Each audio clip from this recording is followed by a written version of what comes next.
Hey guys, welcome to Green Bean Fiction. So in today's video we are gonna see, what if Deku became Green Devil and built a harem? Part 2. Before starting, make sure to hit that like button and subscribe if you are interested in MHA fanfictions. This story is The Green Flame by Pitch_Black_Night. Now without wasting any more time, let's dive in. Might Tower, All Might's agency. Die. Bakugo yelled as he fired a barrage of large explosions at some training dummies. Ha!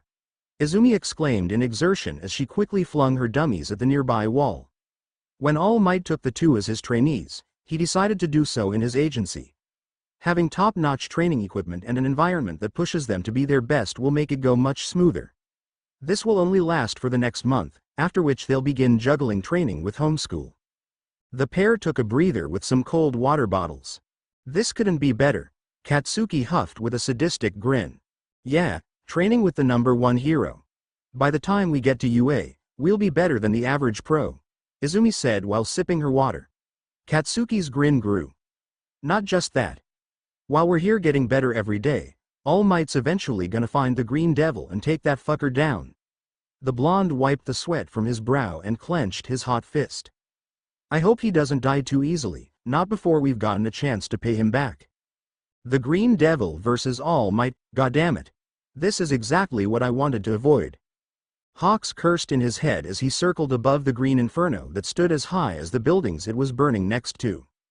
All Might and the Green Devil know, Izuku and his stepdad were facing off in an arena he couldn't hope to set foot in. Just when I was making some real headway. All I can do now is get civilians away from the danger zone. Easier said than done after losing so many feathers.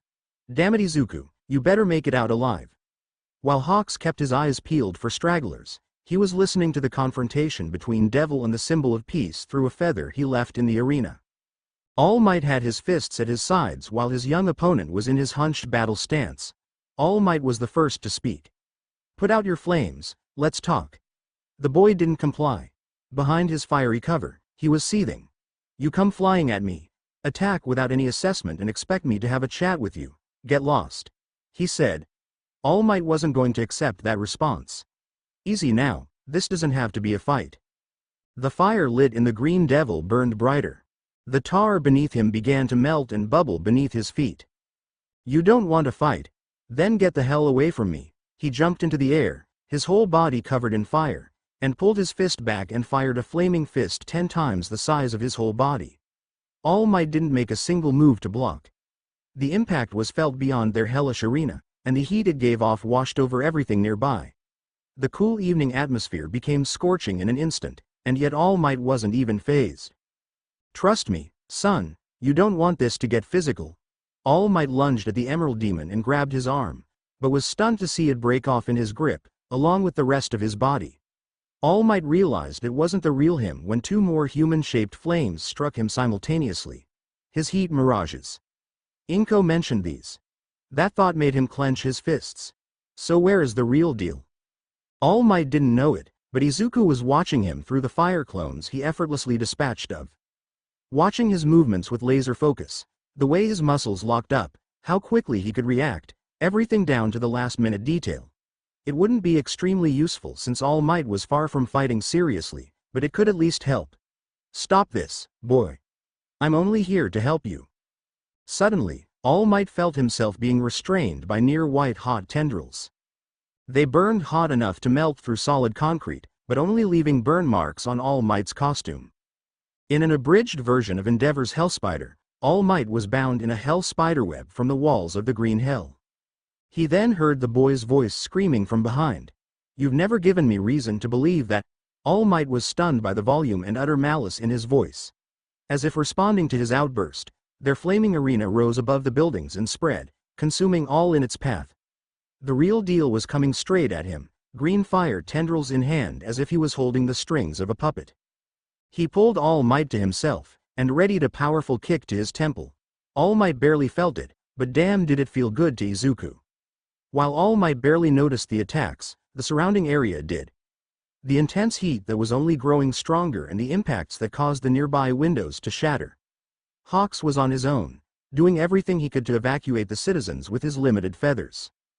The green hell had taken the form of a cyclone, gathering heat and oxygen within its center, where All Might and Izuku were having their battle.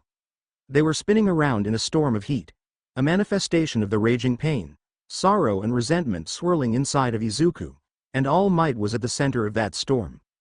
He continued dealing powerful attacks that barely scathed the number one hero. At first, All Might thought about just letting the boy vent and tire himself out, but he kept getting stronger, burning hotter.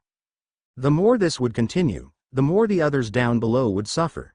Then, as if it were like breaking an actual spiderweb, All Might broke out of his bindings and cocked back his fist. Detroit. Reacting quickly, Izuku latched one more thread of Hellspider on All Might, and ignited jet-like flames on his feet. He quickly flipped their positions so All Might was aiming to punch the ground, and he was positioned to take a shot at his blind spot. SMAASH. Prominence burn. Izuku emitted a concentrated, vaporizing beam of heat from the center of his body, directly at All Might. It drove the blonde close enough to the ground that when he finished his smash, his fist connected to the pavement, causing an earthquake. The shockwave that ripped across the area served to carry the Green Devil's flames further. As Hawks evacuated the last of the evacuees, his backside was almost completely devoid of feathers. He made sure to get a safe distance away himself, but chose a bad place to perch.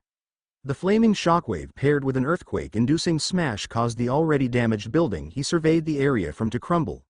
When he emerged from the destruction, he had a twisted ankle. "Damn it, number one. What the hell are you doing?" he yelled in exasperation as he limped away from the battlefield. Hawks, while not usually one to outburst like that, had every right to be frustrated with All Might. Not only did he permanently fracture any chance of getting Izuku to come peacefully, but he's engaging in a battle that will completely negate the progress he made with the boy. With the feathers that were about to be incinerated, he could hear everything. At this rate, he's gonna end up doing irreparable damage to his own son, assuming he hasn't already. All Might picked himself off of the ground and shook his head.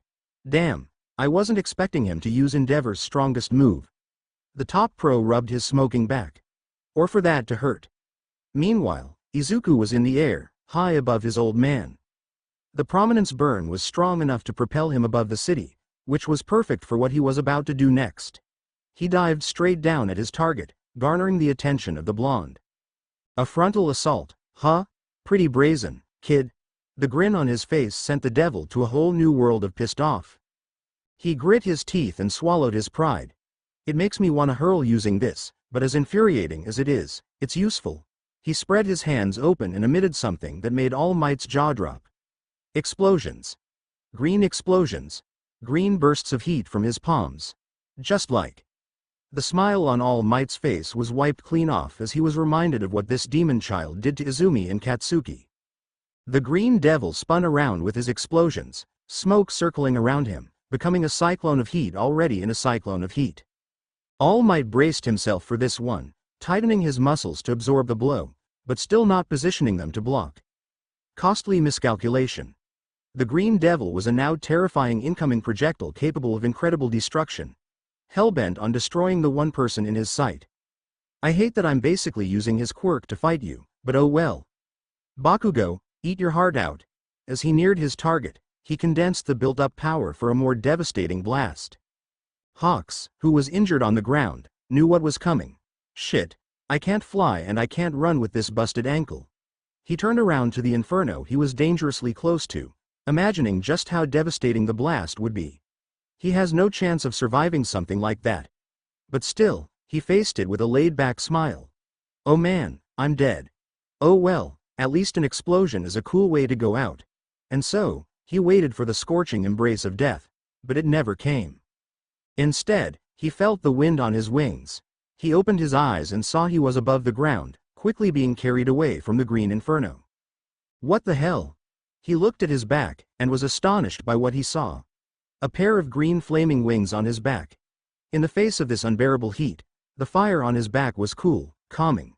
This boy. Hawks thought as he was being saved by the person he attempted to save. Even in the fight for his life, Izuku still found it in himself to care about another. *B1. The thunderous impact of a green super explosion rang throughout the city, engulfing other buildings and reducing them to ash and cinders. Hawks's eyes widened at the sheer size of the explosion, By rotating himself with the blasts of his hands, he gathered heat and oxygen in a smoky cyclone to fuel his blast. As if that wouldn't be enough, he re-entered the much larger tornado of heat and oxygen. A human missile detonating inside of the heat of hell. The result was devastation beyond words. Smoke and green embers rising, everything in sight crumbling into ash, no signs of life.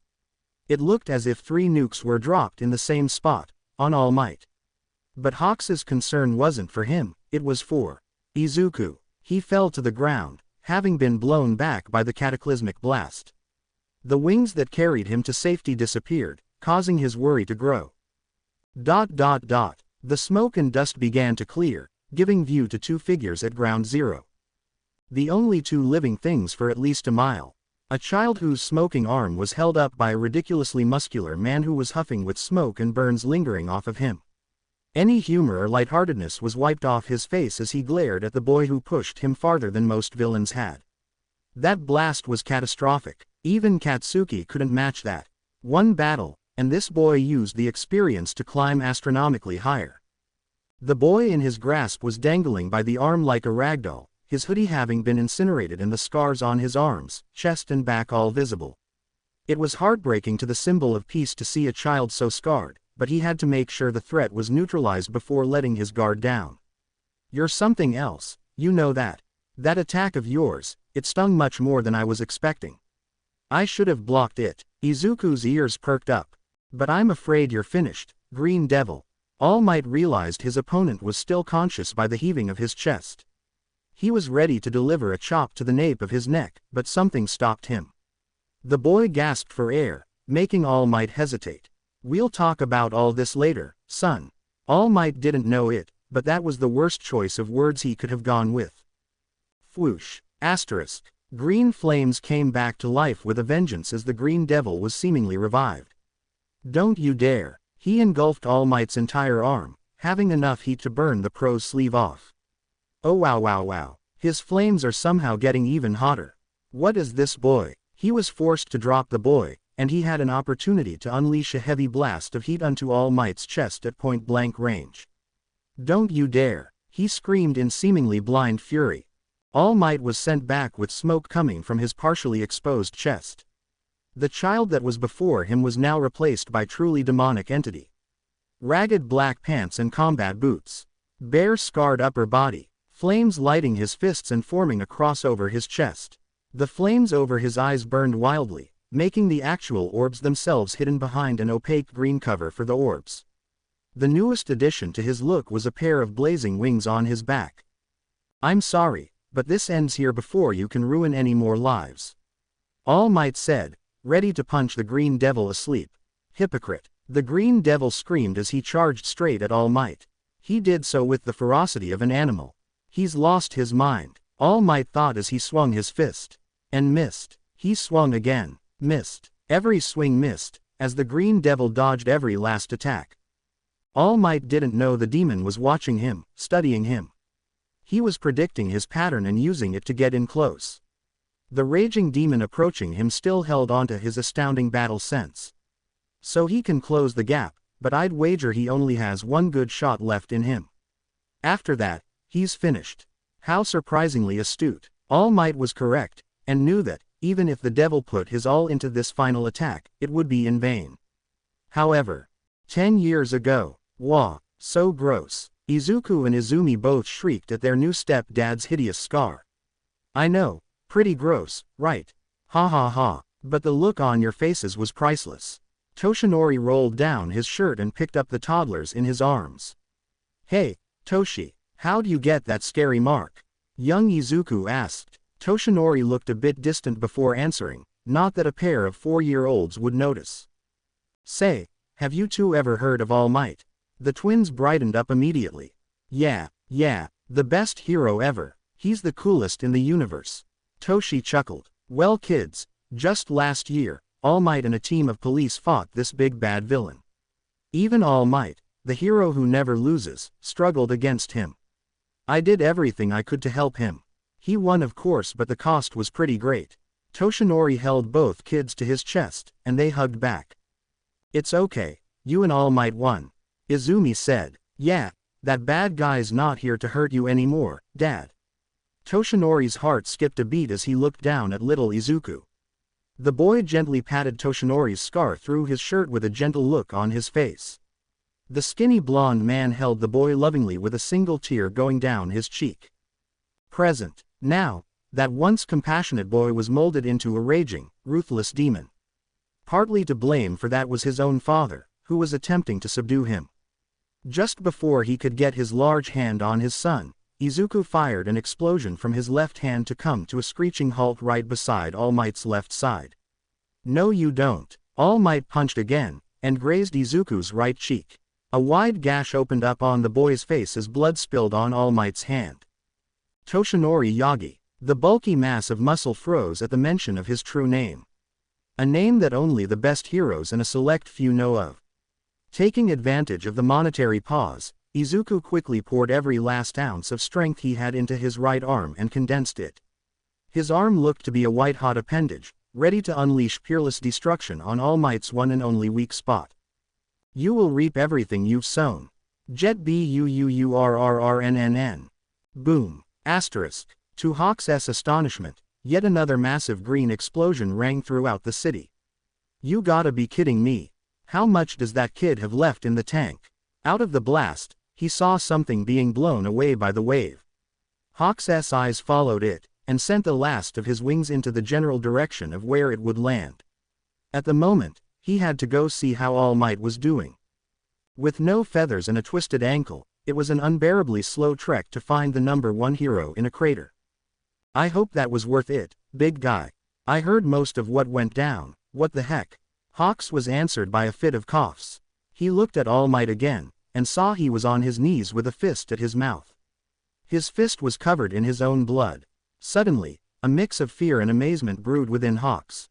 The left side of All Might's costume was singed and sporting a horrendously large bloodstain. He knows about All Might's injury, and exploited it. In just one good shot, he brought the #1 hero to his knees. Izuku. Once the public and criminals find out about this, the greatest hero in the world failing, society itself will flip. Meanwhile, Izuku was gliding through the air with his mimicry of Hawks's quirk. Faux fierce wings. The extremity of the explosive impact from his flashfire fist not only did real damage to All Might, but sent him a desirable distance away. However, as the adrenaline began to fade away, Izuku began to notice just how drained his body was. He landed gracelessly on the floor of a dark, narrow alley with smoke seeping from several parts of himself. The worst of damage he saw was to his right hand. There was smoke and blood coming from the scars. His body felt like lead pulled out of a furnace. He could do nothing more than crawl. His ears were ringing, his eyes were blurred, and he was in no shape to defend himself from the approaching figure.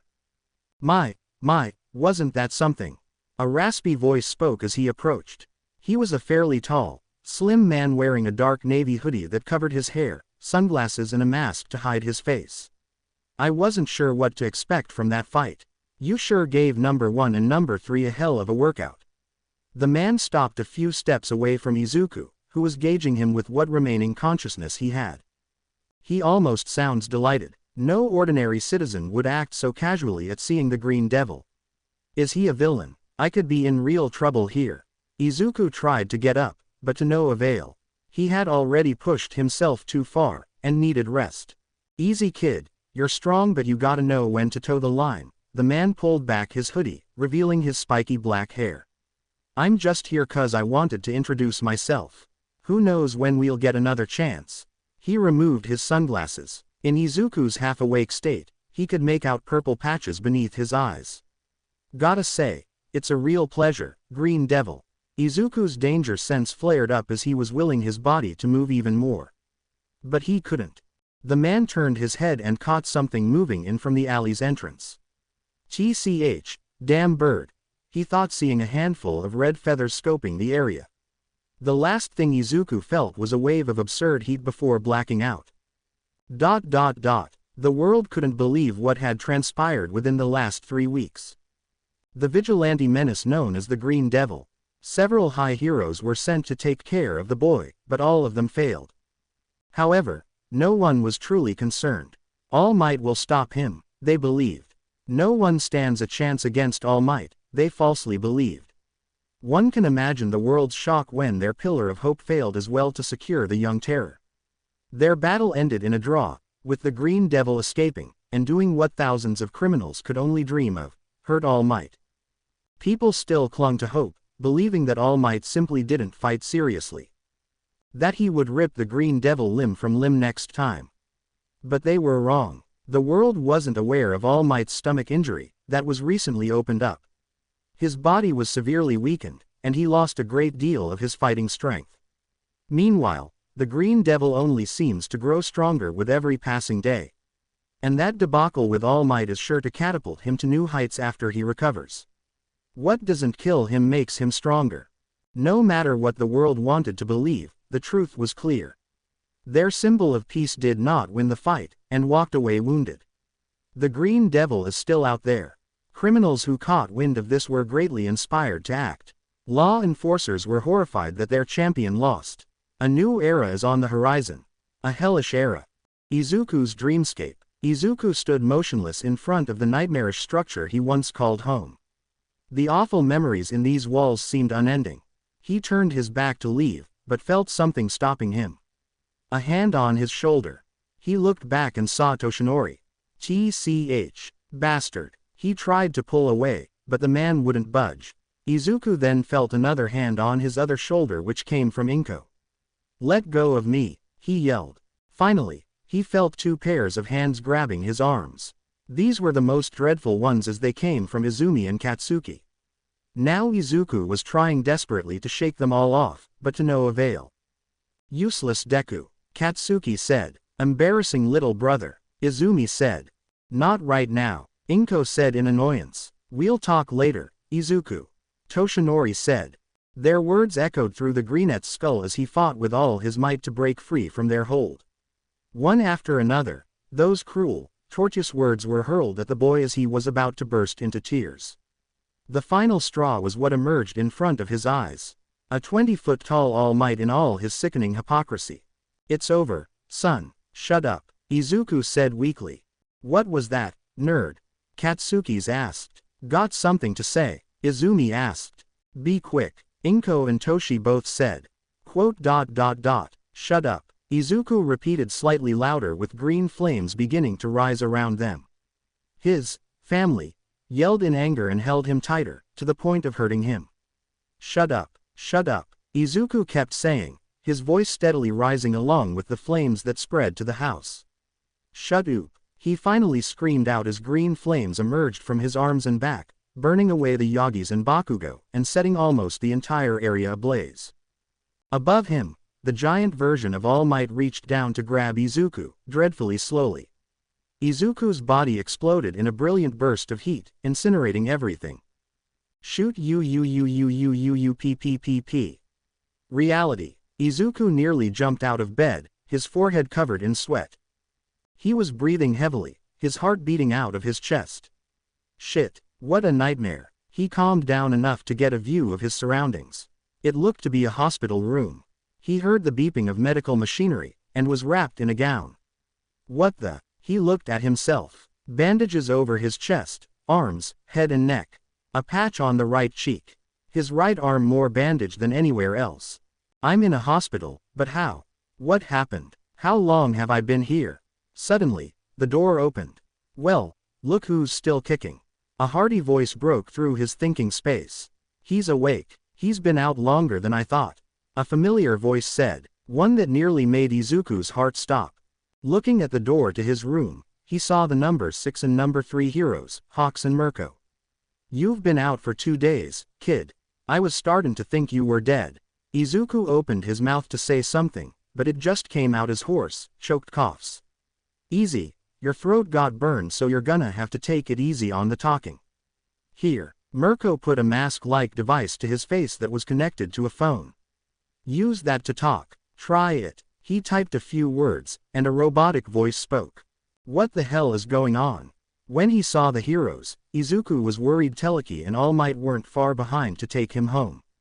Or that maybe they'd discovered his secret identity as the Green Devil. However, they bring up anything he was worrying himself about. As if they didn't know it was the missing boy or the vigilante that had been giving him so much trouble. That's what we're here to ask you, Toya. Izuku looked at the rabbit hero in confusion. Toya. Mirko just nodded. That's what your pal said your name was. Izuku grew even more confused. My pal. What are you talking about? Hawks stepped in to fill some of the blanks. He explained that after the Green Devil's fight with All Might, this stranger with black hair showed up holding an unconscious, white-haired kid with several burns. He told them the boy's name was Toya.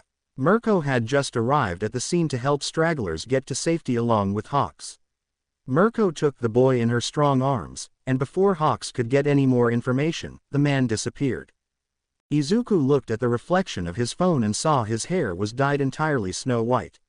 He gently caressed it. That guy in the alley.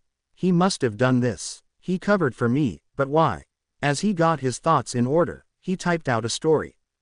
That guy. I don't know him, but he and I were in the area. I remember a huge explosion, a raspy voice, passing out from insane heat, and now here I am. Hawks put his hand on his chin. You sure you don't know anything about this man? Toya just shook his head. Well, he sure seemed to know you, Mirko said while picking up a large yellow bag. Dropped off your stuff and everything. Izuku deduced that they hadn't looked into it. If they had seen the notebook he filled with notes on himself and his experiences, he would be in chains. The heroes looking after him got him takeout from a nearby restaurant. The kid had been through a lot, he didn't need food poisoning from the hospital too. As they ate, Hawks and Mirko asked Toya a few more questions. When asked if he had any family, he said no. When asked about his quirk, he said he possessed fire. He wouldn't demonstrate since his body needed to recover. When they mentioned All Might being hospitalized by the Green Devil, his eyes brightened slightly. That did not go unnoticed by Hawks. Eventually, their meal was interrupted by yelling. Hawks and Mirko went to investigate, leaving Toya alone to finish his meal and think. Toya, is that the name of the person who found me? I don't know if he's an enemy or an ally. He talked like he's been watching me. Could he be one of All for One's guys? There's so much I don't know. Izuku reached for his yellow bag and pulled out his personal notebook. The cover was burned, but I get the feeling I'll see him again. Meanwhile, Tsukauchi, what am I doing here? With this cornucopia of failures? Endeavor yelled at the detective. First off, this is a hospital. Keep it down. The detective said, clearly irate. I have the same question, Mirko said as she walked in. Why is the only one of us who didn't get off their fat, lazy ass here? What did you say, rabbit? Okay, enough, Tsukauchi yelled over them both. We are not here to get at each other's throats.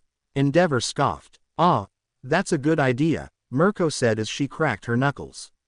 Go for the throat. She reached to throttle Endeavor, but was held back by the detective. Enough. We're here to discuss strategy. Endeavor's patience reached a limit. What strategy? Kill the demon on sight. That's the plan. Plain and simple. Tsukauchi sighed in great frustration. Even after everything that went down, Endeavor still wasn't taking this seriously. Tell that to All Might. Tsukauchi said back, the one who fell to some kid with cheap imitations of my techniques. Happily, he failed because his softness made him take it easy on the boy. I won't make the same mistake. Mirko just spat. Of course, beating up kids is your area of expertise. The rabbit and flame hero glared at each other intensely. Just come with us. Tsukauchi sighed in exasperation. He took the walking inferno to the room of the most recently awakened patient. Tsukauchi opened the door to an empty room with an open window. No patient or personal belongings in sight. All that was left was the speaking apparatus on the bed. And he's gone, Hawks stated. Too hurt to use his quirk, my ass. Mirko grumbled. Endeavor was mad and disappointed. You slackers. That's 2 measly runts you can't keep a hold of. I'm done wasting my time. He turned to storm out of the room. Mirko yelled back at him. Fine. Guess I'll have to find that white-haired, burned kid myself. Endeavor stopped at that description. He was pretty bummed about being abandoned, so I'll make it my priority. Mirko proclaimed to Endeavor's back. What was his name again? I think it was Crash. Toya. Endeavor yelled as he flew out the window. Mirko grinned to herself. Was it worth it? Hawks asked. Totally. The bird then picked up Toya's speaking apparatus. He had been uncharacteristically despondent since All Might's fight with the Green Devil. He saw there was a message left on the device, and it gave him a bit of hope. Meanwhile, Izuku was standing on the roof of the hospital, feeling the wind blow against his skin was refreshing. He looked inside his backpack and found throat medications from Mirko. He pulled out his notebook and examined the burn damage. He ran his fingers through his white hair. It reminded him of Rei. Toya, thank you. Izuku noticed something peeking out of the corner of his book. He pulled it out and was shocked breathless by what he found. One of Hawks's feathers. He knew, but still acted clueless.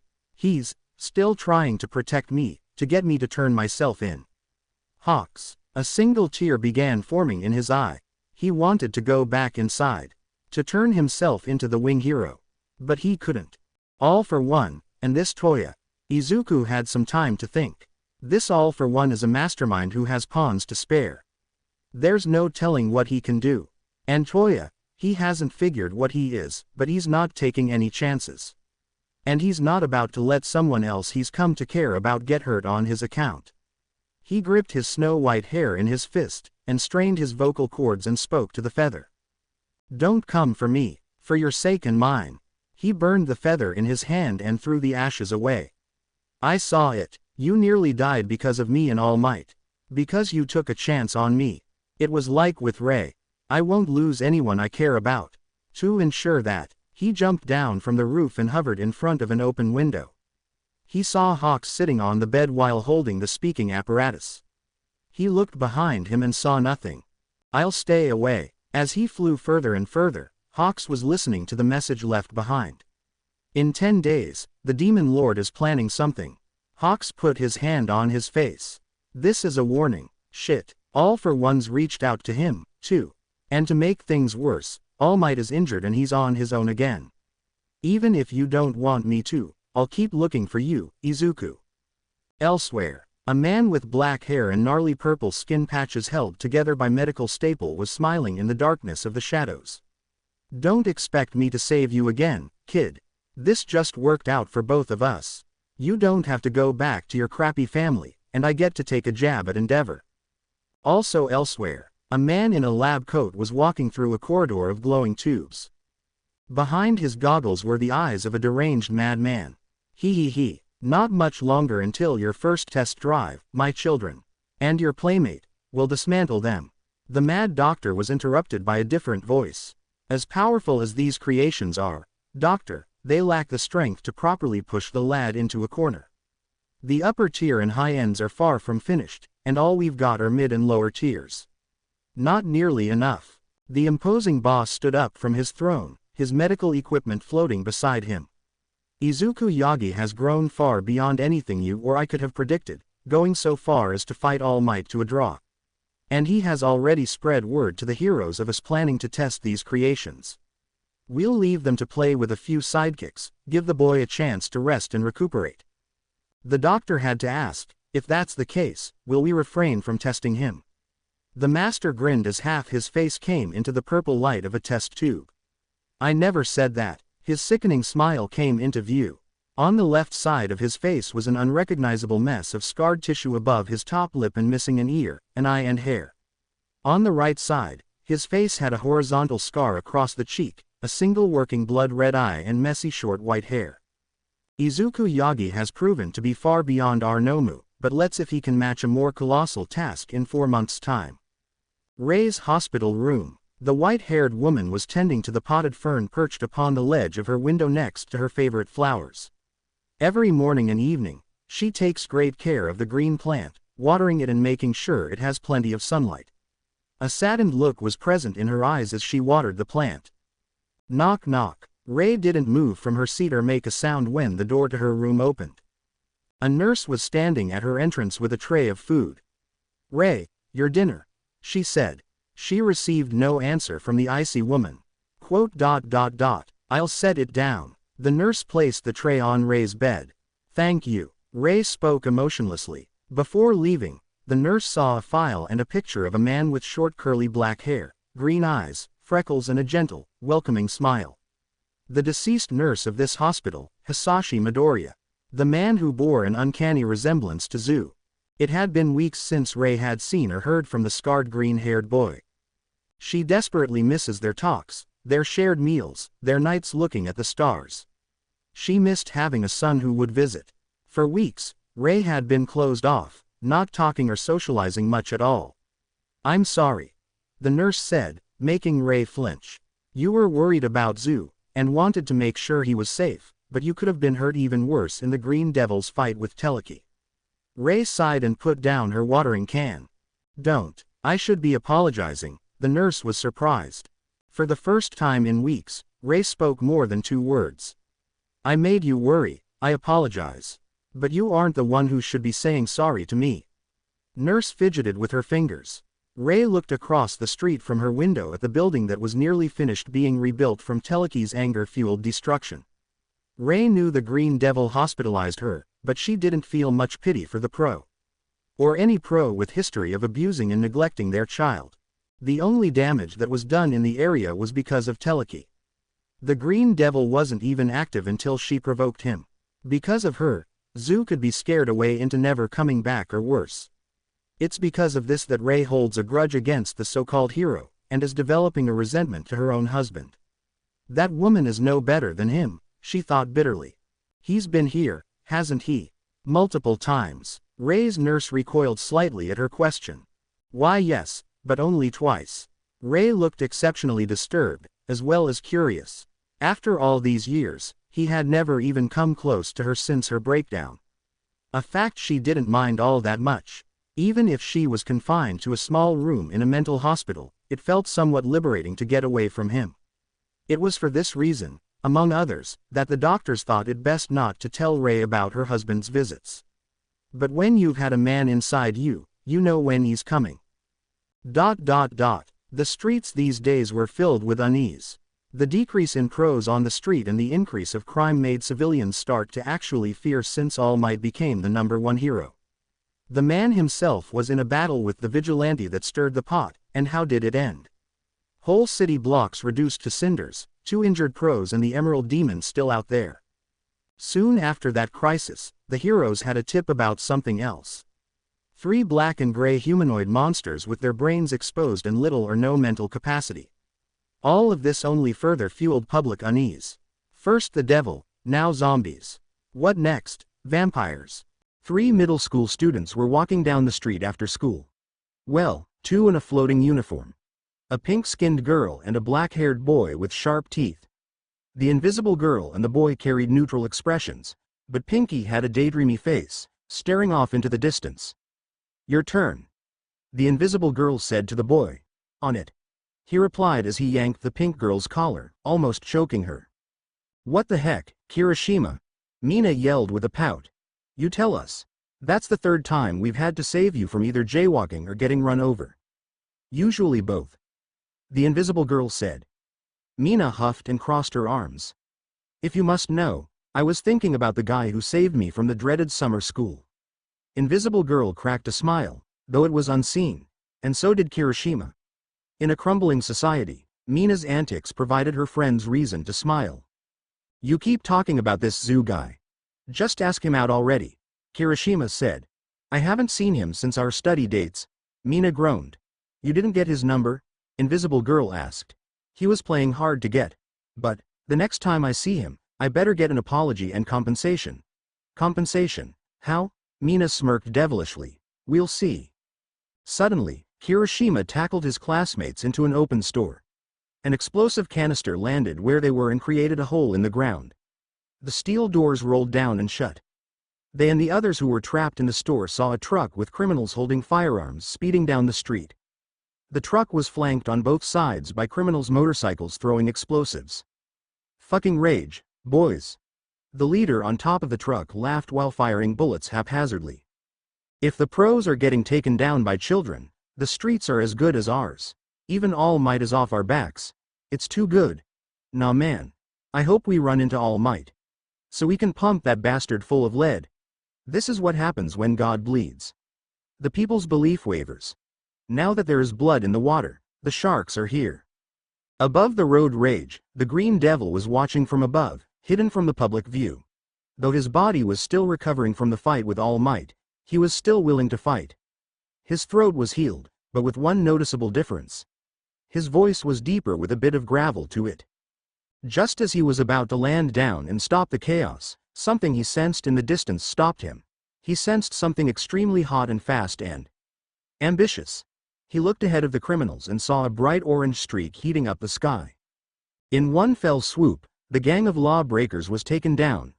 Orange flames surrounded the totaled truck and bikes, and smoldering thugs strewn across the ground. It was a ruthless, yet effective approach, showing that the hero responsible was in no mood for half measures. The citizens cheered as the flames revealed the number 2 hero. Endeavor. Everybody looked at him in all his imposing figure and cheered. Everybody but one. Izuku glared down at the so-called hero in disdain and hatred. He had learned much about Endeavor and his home life from Rei and his unofficial therapist Fuyumi. From the latter, that he has a favorite child that comes before every other member of the family. That he practically abandoned and forgot about his other kids in their youth when they needed him. From Rei, stories of abuse of domestic terrorism, abusing the youngest to achieve his dreams of power and glory. She cried more than he did when they swapped stories about their pasts. Especially when she mentioned their firstborn, she couldn't ever say his name. The Green Devil trembled with growing anger at the sight of the shameless man's triumph. Eventually, their eyes met, and both flame quirk users flared up. The temperature in the area grew considerably. Everyone near them quickly evacuated. The flames on Endeavor's chest and face became more prominent as he glared up at the young vigilante. The flames covering Izuku's face also grew, and he manifested green fire on his hands. He glared down, feeling an anger he thought only his family could make him feel. Green Devil. Endeavor. The flame hero blasted off the ground to fly above the green flame and pulled his fist back. Izuku did the same while keeping his feet on stable footing. Large waves of green and red flames collided and created a blast that sent them both back. Despite the impressive showing of firepower from both, neither seemed to have tired at all. Izuku hovered in the sky facing off with the bastard. So you've got a substantial amount of power. Endeavor said unimpressed. Don't sell me short, Endeavor. Izuku growled. From the moment he arrived, he was reading Endeavor's high body temperature to get a read on his emotional state. He could tell the difference between concern for someone else and selfish intent. He could sense both these feelings in the flame hero. I'm not as friendly as those fools, Hawks and All Might. If you want to live, then answer me. Endeavor flew straight at the boy with a fiery fist ready. Izuku quickly formed a cross of flames to both absorb the heat and redirect it. He couldn't fully control another's flames, but he could easily avoid heavy attacks and make some of the power his own. In a way, Endeavor was a terrible match for the Green Devil, but his fury still made him push and fight. What did you do to Toya? Where is he? Izuku was surprised by the question and the worry he tried to mask with rage. Who the hell is that? The devil asked back. Endeavor angrily fired another wave of flames. Whoever this Toya is, he's clearly someone close to the Todorokis. A family member? Izuku's thoughts were interrupted when Endeavor grabbed his collar and threw him to the ground. Izuku used his power to land painlessly in a crouch position. He landed right in front of a store with closed steel roll-down doors. In the store, he had an audience of 3. Holy crap, it's the Green Devil. Kirishima Whisper yelled. Move. Let me see. Mina pushed him aside. Don't get close to the door. He's fighting Endeavor. We'll get melted, Invisible Girl yelled from behind. On the battlefield, Izuku was about to ascend back into the sky, but was stopped by a familiar presence. He looked behind him and saw a pair of unmistakable black and yellow eyes staring through the slits of the door. His eyes widened and his fire died down. Ashido? He also noticed there were others hiding with her. His first instinct was to melt the door and see her face to face, but Endeavor charging at him wouldn't allow that. Izuku quickly put up a wall of flames to block the inferno directed straight at him. Endeavor didn't know it, but he was endangering the people behind the boy. Izuku's anger quickly rose up again. Fighting recklessly without caring about the bystanders. You were wrong, you are as foolish as All Might. But maybe you can at least be useful to me, Endeavor. He began, grabbing the man's attention. Tell me everything you know about All for one. Confusion worked its way in the flame hero's mind as he registered the question. It provided an opening for Izuku to push back against the man. "Whoa, did he just protect us?" Kirishima asked. "Yeah, he was looking straight at me," Mina said. "Do you think he thinks I'm cute?" Kirishima had a deadpan face. "I don't think now is the time for that." Meanwhile, Endeavor was now the one being charged at, while the Green Devil demanded answers about All for One. "What the hell are you blathering about?" Endeavor kicked the boy above him with a wave of orange fire following. Izuku grit his teeth in frustration. "How disappointing. I should have asked All Might when I had the chance." He said exactly what he knew would send Endeavor into a frenzy. If his ego was anything like Bakugo's or Yagi's, the smallest poke at his pride would drive him crazy. His assumption was proven correct when the man erupted like a volcano. "Shut your mouth." His voice rang out as he rocketed to the Emerald Demon. Flash Fire Fist. Jet Burn. Endeavor left himself open for a powerful blow to the gut which blasted him to another building. For an instant, Endeavor's priority became clear as day. By defeating the Vigilante that even All Might failed to stop, it would prove to the masses who the real #1 hero is. Consumed by ego and destroying for a selfish desire. Endeavor picked himself out of the man-shaped crater he left in the wall. He wiped the blood dripping down his forehead. He looked ahead of him and saw his opponent manifest a pair of large green fire wings on his back, reminiscent of hawks. "Grr. Your sloppy imitations are nothing compared to the real thing," he growled as he crossed his arms over his chest and flared up his quirk. The Green Devil wasn't intimidated in the least and flew straight to him. Hellspider. Endeavor released 10-finger-thin ropes of searing hot fire that seamlessly cut through the buildings. Izuku dodged and weaved around them fluidly. He kept his focus on Endeavor while avoiding getting sliced like sushi. "You're as scummy as them, #2. Izuku thought in anger growing with his flames. He reached his right arm back to his left wing and pulled it off into a broad fire sword. Sorta like Asta. Endeavor watched with wide eyes as he sliced through his Hellspider and flew straight towards him. "You only have your own ambitions in mind. You only see what you want and ignore everyone else. You're a scumbag worse than the villains you lock up. But you know what pisses me off the most?" Endeavor blasted forward, ready to incinerate the young powerhouse, but he froze at the next words out of his mouth. "You heard REI. Burn in hell, Enji Todoroki." Endeavor hesitated for a split second, which was more than enough time for Izuku to raise his flaming sword above his head and swing it down on Endeavor's shoulder. The bastard let out a pained howl as he was sent plummeting into the ground with a large blast. Izuku stood over him with his sword lodged in his shoulder, smoke and blood erupting from the wound, and the man being burned inside and out. "His power's hot enough that I'm getting burned. How can his firepower be on par with mine at such a young age?" Endeavor attempted to use his working arm, but the devil kicked him off and flew into the air. "How's this for a sloppy imitation?" he screamed as he pulled back his flaming right arm. What came forth was a massive fire fist that collided with Endeavor and sent him crashing into the partially melted road. The pro picked himself up while holding his left shoulder. Izuku crossed his arms over his chest and folded his wings around himself as he began generating and condensing a massive amount of thermal energy. Endeavor knew what this was, and rocketed towards the green ball of flame that only grew brighter and hotter. "Stop it, you fiend!" He blasted a relatively weak wave of flames at the boy, but it did nothing to stop him. In fact, the orange flames seemed to meld with the green flames, fueling the final attack. Flashfire Fist. Endeavor's eyes widened as he was almost paralyzed, not with fear, but something else. Prominence BUUUURRRNNN. The Green Devil fired his version of Endeavor's strongest move. Instead of a concentrated beam from the center of his body aimed at his target, he caused a massive explosion that incinerated everything in all directions. And Endeavor was down an arm and helpless to stop it. He could only brace himself and hope these hateful flames wouldn't consume him. Endeavor twitched and breathed shallow breaths. He opened his eyes and found himself on a gurney. "Oh good, you're alive," a sarcastic voice beside him said. It came from the rabbit hero, Mirko. "Guess your blaze of glory will have to wait for another day," Hawks said on his other side. Endeavor's two animal companions made him wish he was in a coma. He looked ahead of him and saw a sight he'd rather not see.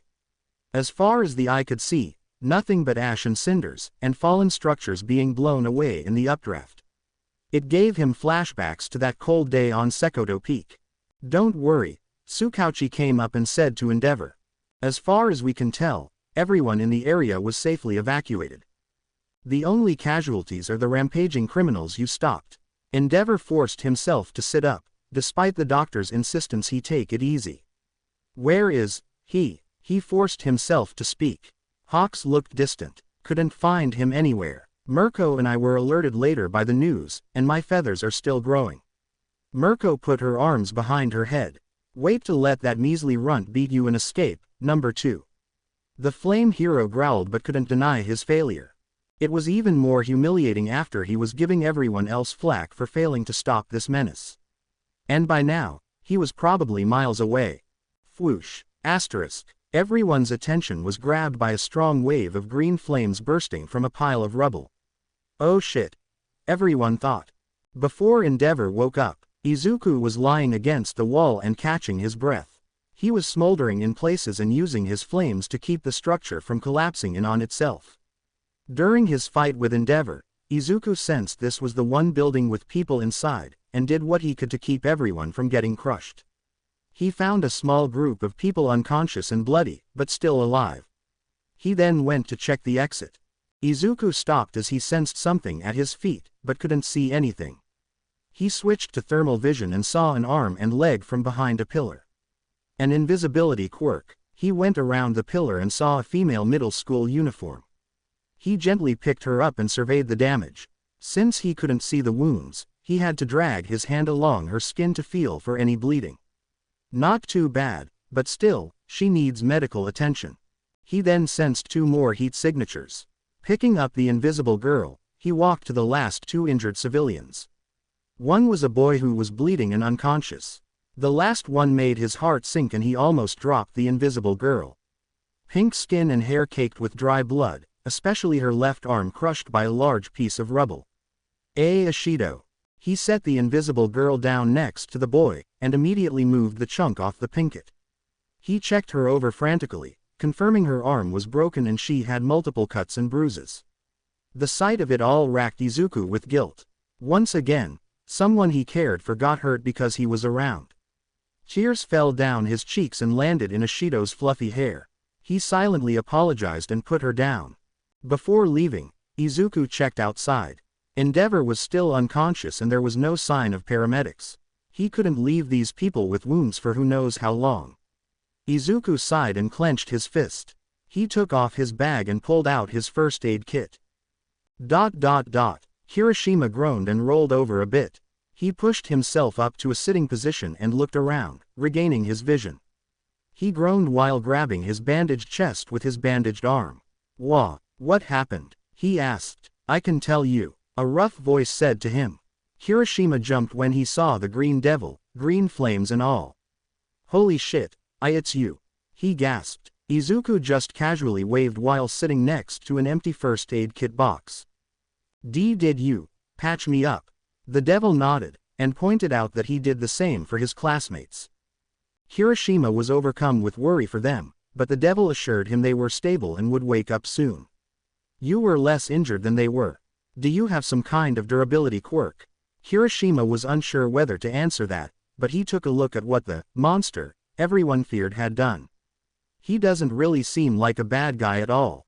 He even patched us up and stayed to make sure we were okay. He's actually kinda manly. My quirk is hardening. I hardened my skin to take the debris better. It's kind of a weak quirk though, nothing on yours. If it were stronger, I could have been a shield for these people. Hiroshima grit his teeth in frustration Izuku was all too familiar with. Sounds like you wanna be a hero, he began. You're not going to get to where you want by just wishing and crying. Improve yourself, get stronger, you have a lot of potential and I don't just mean your quirk. Hiroshima looked in surprise as he was given words of encouragement from the guy who hospitalized several heroes. Besides having potential to be an unbreakable wall, you're also brave and selfless. You're frustrated because you lack the ability to help these people. That alone means you're hero material. I've seen my share of hero aspirants, but you're the only one I've seen attempt to help others instead of seeking glory. You may not wanna hear this from someone like me, but... Izuku ignited his fist in flames and lightly punched Kirishima's forehead. It didn't burn, and it wasn't cold either. It was a comfortable warmth. You can become a hero. The black-haired boy stared with glossy eyes. All right, yes sir, he said enthusiastically. Izuku pulled his fist back, and smiled beneath his fire mask. He didn't expect to be giving inspirational speeches or to be someone for anyone to look up to. He just saw a little of himself in the boy, and wanted to tell him what he was so desperate to hear from others. If someone had said that to me, I could have ended up pretty differently. ... Mina and Invisible Girl groaned and started moving around. They attempted to clutch their heads, but the pink one stopped because of her arm in a makeshift sling. Oh wow wow wow owie, what happened? Kirishima pointed. He can tell you. The girls looked at to see the green devil sitting in front of them. Hello, he said. Mina and Toru both recoiled in surprise and fear.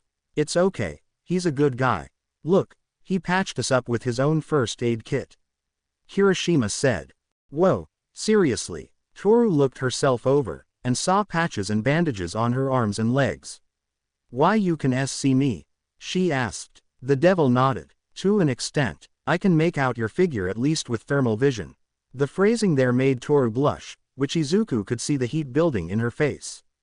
Despite the uncertainty swirling in her, she kinda wanted to ask how she looked to him. Hee, someone's got an admirer, Mina teased. Izuku scoffed. Says the one wearing my hoodie is a sling. Mina's face turned lilac at that, and Toru and Kirishima's jaws dropped. That's your hoodie? They asked. I had to use something for her arm. Why did you think I was shirtless when you woke up? I thought maybe Endeavor burned it off.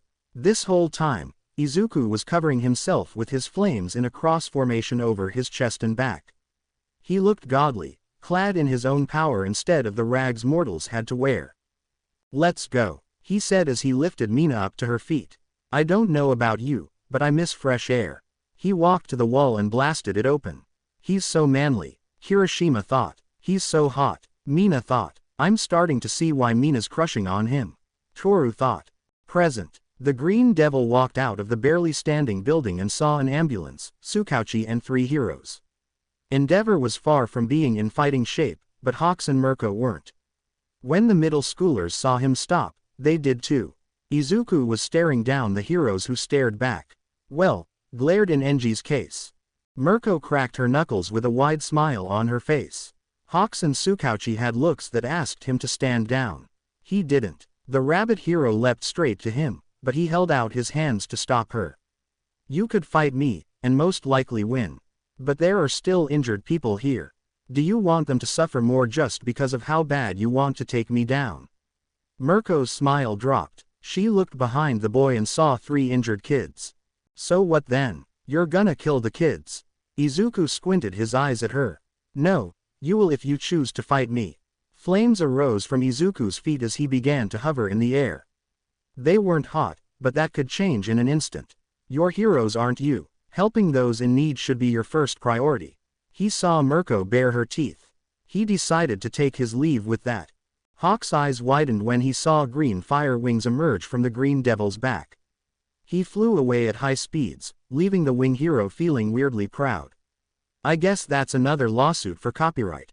Tsukauchi sighed. I didn't say I'm gonna sue. Hawks interjected. I would, but I'm too flattered. Meanwhile, Mirko was with Kirishima and his classmates. Damn, the one that got away. Mirko snapped her fingers. Tell me about it, Mina said while holding her sling. Oh right, he left me with the kids. Well, time to do the honorable thing. Dump them on someone else. Alright, get to the medics, and talk to the detective about what happened. Mirko pointed over her shoulder. They followed her thumb to Hawks and the man in a suit and coat. You guys don't look too bad, except her.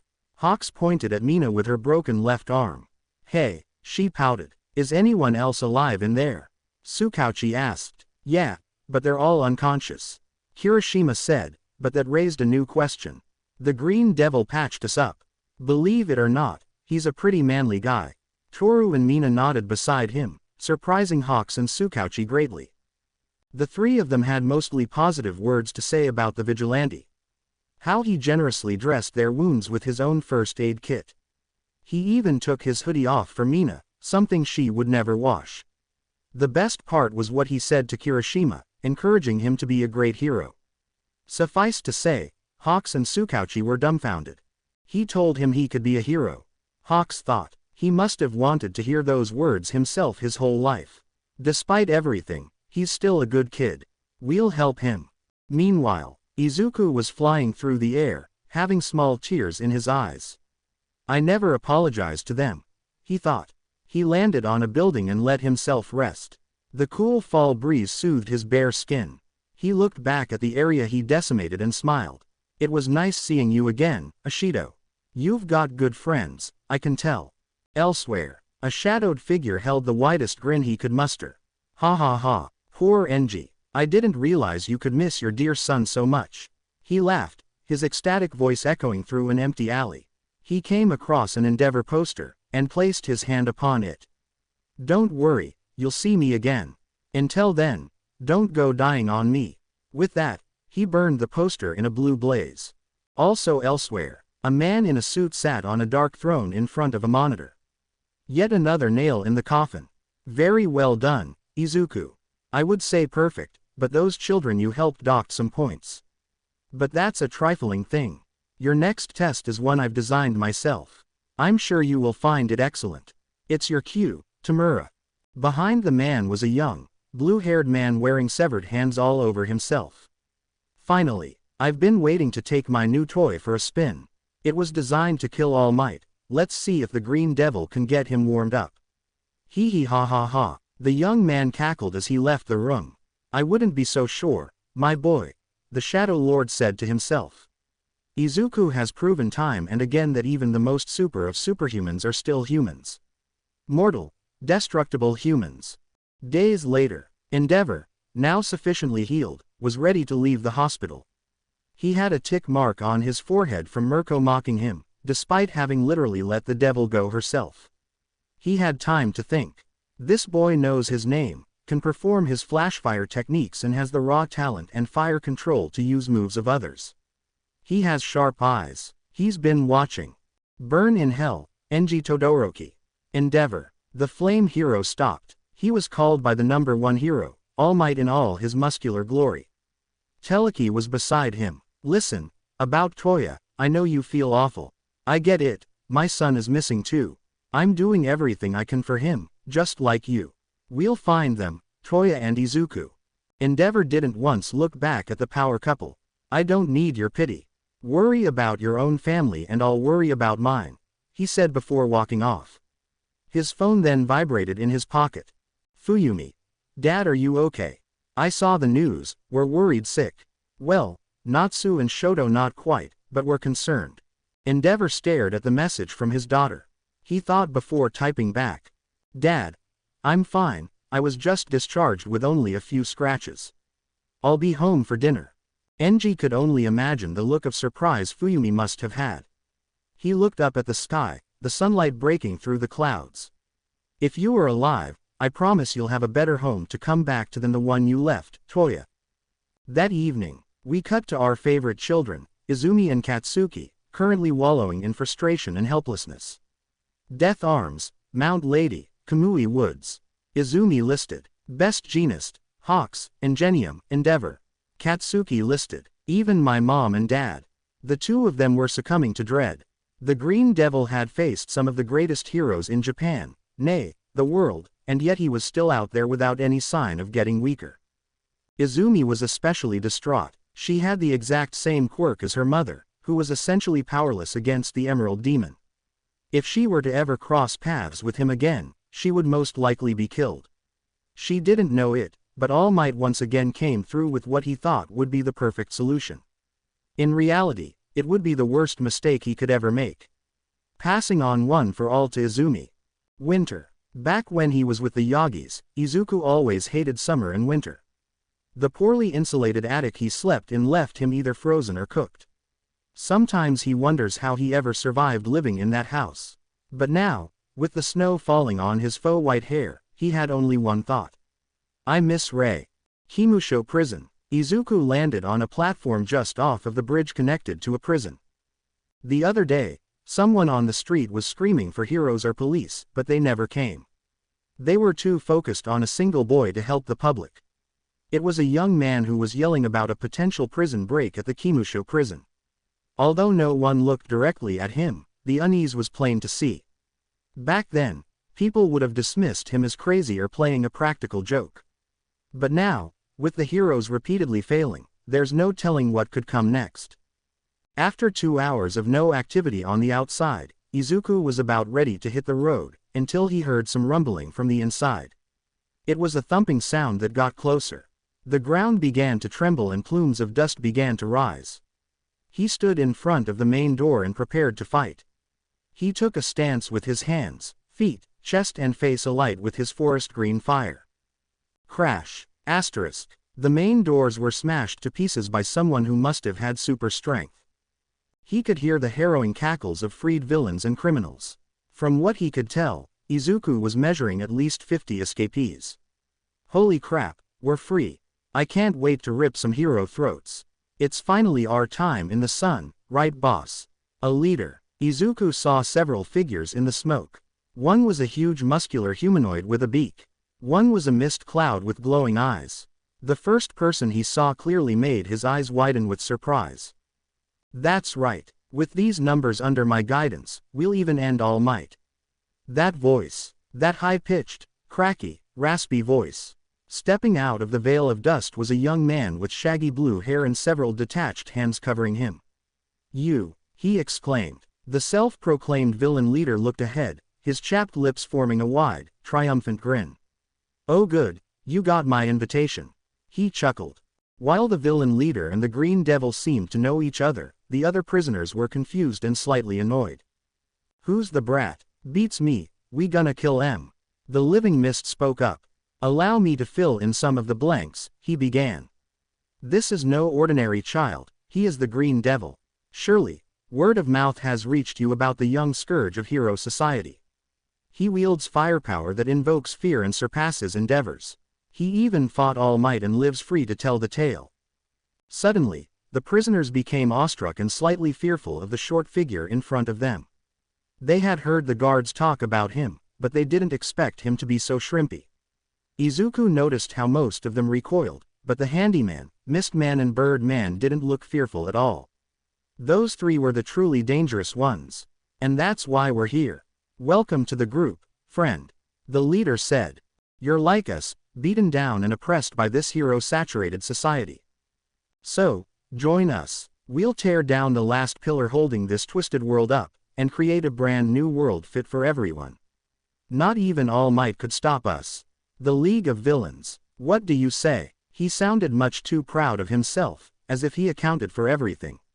Except for one thing. I refuse, Izuku said, shocking everyone. A large gathering of followers, interested in recruiting me. He's one of All for One's pawns. I'll keep my distance until I can learn more about him. Sorry, but I'm not interested in following an overcompensated blind leader who doesn't believe in what he preaches. The leader then started scratching his neck. What did you say, brat? The mist man then interjected. Young man, you do know what you're saying, don't you? If you're not with us, you're against us. As he said that, the escapees began readying their quirks to attack. It would be an unwise decision for you to make, he finished ominously. Flames formed an X over Izuku's chest and wings sprouted from his back. We'll see about that, the villain leader scoffed. TCH, how disappointing. Get him.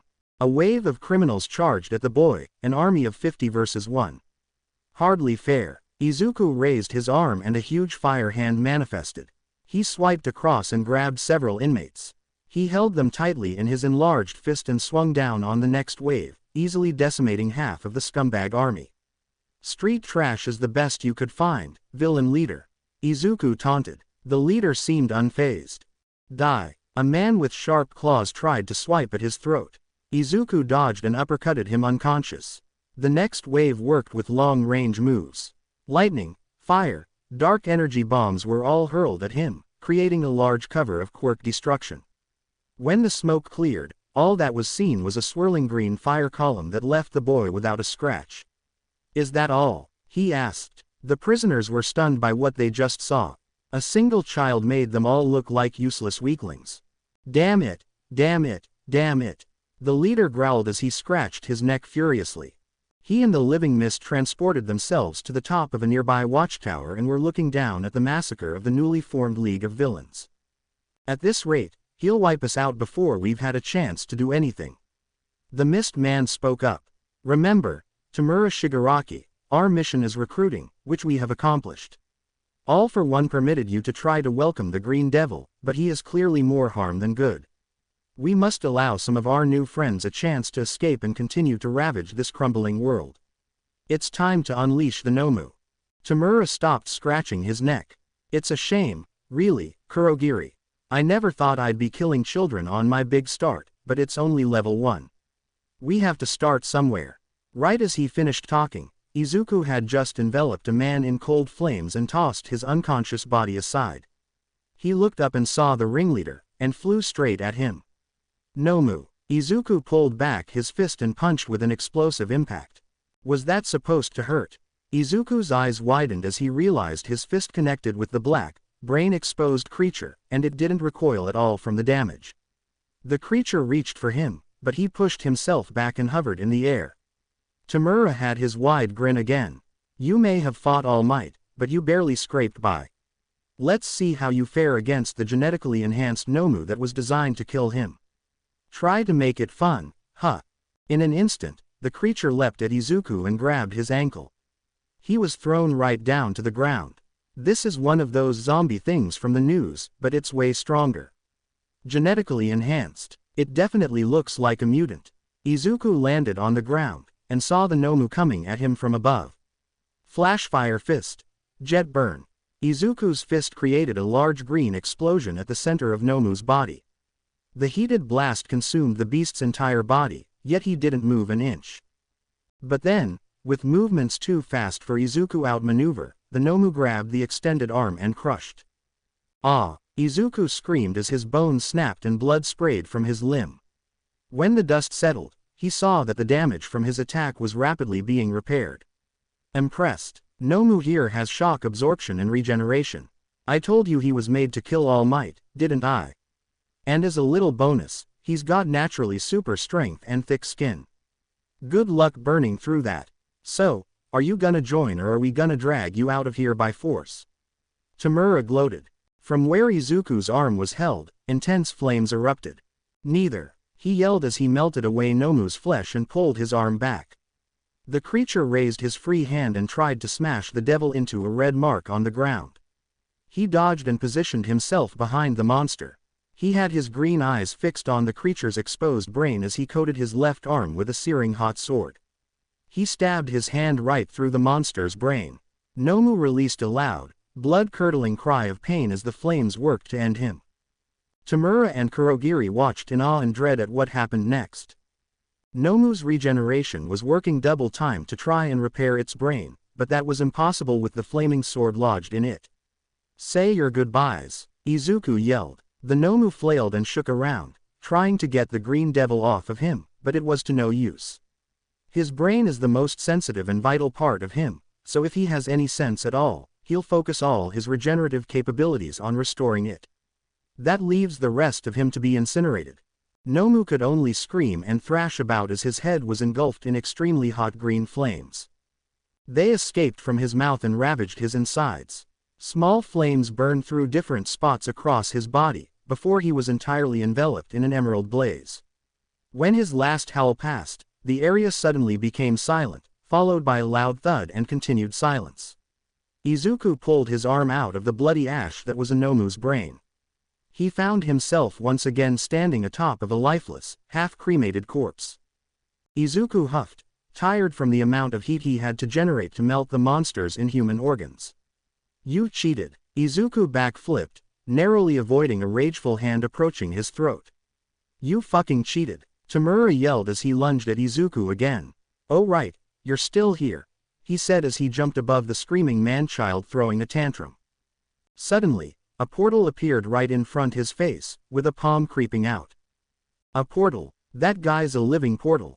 Izuku thought in astonishment. He swerved to the left, but just as he was about to get out of harm's way, his right forearm was grasped, and he was pulled into the swirling warp gate. Forget the Nomu, Tamura yelled. I'm gonna tear you apart myself. Izuku felt the fabric on his arm break away, followed by his skin.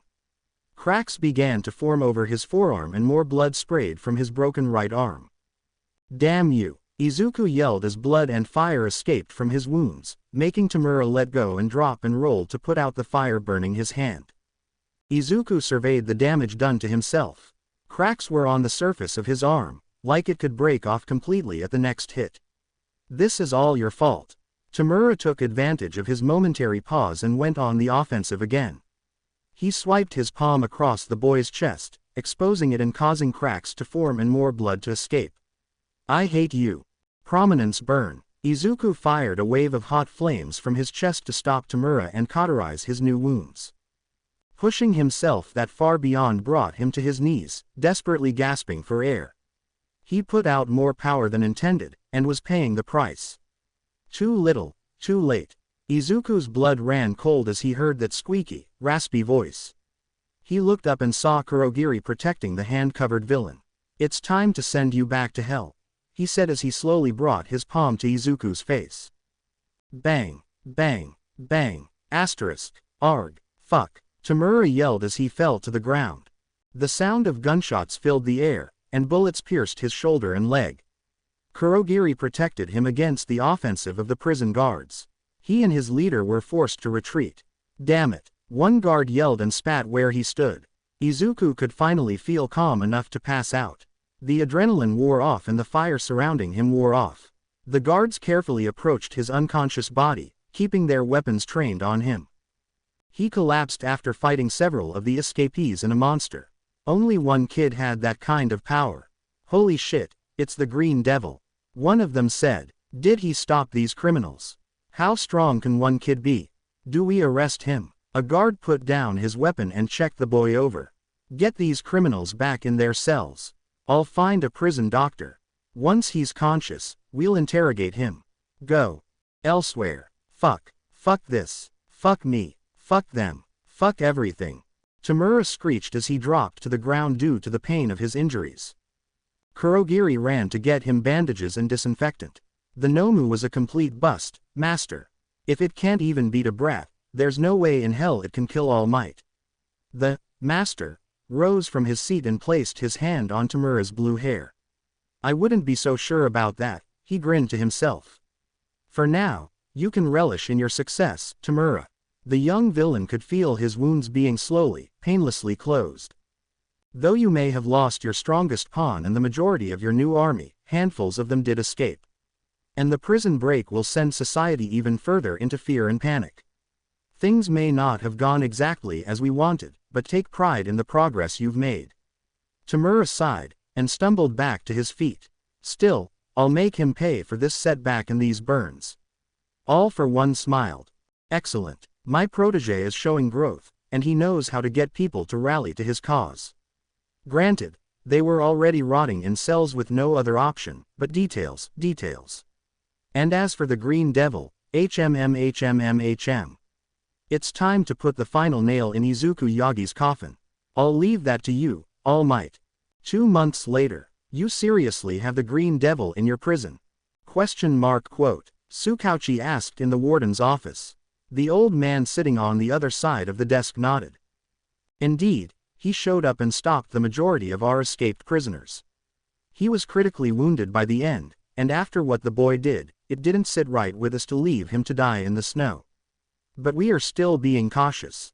Our doctors have been working slowly, and we've kept him sedated until he is in stable condition. He's been fading in and out, but he should be fully conscious in 3 days. I see, and you haven't classified him as a prisoner yet? The detective asked. Not until we've heard his full story. He is far from innocent, but I'd like to see the full picture before making a decision, which is why I called you. The detective was immensely pleased with that response. Lately, he had been hearing from everyone that the monster deserves life in prison, or even death. Thank you for informing me. I'll be back, but please keep me informed of his condition. The warden held out his hand. Wait, before you go, he reached for something in one of the drawers in his desk.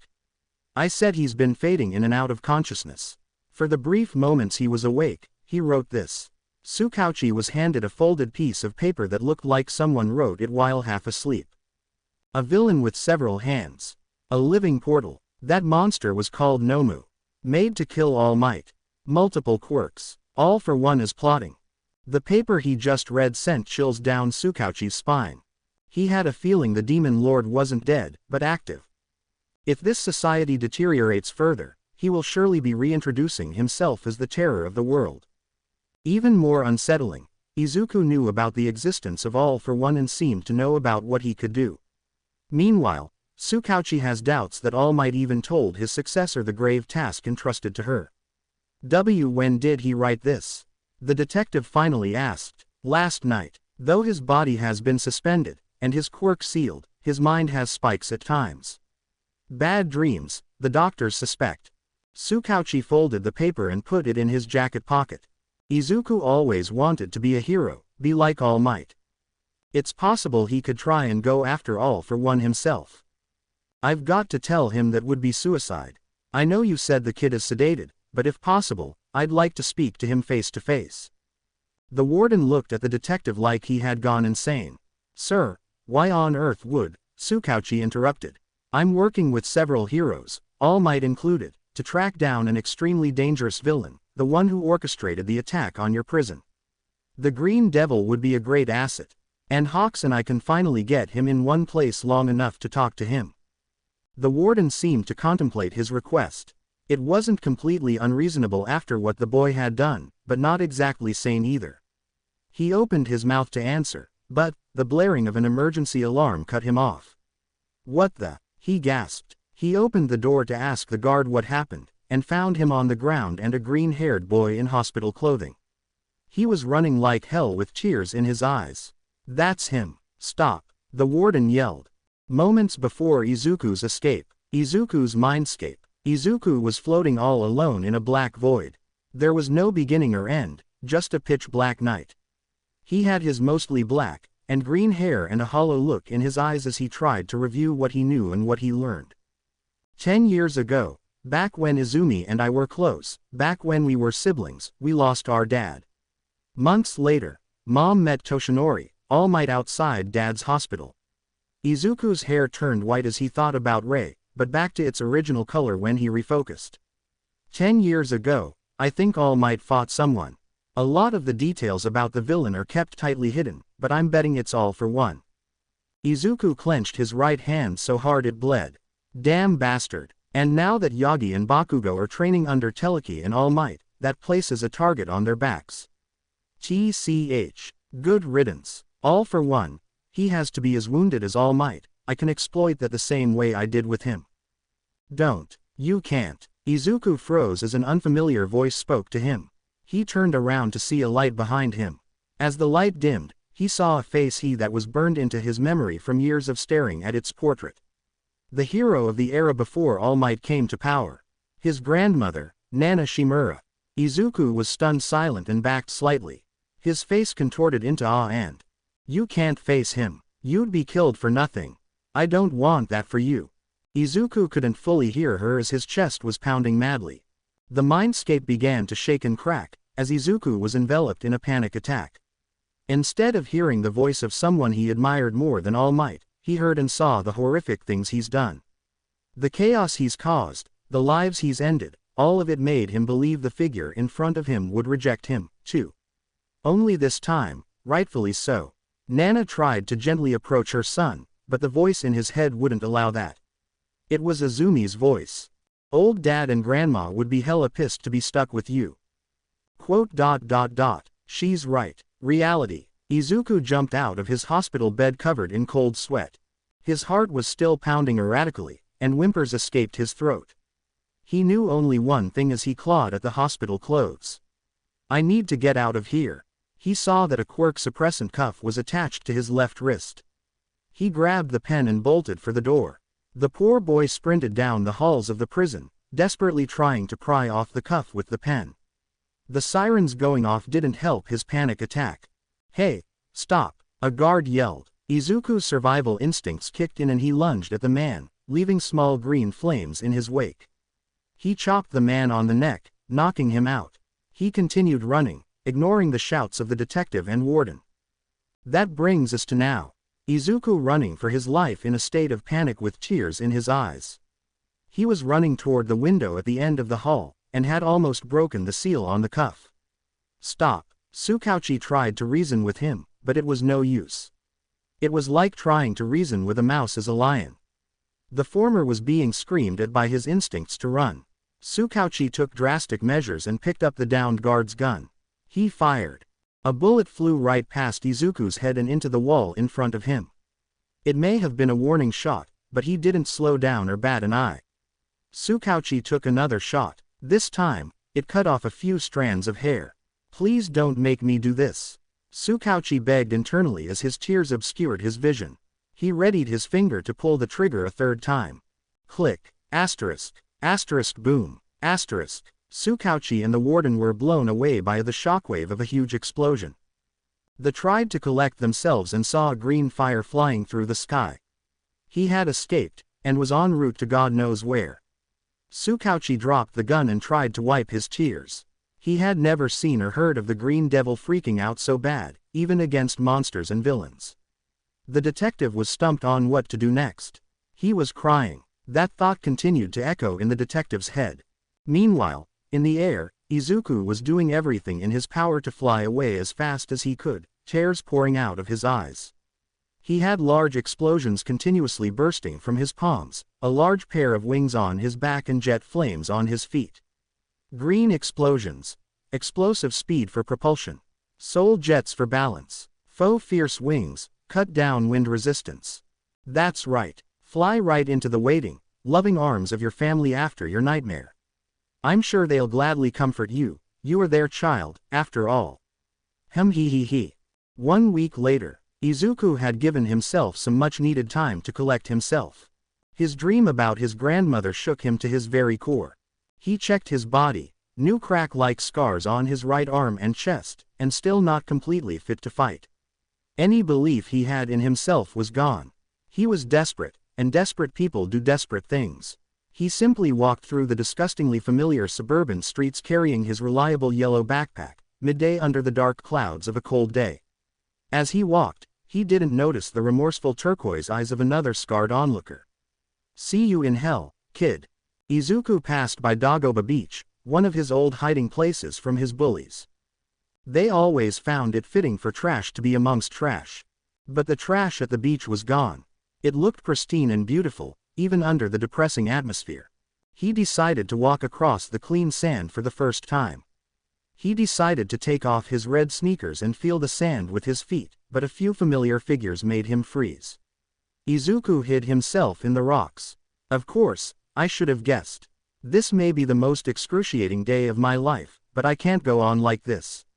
He was ready to throw in the towel and turn himself into the Yagis. As horrific as it was for him to admit, he couldn't do this alone anymore. He needed his family. On the sandy shore were All Might and Teleki looking proudly at their star students. Katsuki Bakugo and Izzumi Yagi. The latter had her face contorted with disgust as she thickly swallowed something. Man, did I dodge a bullet? Katsuki huffed. I'm surprised you actually said Izzumi could take it, Katsuki. Inko said. Unlike me, she's practically defenseless against that green pyromaniac. She needs this to level the playing field. Inko and Toshinori smiled proudly at the boy's heroic generosity. What are they talking about? Why does Yagi look like she's about to throw up? Izuku wondered. Make no mistake, I'm still gonna be the #1 hero. We may be a duo, but there can only be one indisputable best, and it'll be me. Good luck swallowing that, Izzumi. There's that horrifically huge ego. Izzumi shook off her disgust and grinned at her blonde friend. I wouldn't be so sure, Kachan. Before we know it, I'll be as strong as All Might. Like that means anything to the guy who'll surpass him. All Might walked up to the two and placed his hands on their shoulders. We couldn't be prouder of you two, and all the extra hard work you've put in these past few months. You really went plus ultra. Izzumi may have inherited it, but Katsuki, you would also make an exemplary successor. I'm so happy to know the legacy of One for All is in good hands. As All Might and Teleki carried on proudly, Izuku felt his heart burning in his chest. After all this time, he comes home and the same scene repeats itself. Izzumi and Katsuki being praised while his pain is invisible. But one little thing kept his ears fixed on the group. One for all. What is that? The opposite of all for one. And what does he mean inherit? Hey, how long until tech support gets here? Katsuki asked. Her dad says not until Japan's crime rate goes down. Inko said dejected. So not long then. Katsuki proclaimed as he punched his fist into his palm. Izzumi smiled next to him. Yeah. Once I get this power down pat, in like a week or two, we'll take the villains by storm, starting with the Green Devil. So typical. They think their power is all they need to be heroes. They don't have anything else to make them even remotely heroic. That's why they rejected me. All Might spoke up. It will be nice to have Melissa. The house has been feeling rather empty. His grin wavered, if only slightly. Izuku was clutching his hospital clothing as smoke came off of it. Who is this Melissa? He wondered, having never met anyone by that name. All Might's grin never dropped, but his face became more serious. Izzumi Yagi, you have inherited my quirk, One for All. Take honor in knowing that the world will one day looking to you as its next symbol of peace. I know that you will succeed, for Japan and for your brother's and grandmother's honor. The green-haired girl nodded and gladly accepted, having no idea what she was getting into. Meanwhile, Izuku was having a breakdown all over again. What the hell is going on here? One for All inherited his quirk. None of this makes any sense. And in my honor, what does that mean? His mind was racing before it slowed to a horrifying conclusion.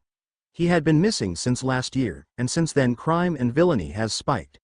The Yagi's quirkless son, alone in a crumbling superhuman society. What could possibly happen? Izuku tried desperately not think about it as he flew from the beach. Thankfully, the Yagis and Bakugo were too focused on each other to notice him, as usual. Half a mile away from the beach, Izuku flew to the front door of the Yagi household, and crashed right through the door. He picked himself up, not feeling much pain and leaving the doorframe on fire. He saw the old memorial table. It wasn't that anymore. It looked like any regular decoration table with flowers and pictures of the current family. Except for one. Izuku let his tears spill profusely as he ran up the stairs, his fire burning away at the house without him caring. He went straight to Izumi's room. He didn't care if she would kill her for it, he needed answers. He saw something that made his heart ache. Bunk beds. He hadn't seen those since before he was misdiagnosed as quirkless. On the bottom bunk, he saw her laptop was open to a picture of a blonde, blue-eyed girl. He had never seen this face before. She looked to be from a different country. Who is that? He wondered aloud. Perhaps Izumi's diary would shed light on the matter. He clicked off the picture of the blonde girl and opened his sister's digital diary to a random page. Even when he's gone, Izuku keeps pissing me off. I found his journal about Dad. It's full of stuff about him and the old man together. There's barely any me. One last slap in my face before you leave, huh Deku? Just rub it in my face that you've got so many good memories of Hisashi, while I have almost none. Izuku felt a new level of disgust and repulsion toward his twin sister. He finally understood why she hated him after all these years. It's because he was with Hisashi more than her. More than anyone really. Izzumi was too infatuated with their busy, heroic mother to make time for her plain old dad and his weak fire-breathing quirk. She carries guilt and regret for not being like Izuku, and takes it out on him. That's what Izuku is to her, her deep-seated regrets given form, despite having done nothing to wrong her back then. Izuku clicked to another page of her diary, an entry about this, Melissa. She's gonna be great to have around, making awesome gear for me and Kachan. At least this quirkless is smart enough to know she can be a hero and makes herself useful, unlike Deku. Izuku felt his heart weep, burn and bleed. Q. Quirkless. His shallow voice repeated that word. This blonde girl is like he was. She's his replacement. Izuku grasped his stomach and vomited all over the laptop. He rolled off the bed and landed on his hands and knees. He cried and coughed out his stomach's contents. He finally understood why his sister hated him, and what his family was doing to move on. That was the worst blow he's ever suffered. At least, that's what he thought.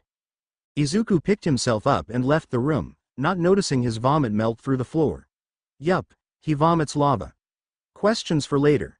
He pushed himself to look into his parents' room. Nothing was different from his last visit, except that now Nana's picture was hidden inside the drawer. He picked it up and held it to his chest and cried. The flames continued to climb the house as his emotions were exploding out. Quirkless. Izuku thought, and Toshinori popped in his head. Toshinori said his quirk was somehow passed down to Izzumi. Did it originate with him or? Izuku looked at the burning picture of his grandmother. No. You trained him. You must have. So he was quirkless, too? He was like me. But he never did anything to help me. Izuku flipped the paper around and saw something written on the back. No doubt from Toshinori. Dear Master, I've made my choice to pass on our quirk to Izzumi. She will make both of us proud as its ninth wielder. Perhaps you two will be united, and you can guide him. I feel bad for my son, Izuku. But I can't leave the power in his hands. He might be like I was, but he isn't me. He doesn't have the bravery to be a hero. It'll be much better for him to remain timid and quirkless. Please watch over us from above, Mother. Izuku's flames flared up as the paper in his hands was reduced to ash. His animosity for his family was climbing new heights today. He just learned that his father is the biggest hypocrite ever. He told him he couldn't become a hero. To him it was like saying his son had no purpose in this world or this family. Izuku's world crumbled that day. If the quirkless back then were treated like he was, it would explain everything with his relationship with his father. The coward couldn't bear to look at a painful reminder of his hard life. He wanted to leave it behind and focus on being the world's great symbol, and in doing so, he created a great monster. That just leaves one place left to look, his old room. Izuku didn't bother with ladder, he just burned through the rusty flooring separating him from his original prison cell. He turned to where his mattress lay, but saw something entirely different. It was something he could never unsee. The sight was so jarring, so shocking, so unbelievable, so heartbreaking that it brought him to his knees. He cried silently while keeping a near-blank expression of surprise. He would have vomited again, but he couldn't. He was empty inside. What he was staring at was a shrine for the deceased, and his picture was in the center. Izuku Yagi is dead. The broken soul was on his hands and knees as he took in this world-shattering reality. His family believed he was dead. They accepted he left them and moved on. He, the living embodiment of their regrets, failures and awful past, was nothing more than an ugly memory they hoped would fade away soon. The poor soul felt himself drown in a sea of abject misery and crackling flames. The house was nearly completely engulfed in the searing hot fire of his pain. I'm dead to them. They've already moved on from me. The quirkless failure with no reason to live. No. I did have a role here. I was the living embodiment of everything they wanted dead. I wanted to be a hero, but I was born to be their villain. And villains don't get happy endings. He had no idea how long he was sitting there, crying over the death of himself. The attic was Izuku picked himself up to his feet and walked to the shrine. He pulled off his red sneakers and placed them down to burn. He reached into the smallest compartment of his backpack and pulled out an ultra-rare All Might trading card. He placed it in front of its owner. The silently bawling boy put his hands together in a praying manner. He stood there as the flames caused the attic to collapse and the shrine to burn. He closed his eyes as the burning tears still slipped through. You didn't deserve to live the way you did. Your life was a nightmare.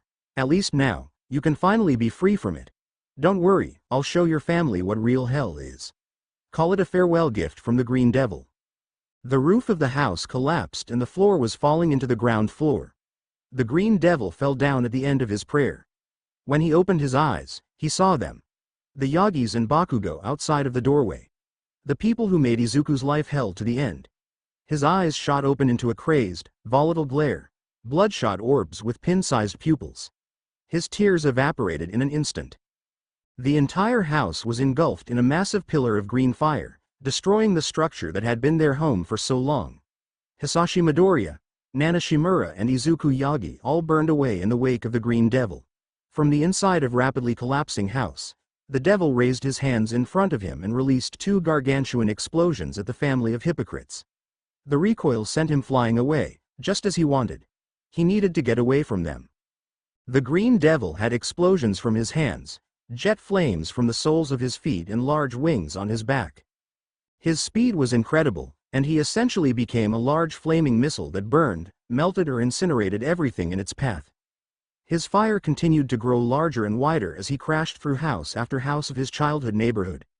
The flames of disaster spread so quickly and burned so hot, dozens of lives were lost with each passing moment, and he had no intention of stopping anytime soon.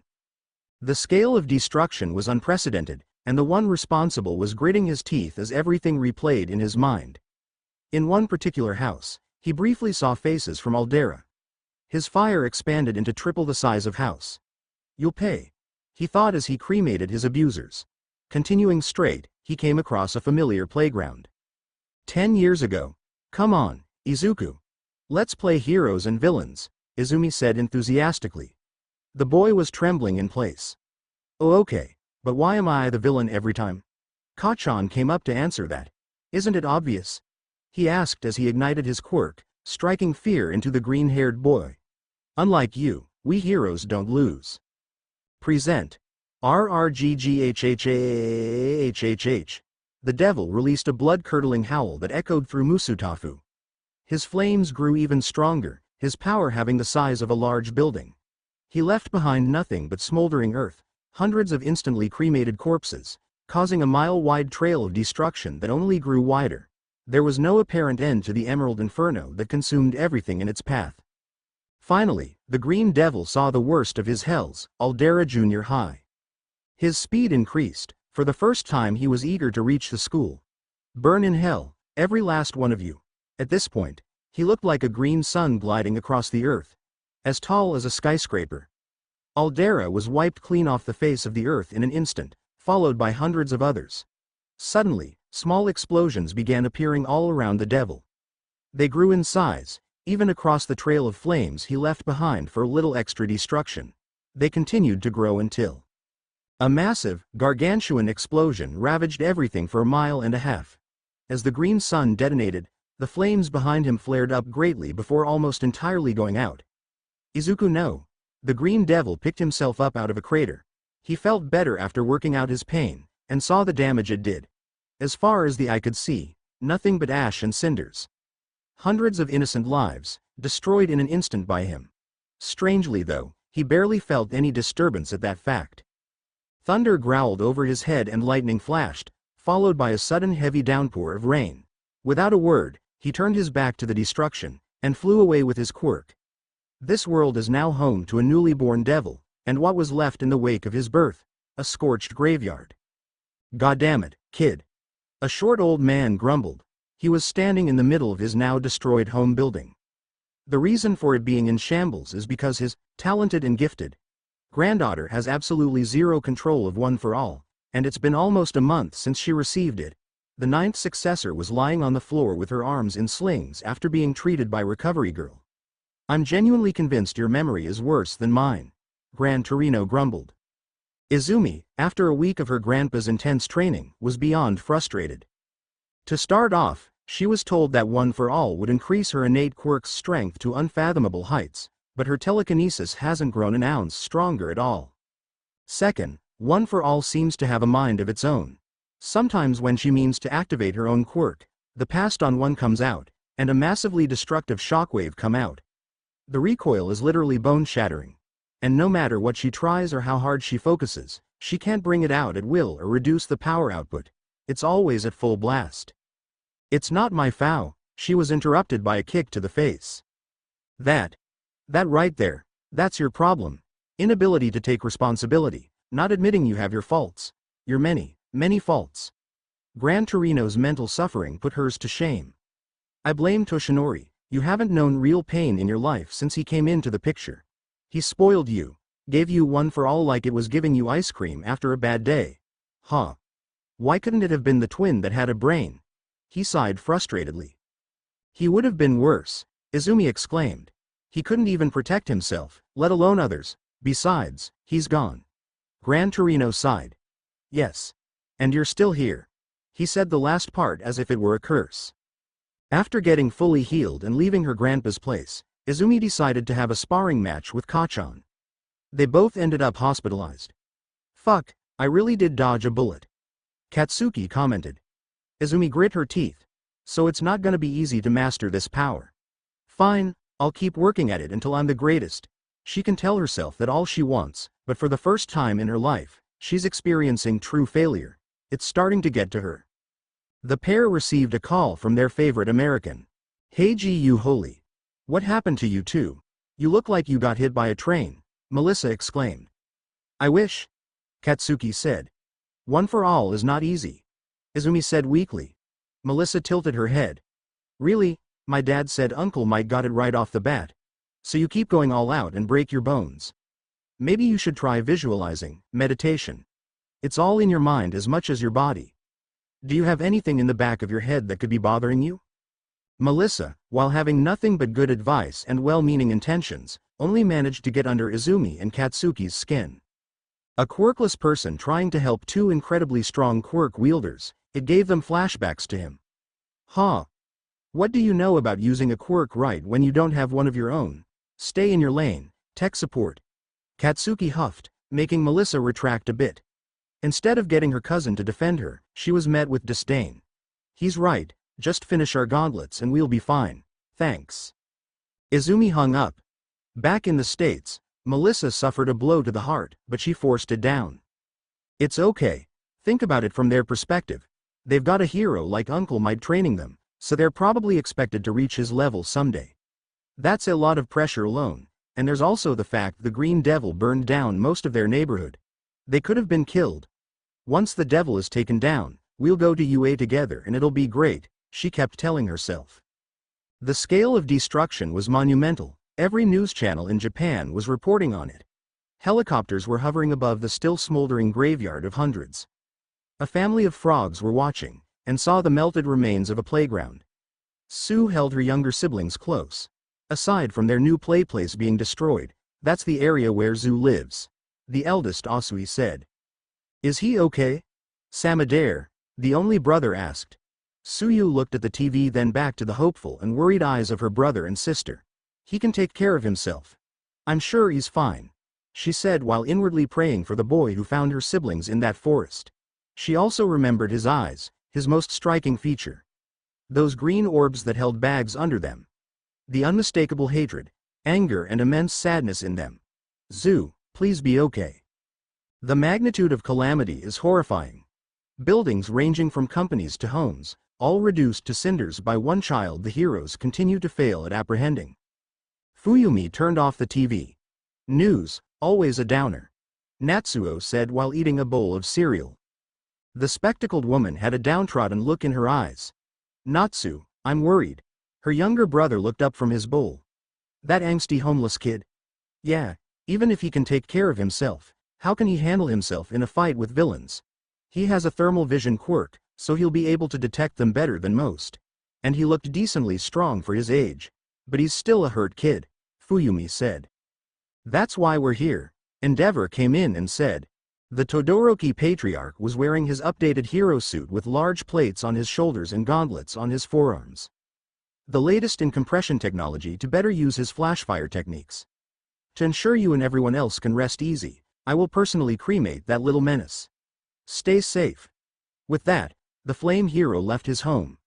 Natsuo simply huffed. He gets his ass kicked by another flaming demon, and thinks it's a good time to try to be our dad. Natsu, Fuyumi scolded. The young white-haired man wasn't technically wrong. Endeavor had been fighting a battle ever since that other white-haired appeared in Central Hospital. The thoughts he had tried to bury for years were resurfaced. He found himself having repetitive nightmares. In them, he is on Sokoto Peak, and he is not alone. In front of him is his eldest son he once believed to be dead. He was engulfed in flames. Most of the time, they are red flames, and he wakes up dejected. Other times, they are green and he wakes up frustrated. On rare nights, they are blue and he feels guilt, sadness, self-hate and heartbreak. After the number 2 hero left, the youngest son of the house walked out of the training room. Hey Shoto, how'd training with our devil go? Natsuo asked. The red and white-haired boy looked roughed up, but not as bad as usual. It was more flexible, he wasn't so hyper-focused on forcing out my fire. I don't care to know what's going on in that bastard's head, but it seems he's starting to get some sense knocked into him. A seemingly endless stretch of disaster. That's what it looked like from the news choppers. To others, it looked like confirmation that the Green Devil was the enemy, not a friend. To 3 middle schoolers, it felt like betrayal. Despite that, they clung to hope that he wasn't what his actions made him out to be. The scorched graveyard. That's what they're calling it now. The massive stretch of death and calamity that was once a peaceful, lively neighborhood. At the beginning of this paveway of destruction were 2 of the people most meant to die by the Green Devil's ruthless flames. Teleki and All Might, or by their real names, Inko and Toshinori Yagi. The 2 of them kneeled upon the ashes of their home and prayed to Hisashi and Nana for protection, as they were the ones that either kept their family together or helped them reach their dream. For those who had unjustly lost their lives to a monster. And for him, their son, Izuku. The 2 heroes beat themselves up inside. Just when they had a reason to smile again in Izzumi and Bakugo, this happens. They took it as a reality check. As long as the Green Devil is still out there, there can't be happy days. That's what they thought, but they had no idea. They vowed to stop the Green Devil, make him pay for all he's done. And if it means taking his life. This could be problematic. A black-haired man sitting at his desk said to himself. He had seen the news about the escaped convicts of Kimusho prison. Some of the escapees are ex-employees of the Yayorozu company, dismissed for workplace misconduct. Now, with heroes and police no longer as powerful as they once were, the Yayorozu patriarch had reason to fear petty vengeance from people he once trusted. Unbeknownst to him, his only daughter was listening to his plight, and knew what he believed would be the worst-case scenario. "Lady Momo, your trainers are ready," a butler said to her. "Thank you, I'll go meet them immediately." Momo walked through the halls of her family's estate, holding a determined look on her face.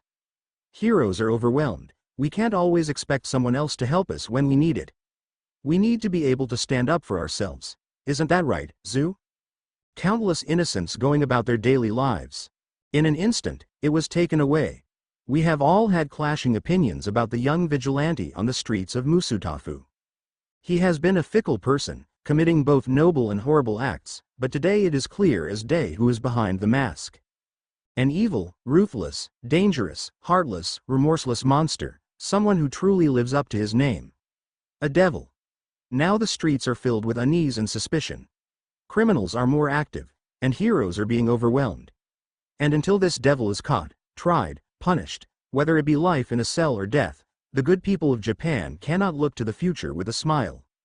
Tsukauchi turned off his office TV and pinched the bridge of his nose. "Well, ain't that just lovely?" Hawks said on the detective's couch. He sat hunched with his hands on his face as his golden eyes glared at the floor. "This doesn't make sense." The wing hero began. "First, the Green Devil fights an entire prison worth of criminals, along with a Nomu far above what we faced, to the point where he's comatose for 2 months. Then all of a sudden, he decides to take hundreds of lives." Hawks knew Izuku also awoke in a state of panic, which rose questions. But even in the midst of a panic attack, he didn't kill or seriously injure anyone. And the scorched graveyard occurred a week after his own escape. Hawks understood that the boy was pushed into becoming the monster that he is, but this much senseless destruction, and coupled with the fact that he knew about All for One. The young pro didn't want to assume the worst, but given all that they've seen, it's entirely possible he could want to join the Demon Lord. "Hawks." Tsukauchi grabbed the bird's attention. "I think I can shed some light on what's going on in his head." Tsukauchi sat in his chair. The timing for this couldn't have been worse. Izuku was at his wit's end. All the bloodshed, the villains and heroes hunting him, he's just a kid. It's incredible he lasted this long without completely losing his sanity. I saw it in his eyes as he fled. He'd had enough. He went home, ready to turn himself into the people who broke him. And those very same people may have broken him beyond repair. Hawks listened intently. What could they have possibly done now? Beat the crap out of him or something? Tsukauchi scoffed. If it was just that, we might have a smaller list of casualties. No, they hit him in the wound that's been there for most of his life.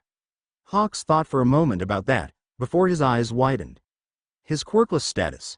But that's clearly not the case anymore. He's got a hella powerful quirk. Tsukauchi grit his teeth as the words built up in his throat. All Might told me he had picked his successor, and that he would be raising her to be the next symbol of peace. Hawks already knew about All Might's nepotism clouding his judgment. He gave her his power, transferred one for all to Izzumi Yagi. He told me the week before Izuku snapped. Hawks's eyes widened as confusion settled into him. One for what? Transferred his quirk.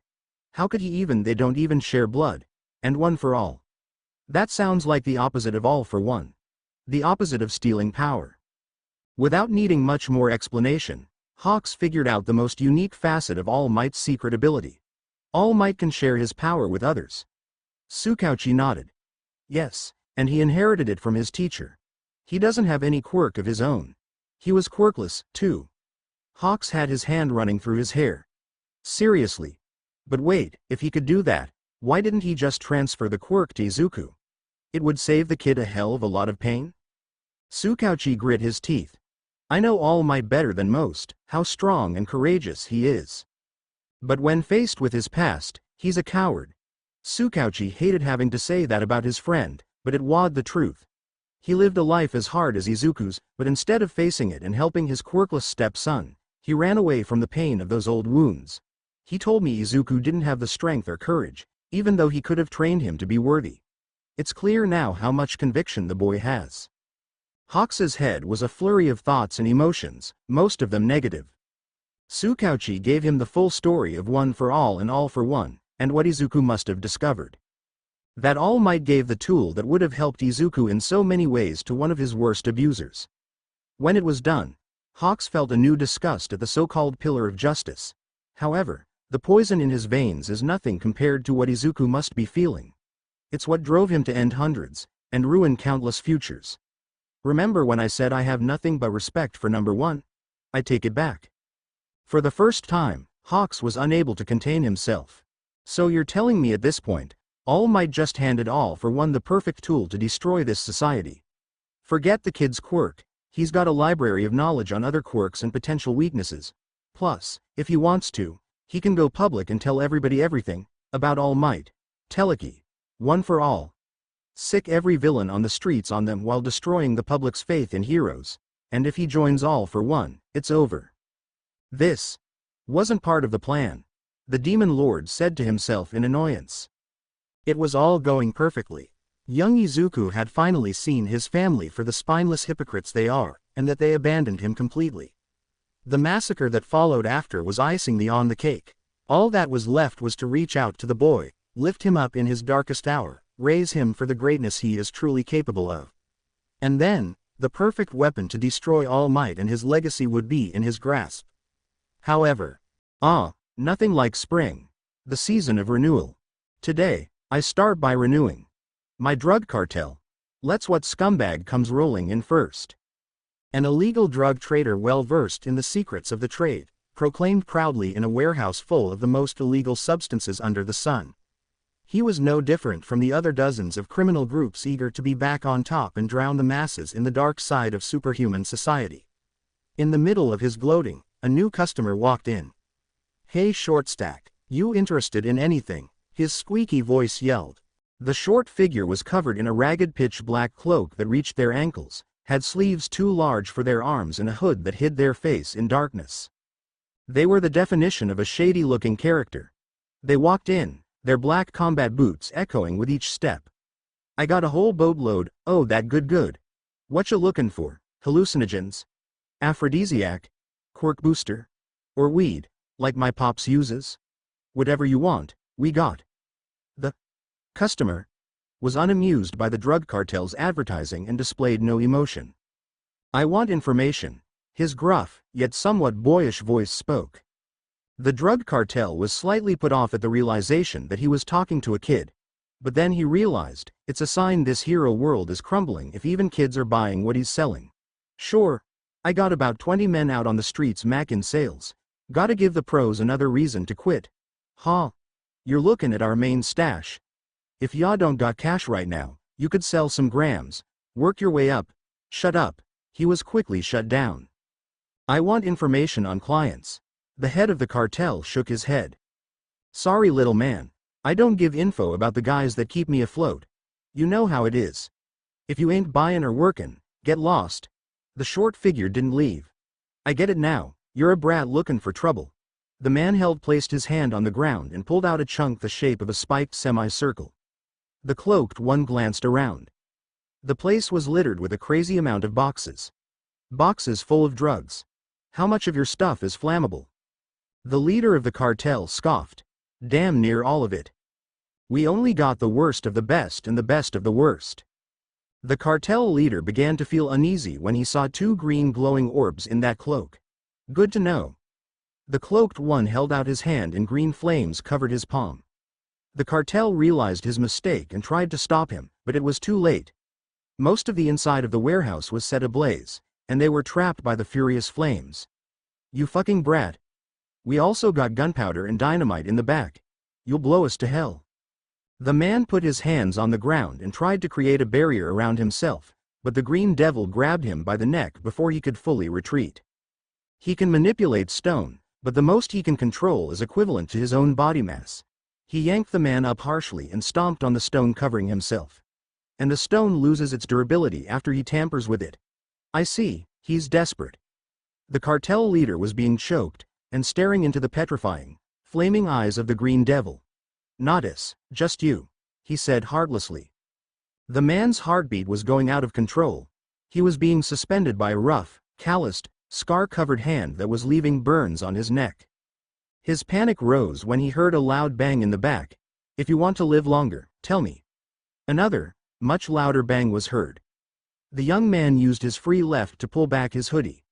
His fluffy, mostly black and green hair, scarred right cheek, and green eyes that, despite being on fire, held the unimaginable coldness of death in them.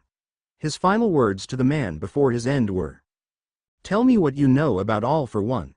The heroes received a report about a number of demolished warehouses, all of them either hideouts or held criminal stashes. That was a month after the scorched graveyard disaster. It was extremely vexing to receive aid from this devil, but it meant less criminals on the street, thanks to the one who inspired them. They took this as a sign that the devil was back in action, which meant more fear and uncertainty. Izuku stood atop a building ruined by the conflicts of heroes and villains clashing. It was far easier to find these buildings nowadays than before. The rain landed on him, but it did nothing to hinder his fire. His cloak, which was made from top-of-the-line resistance to any force man-made or nature, from the black market, held up well against those explosions. He would give the villain he stole it from his thanks if he hadn't murdered him. He looked down on Musutafu, the sirens of police, the fear in the air, the misery and anguish in the atmosphere. And all he felt was apathy. None of this mattered to him, not since he settled on his end goal. I put it together not long after. Izuku Yagi died. All for one and one for all. Opposites, just like their wielders. One is a shared ability, it gives. So the opposite is power theft. The more I thought about it, the more I realized what was out there. All for One can steal quirks, and apparently pass them on to his puppets like the Nomu. A villain that even permanently injured Prime All Might and lived to tell the tale. The Merchant of Quirks, the King of Villains, Symbol of Evil, Demon Lord, the Shadow Emperor. Every little bit of information I can get about him only feeds my paranoia and drive. Izuku jumped off the building and flew through the dark sky, lighting it up like a beacon, leading anyone with useful information to him. This guy, this man, is the real devil of this world. One for All may be the only power that can stop him, but it's in Yagi's hands, and there's no way in hell I'll leave it to such an incompetent weakling. I likely don't have the strength to stop him myself, so I'll take it one step at a time. I'll slaughter every villain I come across, weaken his forces, drive him into a corner, and then he will pay for all the lives he's ruined. And so will I. Inside of Izuku's backpack was the latest addition to his quirk analysis notebooks. An analysis on himself. It had become a journal he used to record everything that happened to him since he left his old life and awakened his power.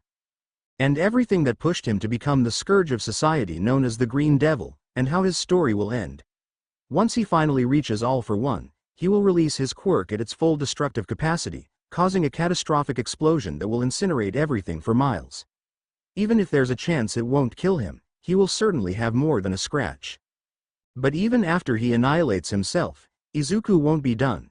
The purpose of this journal is for others to find it and learn his story. To learn the hypocrisy of All Might, Endeavor, Bakugo, Yagi, and strip them of their hopes, dreams and ideal futures, to have them walk through the world hated and despised with nothing in life to look forward to, just as he did. Except it will be justified. That will be his mark on this world. The proof that he existed. Death. Destruction. Calamity. Evil overtaking. What was once a thriving district is now a collapsed pile of rubble. With each day, criminals and villains gained more control over the streets, and the heroes meant to stop them were stretched thin. This society was thought to be overflowing with heroes, but that was not the case. As peace dissipated and gave way for anarchy, and the public took out their fear and blame on their protectors, the heroes hung up their capes and resigned. They were not more than celebrities who acted for recognition and praise. This society was overflowing with fools that chased petty dreams. That is how it crumbled so quickly. Those that remained had little to no glory or fame to earn, yet they still put their lives on the line. They were the true heroes of this society. A shame their numbers weren't half of what they used to be. As it stands, Japan is covered in dark clouds with no sun in sight. The only light in the sky to be found was one that belonged to neither side. An enemy of both. The Vigilante that created the first cracks of this hero-saturated society. He flew through the skies at high speed, inspiring dread to everyone who saw him. This figure clad in a black tattered cloak was known as the Green Devil. He perched upon an abandoned building that provided a decent view of the ruined city. Off in the distance was a massive scuffle with more buildings collapsing and plumes of dust rising. More rabble on a rampage. Huh? He thought as he jumped off the building, leaving his viridescent flames in his wake. This is our turf, punk. A massive red kaiju-like creature yelled with his green twin. They both had scaly exteriors and muscular physiques. Not anymore, shitheads. A four-armed giant yelled. Their titanic clash shook the entire area and kept ground-bound heroes at bay. Fortunately, the civilians had been evacuated. Closing in on the two was a lady dragon and her periwinkle student. Citizens are evacuated. Now's your chance, Najire-chan. She told her ward. Gotcha. The long-haired girl held her hands out and aimed for the clashing titans. Her targets were the Kaiju brothers, two birds with one stone. Golden streaks of energy spiraled around her wrists as she fired her attack. 50% output. Najire wave. A widespread wave of energy shot from her hands and directly at the scaly duo. Despite being just half of full power, the young heroine caused them to fall to their knees. The four-armed giant realized he had more company. Damn heroes. He picked up a large chunk of fallen concrete and aimed at the dragon and energy quirk user. However, the two of them noticed something approaching behind his back. It was coming at blistering speeds. Take this. As four arms threw the huge projectile, the heroes were already out of the way, their attention split between him and the rapidly approaching figure. Four arms looked back to see a sight that made him lock up in fear. The Green Devil. The Kaiju brothers raised their heads and stared like deers caught in headlights. The devil's emerald green wings instantly expanded in length, and two more grew from his lower back.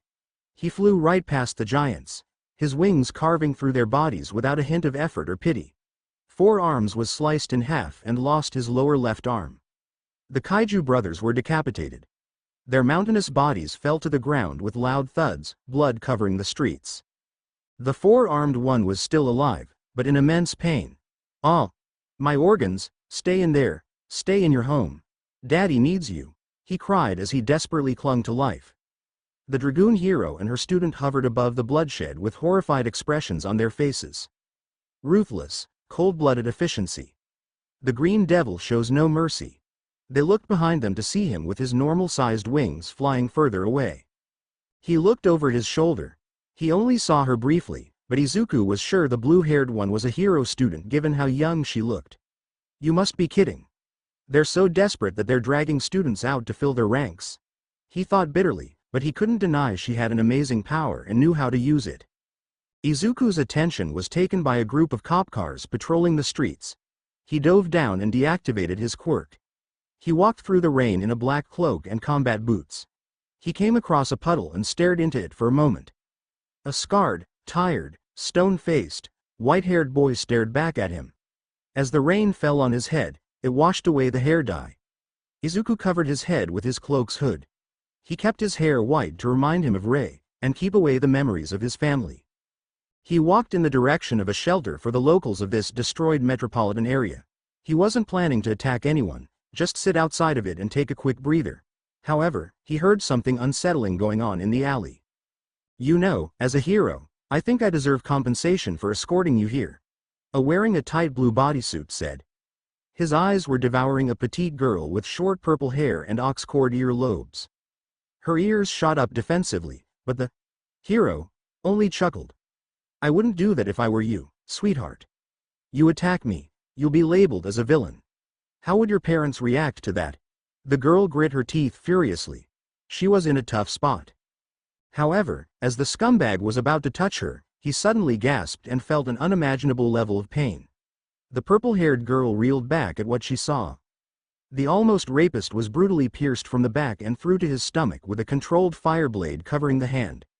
The man vomited blood, and was tossed aside by the Green Devil. Kyoka looked in shock at her demonic savior. He stood in front of her with his hand covered in blood and viscera, but was unbothered by it. His feet were alight with his quirk, and his eyes and lower mouth were obstructed by his fire. He had a pair of large, glowing wings on his back, illuminating the dark alley. His hair was standing on end and seemed to be glowing green, matching the color and appearance of his quirk. Kyoka stood frozen in fear of the being before her. After what she had seen him do in front of her, she was essentially paralyzed. Through the flames, she could make out green pupils boring into her soul before they turned to the corpse. Take a good look, he spoke in a gravely serious voice. This is the side of heroes you don't see on TV. Kyoka listened to his words, although she didn't want to. They struck a chord in her. Her ears perked up as the sirens of police cars approached. The Green Devil raised his hand and pointed it at her. Kyoka could only tremble more violently, still unable to move or speak. The pupils she saw in the Green Devil disappeared, and were hidden behind a pure white veil. Nothing is black and white in this society, he said before hitting her with a strong blast of green fire. She was knocked down to the ground and let out a terrified shriek. However, she didn't burn, nor was she overcome with fear or dread. The flames were warm and harmless. They lingered around her like a blanket, and she still couldn't make her legs move from the filthy alley. Nothing is black and white. She remembered his words. She looked at the corpse of the scumbag that nearly assaulted her, and the flames of the menace that saved her. The police found her and escorted her to the shelter without a hitch. She wouldn't forget her encounter with the Green Devil. Once she had recovered from the shock, the police were shocked to hear from her what happened. Meanwhile, Izuku was back in the sky, searching for any villain's throat he could get his flaming hands around. This had become the norm for him. Fly around, hope to get ambushed by a hero or villain that could be useful to him. The villains would be murdered, the heroes horrifically injured. In very rare cases, saving people, whatever remained of his soul would come out at these times. But he still had the blood of countless on his hands. But he couldn't let himself be weighed down by guilt. He still had a mission to complete. The scale of destruction was beyond words. No words could describe it. All Might, Teleki, Tsukauchi, Izzumi and Bakugo were looking at something straight out of a nightmare. There were dead bodies strewn across the ground, utterly decimated. There lied broken, cremated corpses, the stench of death filling the air as the rain attempted to wash away the blood. They knew who did this. The green embers made it obvious. But the truly horrifying part, amongst the pile of mutilated villains were also heroes and police. A large squad of villains was rioting, and the remaining heroes were attempting to get them under control. But then, as they sent a signal for backup, he appeared. Tsukauchi was haunted by the screams and final breaths of his comrades over the radio before everything went static. Izzumi and Bakugo were itching to get a taste of hero work, and joined All Might and Teleki as their unofficial sidekicks. It was also a 2-day late birthday gift to Izzumi. A gift wrapped in blood, destruction and death they were useless to prevent. Their first time being heroes, and all they felt was helpless weakness.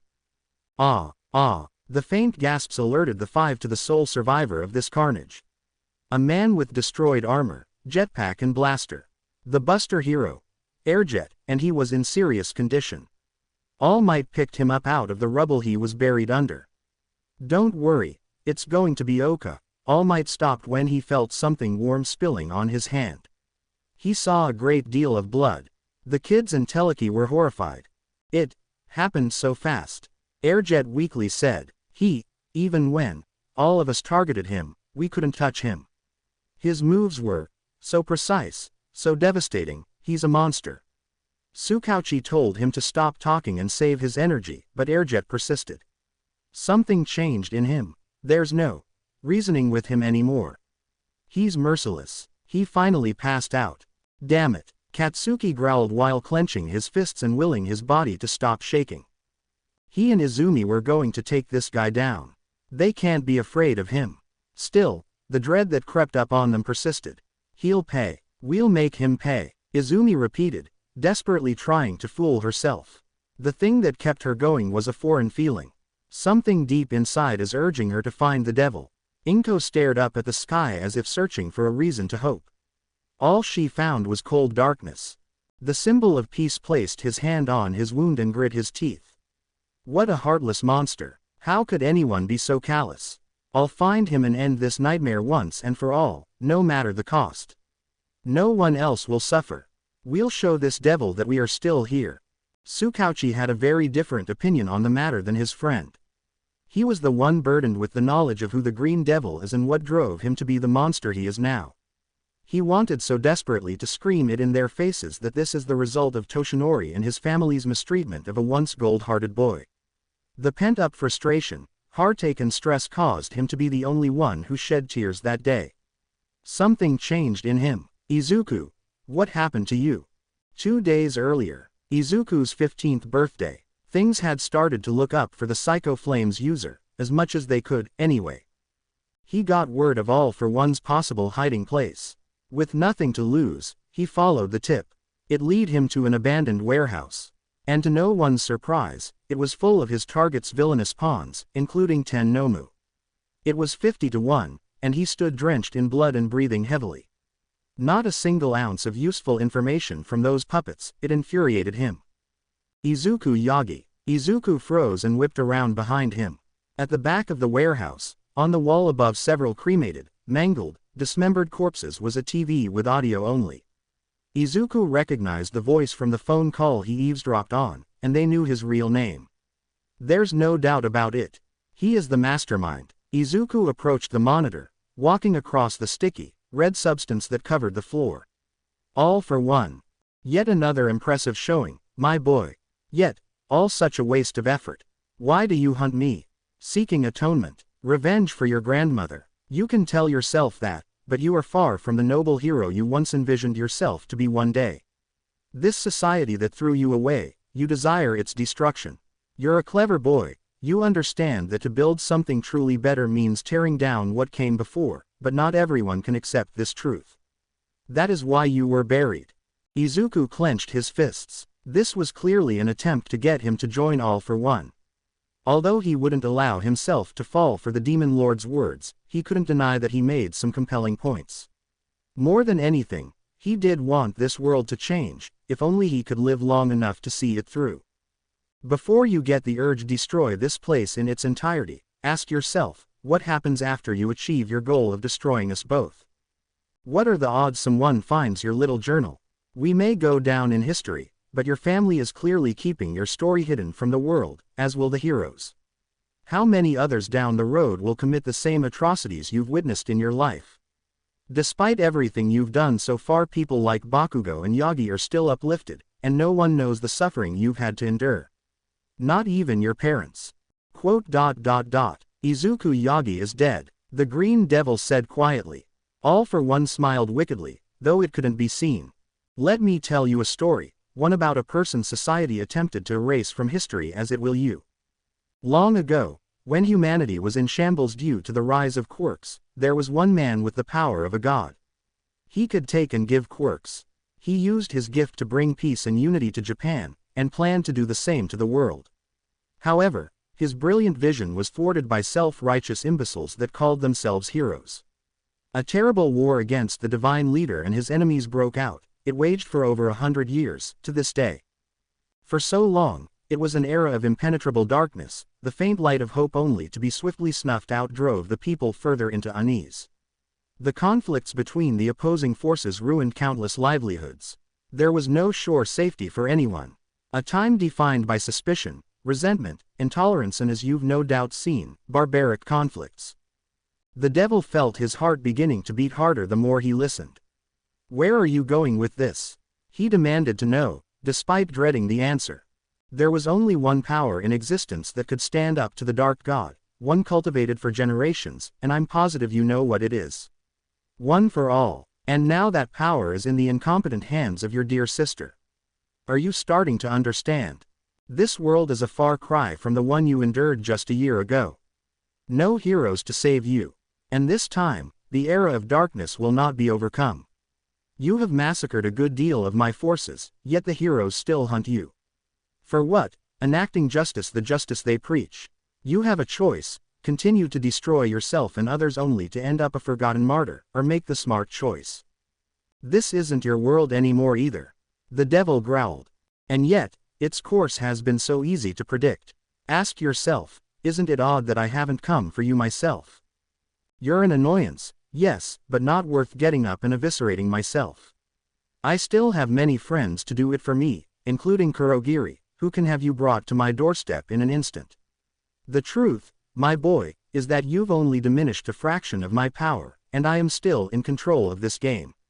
How does it feel to know that, through all your efforts, you're ultimately powerless to reach your monumental goal? Perhaps Izuku Yagi is still breathing after all. Or should I say, Deku. Boom. The monitor in the warehouse exploded suddenly, consuming the interior in a fiery shockwave.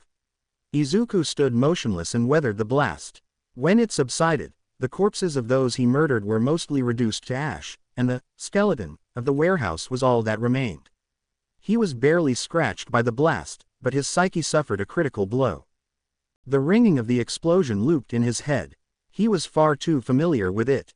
All the horrible memories he's tried to bury came back with vengeance.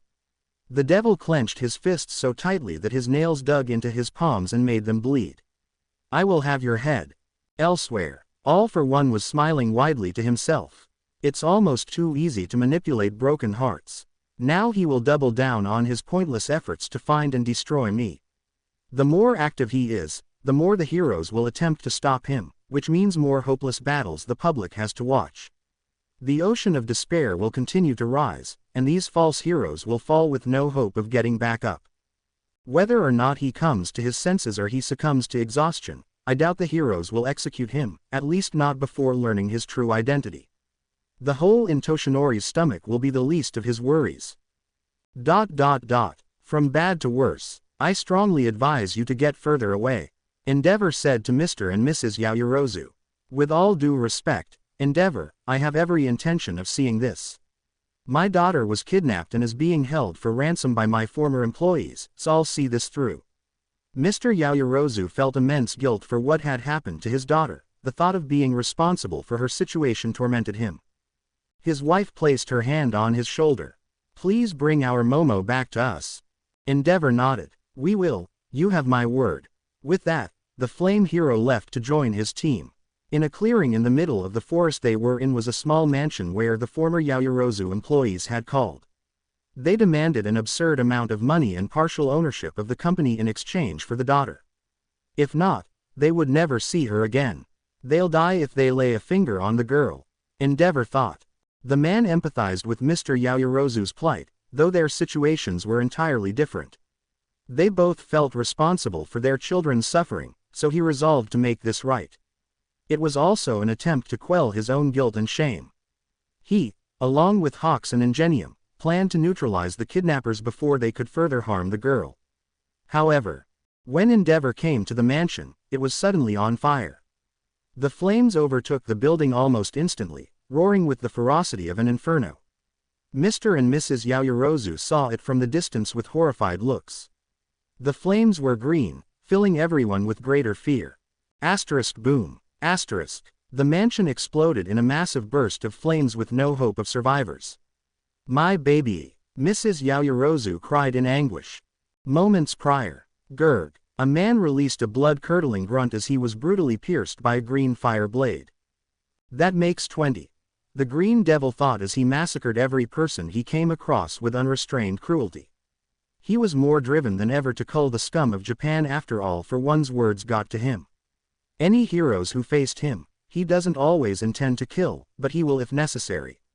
He kept his power on a small scale, not opting for a full-blown display unless truly threatened. He came across a hallway where two men were talking. Grr. This is just fucking perfect. One of them yelled in frustration. What is it? The other one asked. The Yaoyorozu girl escaped. Not only that, she's fighting her way out. The other one looked surprised at that. Are you serious? I thought she was just a spoiled girl. Clearly not. On top of that, most of the others aren't responding. Let's go stop her before she ruins everything. They left, but Izuku stayed frozen at the mention of one word. Yaoyorozu. He remembered, how could he forget? The only person that helped him with his demons from Aldera. The person who let him vent about his painful life. The kind soul he snapped at for trying to help him. For the first time in months, his heart felt a sliver of warmth, before going ice cold. The men he had murdered were kidnappers. His mind was filled with thoughts of Yaoyorozu being tied up, taken, the fear running through her. In that moment, he resolved to do one thing. I'll kill them all. Momo was forced to fight her way through the criminal compound, armed with a bow staff and shield she created with her quirk. Thanks to the training she received from her instructors, she was capable of holding her own against the men, having knocked out a dozen single-handedly. Despite being vastly outnumbered, the difference in skill allowed her to push through. Still, Momo had suffered a few blows, but nothing too serious. Sweat drenched her forehead and she was quickly losing stamina. Having nothing to eat for the past 24 hours was taking its toll. She's just thankful she sprung into action before her kidnappers got any twisted ideas. You bitch! A voice yelled from behind her. Momo crouched just before a metal bat could strike her, and followed up with a sweeping kick. The man fell on his back with a thud. Gotcha! Another from her blind side lunged at her. Momo rolled out of his way, positioned herself behind him and delivered a strong kick to his back, making him crash on his comrade. Momo was panting and clutched her bow staff and shield. Her legs were about to give out and she could feel the oppressive hand of exhaustion about to take its hold on her. Suddenly, an explosion occurred from above her, and the floor she was standing on gave way. She fell to the bottom floor and landed on her back painfully. She tried to pull herself up, using her staff to help her stand, but when she opened her eyes, she fell down all over again. In front of her was a living viridian fire, that she had been told was one of the worst encounters she could ever come to. Green Devil, she whispered. Behind the fire, Izuku's eyes were carefully analyzing her. He could tell she was exhausted, her thermal energy made it clear she was terrified of him. Her clothes were torn in places, but nowhere to sully her dignity. Her hair was loose with locks sticking out, and she had multiple scrapes, bruises and cuts. Still, she pushed through all of that and attempted to stand up, though she only rose to one knee. Brave, determined and skilled, not to mention, persistent and kind to even those who don't deserve it. Momo opened her mouth to speak. Are you part of this? She asked, referring to the kidnappers. Izuku stared at her vacantly as the flames surrounding him began to fade. Momo Yaoyorozu. He spoke, shocking Momo that he knew her full name. Tell me. He revealed his left hand dripping with blood and blood splattered all over his black cloak. Under his feet were the dead bodies of the last two that tried to attack her. Do I look like the kind of person who would have friends? He asked coldly. Momo paled and was shaken to her core. He's completely out of my league.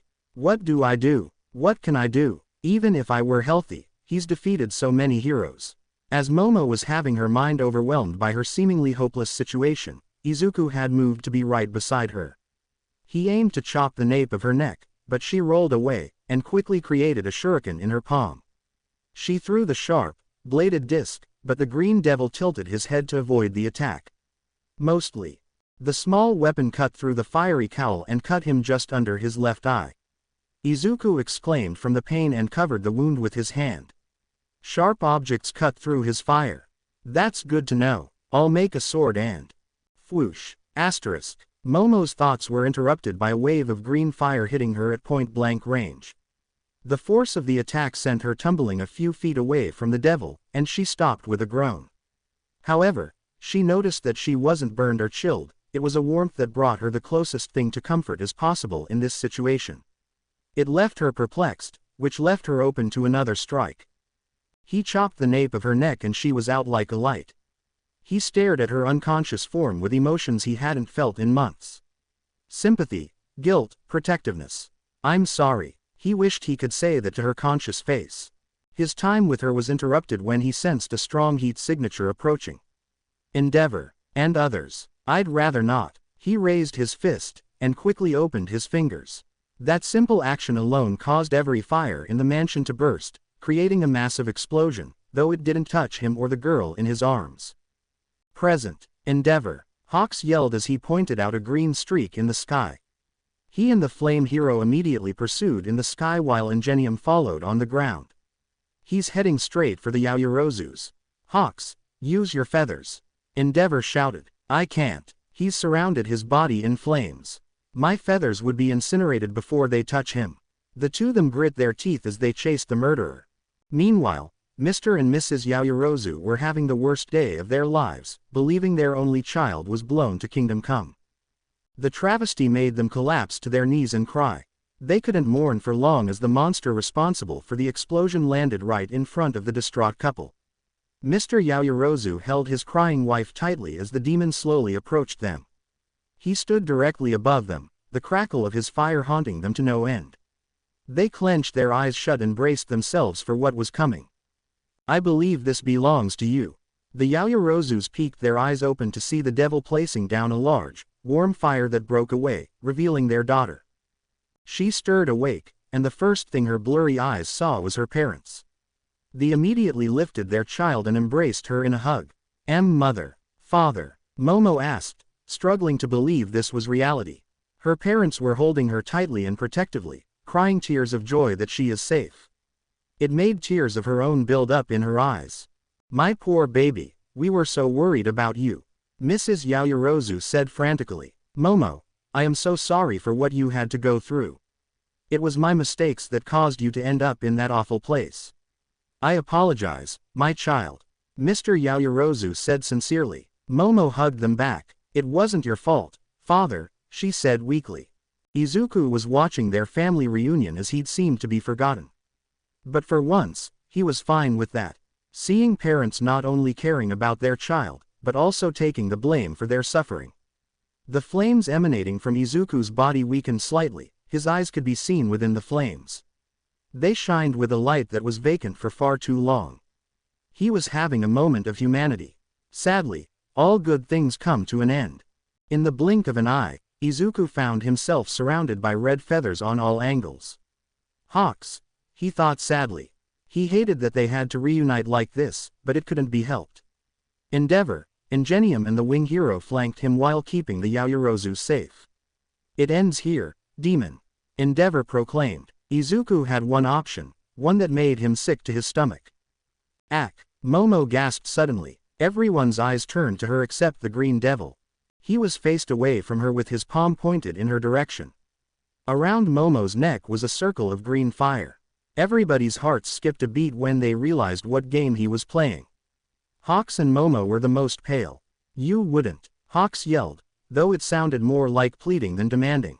Last time was a despair-ridden breakdown, but you wouldn't willingly destroy a happy family. Izuku, please don't do this. What Hawks didn't know is that he was right. Despite the world's best efforts to crush it, Izuku still had a soul in him. He especially wouldn't kill Momo, but they didn't know that for certain. Izuku curled his fingers, and Momo felt her windpipe being crushed. The poor girl desperately gasped for air and clawed at the flaming ring around her throat, but it was useless. Tears built up in her eyes as her vision began to darken again. Stop, Hawks yelled, sounding desperate. Just stop. He called back his feathers to his wings and dropped to the ground, holding his hands up. Endeavor extinguished the flames in his hands and held them up non-threateningly. Ingenium held up his hands as well. The pros surrendered. Izuku opened up his fingers, allowing Momo to take a breath. The girl went into a coughing fit, tears streaming down her cheeks as her parents held her. She wasn't out of danger yet, however, the fire ring around her throat still remained. The green devil turned his back to everyone and walked away, forming wings on his back. Hawks, once flattered by the mimicry, just had insult added to injury. Before he flew off, someone called out to him. Why you? Izuku froze in his tracks, and everyone's attention had returned to Momo. What happened to you? You can't have been born like this. You're not completely heartless. So why? Why are you like this? Everyone was shocked. Momo, in her weak condition, had the courage to ask the green devil that. Slowly, the devil turned his head to look at her over his shoulder. Everyone tensed up, wondering what he would do next. But he did nothing to them. He let the flames around his left eye disappear, and revealed the cut Momo inflicted on him. It looked like a tear of blood running down his cheek. It distracted from the actual tears building in the corner of his eye. Momo and Hawks saw it though, and for just an instant, they saw an incredibly sad kid. Finally, Izuku flew off into the sky at high speed. The pros knew not to pursue him until the ring around Momo's neck disappeared, which it did after a few minutes. But by that point, he could be miles away in any direction. Momo's parents embraced her more protectively than ever, but their voices were drowned by her own thoughts. Those eyes, those horrible, pain-filled green eyes, she thought to herself. She'd seen eyes like that before. Her thoughts were interrupted by a gentle fist to her forehead. It came from Hawks, who was crouched and smiling at her. You got some real guts, rich kid. I don't know a lot of heroes who would mouth off to the devil like you just did. Momo blushed slightly at the praise, and bowed her head. Thank you, sir. Endeavor saw the look the two of them had in their eyes. He crossed his arms over his broad chest and huffed. Naive kids. This scene had become far too familiar for Izuku. Being surrounded by fire and corpses, covered in blood. This time, it was over 100 bodies littered across the inside and outside of a small mansion. The burning, collapsing structure of the creature rejection clan. He stumbled upon them while looking for a place to rest. But then they started spewing nonsense about him joining their cause to purge the mutant scum that plagued this country. Izuku thought about Sue and her siblings, and let's just say he got pissed. Luckily, he got to the kitchen before it burned down. He found a turkey leg, cooked it himself and sat and ate with dead bodies surrounding him. A breathless voice uttered, but Izuku didn't flinch.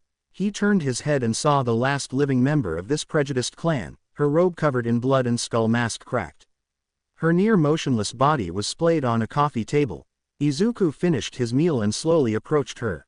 He didn't have his quirk covering him, revealing his cold, emotionless eyes. You're not a heteromorph, she said between her dying gasps.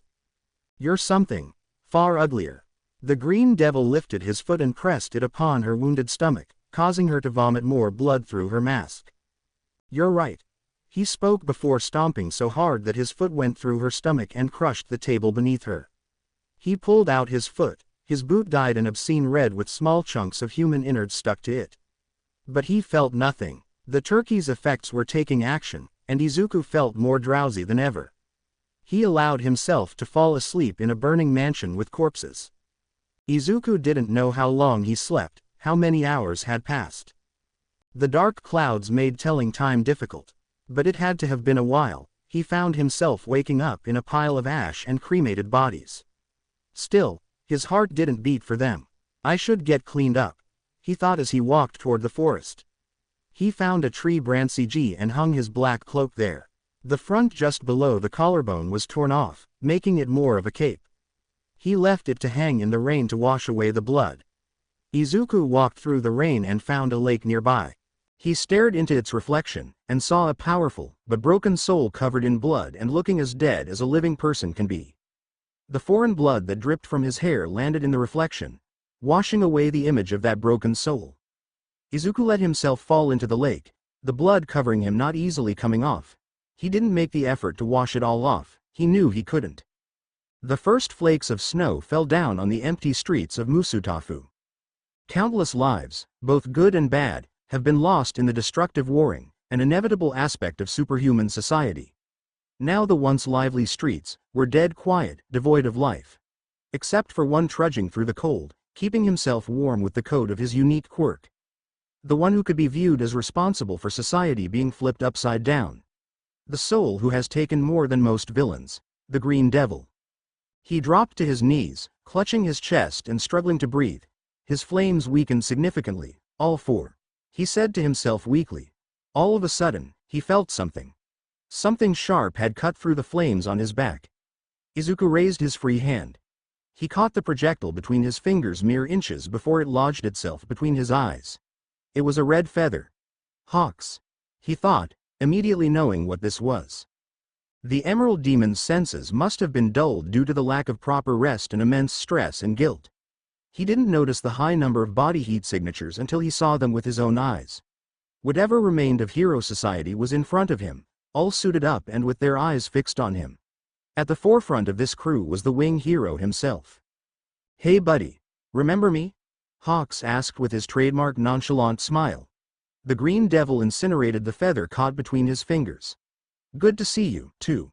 Leave." The devil growled. Hawks' smile disappeared. "Yeah, we can't do that."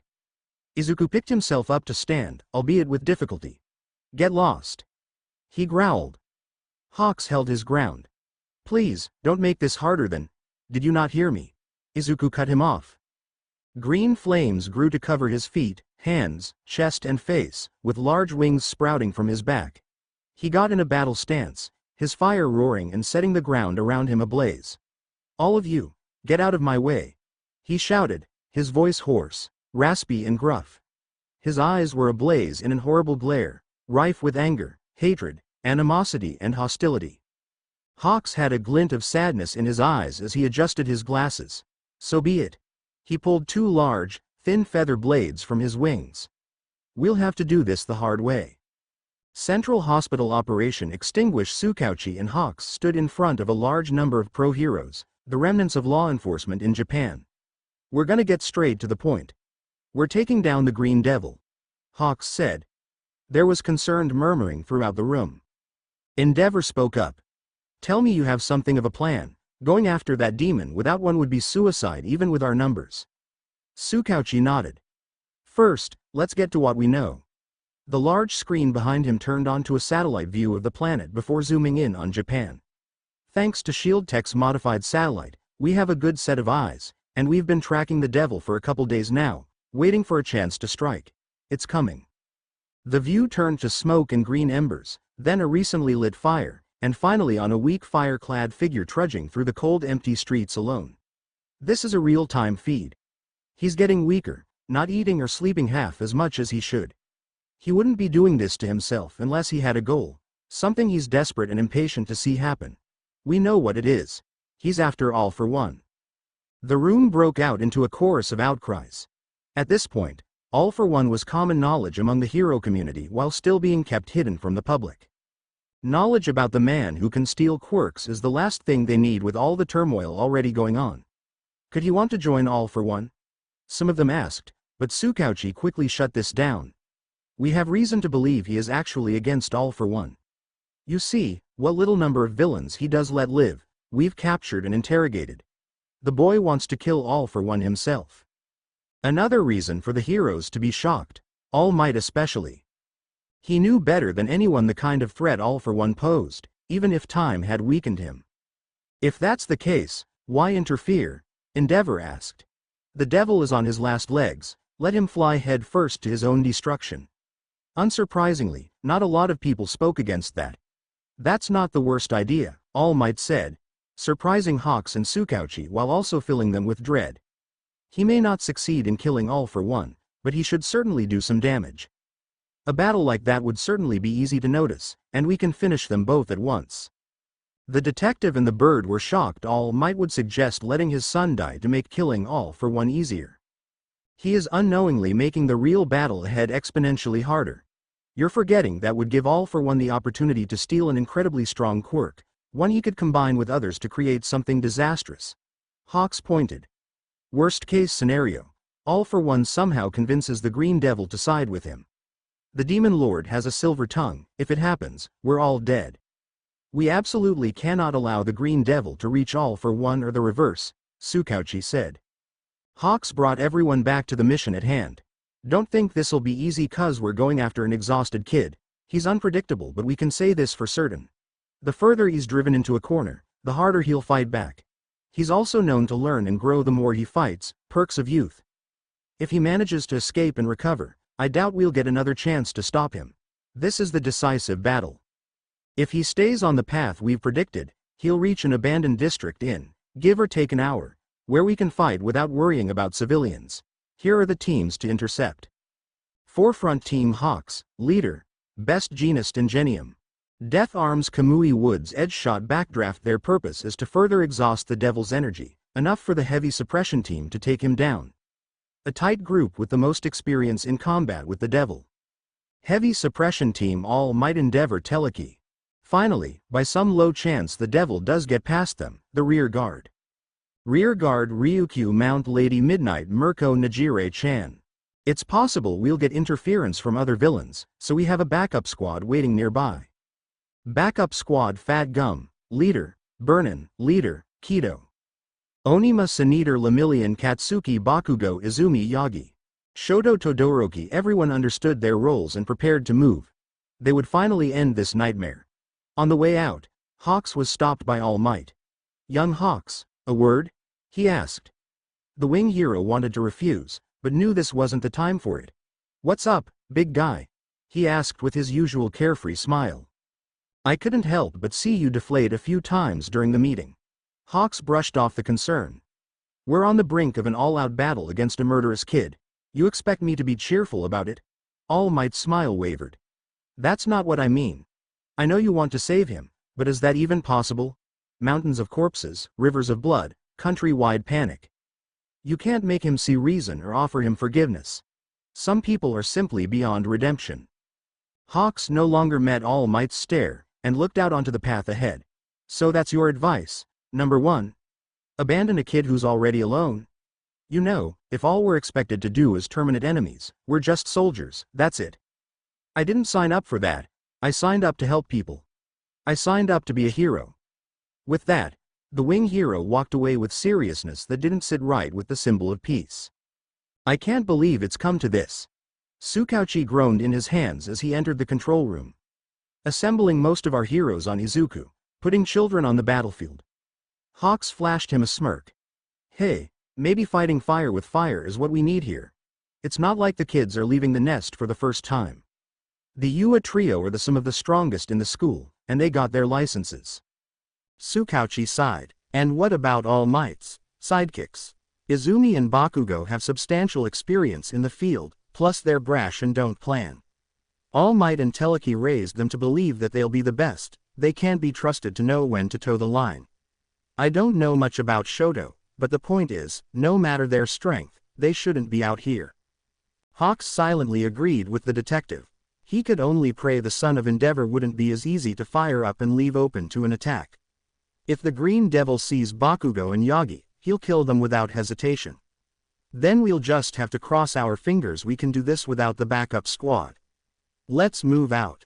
Present. Fate can be a cruel, fickle mistress. Tsukauchi and Hawks understood that quite well. The detective remembered that day Toshinori introduced his stepkids to him in his profession. While Izzumi didn't pay much attention, Izuku was taking notes on practically everything Tsukauchi said. The look in young Izuku's eyes when he said he hoped he could work with Tsukauchi and his dad when he became a hero. That happy memory was now a cruel reminder of how twisted fate can be. Once he and Hawks were sure of his identity, the latter didn't hesitate in reaching his hand out to help him. Hawks saw for himself what the Green Devil truly is at his core, a hurt, lonely kid who needs help. The day he and Izuku crossed paths, he swore he would save whatever was left of the young man's soul. Despite his and Tsukauchi's best efforts, they still found themselves on the brink of an all-out battle to defeat him. Give it up, Hawks, we're well past the point of reasoning with this bastard. Endeavor said over the communicator. Hawks didn't listen to the words of the senior hero, but still readied himself for a fight. The flaming figure before him did the same. It's time, Tsukauchi, All Might said to his detective friend in the control room. The man reluctantly pressed a button linked to the Shield Tech satellite. A clear feed of the impending battle was on the screen of every shelter in Japan. The whole country would see the green flame of fear extinguished once and for all, and I'll make this a safe country for Melissa to come to. Just watch me, David. The time has come. Izuku stood, ready to clash with flames covering his hands, feet, shins, chest and face, wings from his back and his hair arose in a green hue. His perimeter was ablaze with flames high to his waist. His eyes burned as he glared at the assembled heroes. The decisive battle is here, with the whole country watching with bated breath. His eyes were focused on the wing hero at the front, who stared right back at him. "I'm sorry," Hawks said as he opened up his wings to take flight. "I never wanted it to come to this." The devil's heat spiked up. "Me neither." Forefront team. At blinding speed, the winged hero took to the sky. At the same time, the green devil surrounded himself in a cyclone of fire. Any attack from the outside would burn up before touching him, so then. "You're up, Genist," Hawks yelled. Suddenly, the devil was bound by his black cape, and his flames were heavily weakened. Despite being from the black market, the material is of excellent quality. Best Genist began, earning himself the devil's undivided attention. Extremely durable, flexible, high resistance to any force, natural or man-made. How kind of you to wear the perfect pocket for me to zip you into. That's when the heroes moved into attack. While Izuku was bound, he was still burning hot and couldn't be fought in close quarters. However, Kamui Woods, with assistance from Backdraft's ice-cold water, made attacking possible. The Arbor hero extended his arms into thick log-like appendages. His aim was to knock the enemy out. However, even captured, he was able to dodge. He dodged Kamui, but was doused in freezing cold water. As Izuku was about to take to the skies, the bottom of his cape ground itself to the ground, making him kneel. "Genist is a problem, I'll have to hew." His thoughts were interrupted by a white blur striking him across the face. He couldn't see it, but the thermal energy of a radiator tipped him off. Ingenium. He was quick enough to land a hit and reel back before the heat overwhelmed him. It was in that moment Kamui landed a solid hit on his right shoulder. Izuku released a torrent of flames strong enough to almost completely incinerate his cape and, by extension, Best Genist's hold on him. At the moment he did, Kamui Woods and Ingenium were moving in for their next attack. Before they could pull back, Izuku shot toward them at speed they didn't expect him to be capable of. He grabbed the Turbo Hero's right leg, and the Arbor Hero's left arm. Ingenium's engine exploded, spraying blood and hardware. Kamui's arm became charred and was ripped off.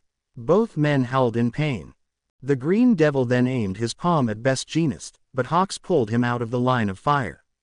An opening, Hawks thought, knowing who was sharp and stealthy enough to exploit the tiny window of opportunity.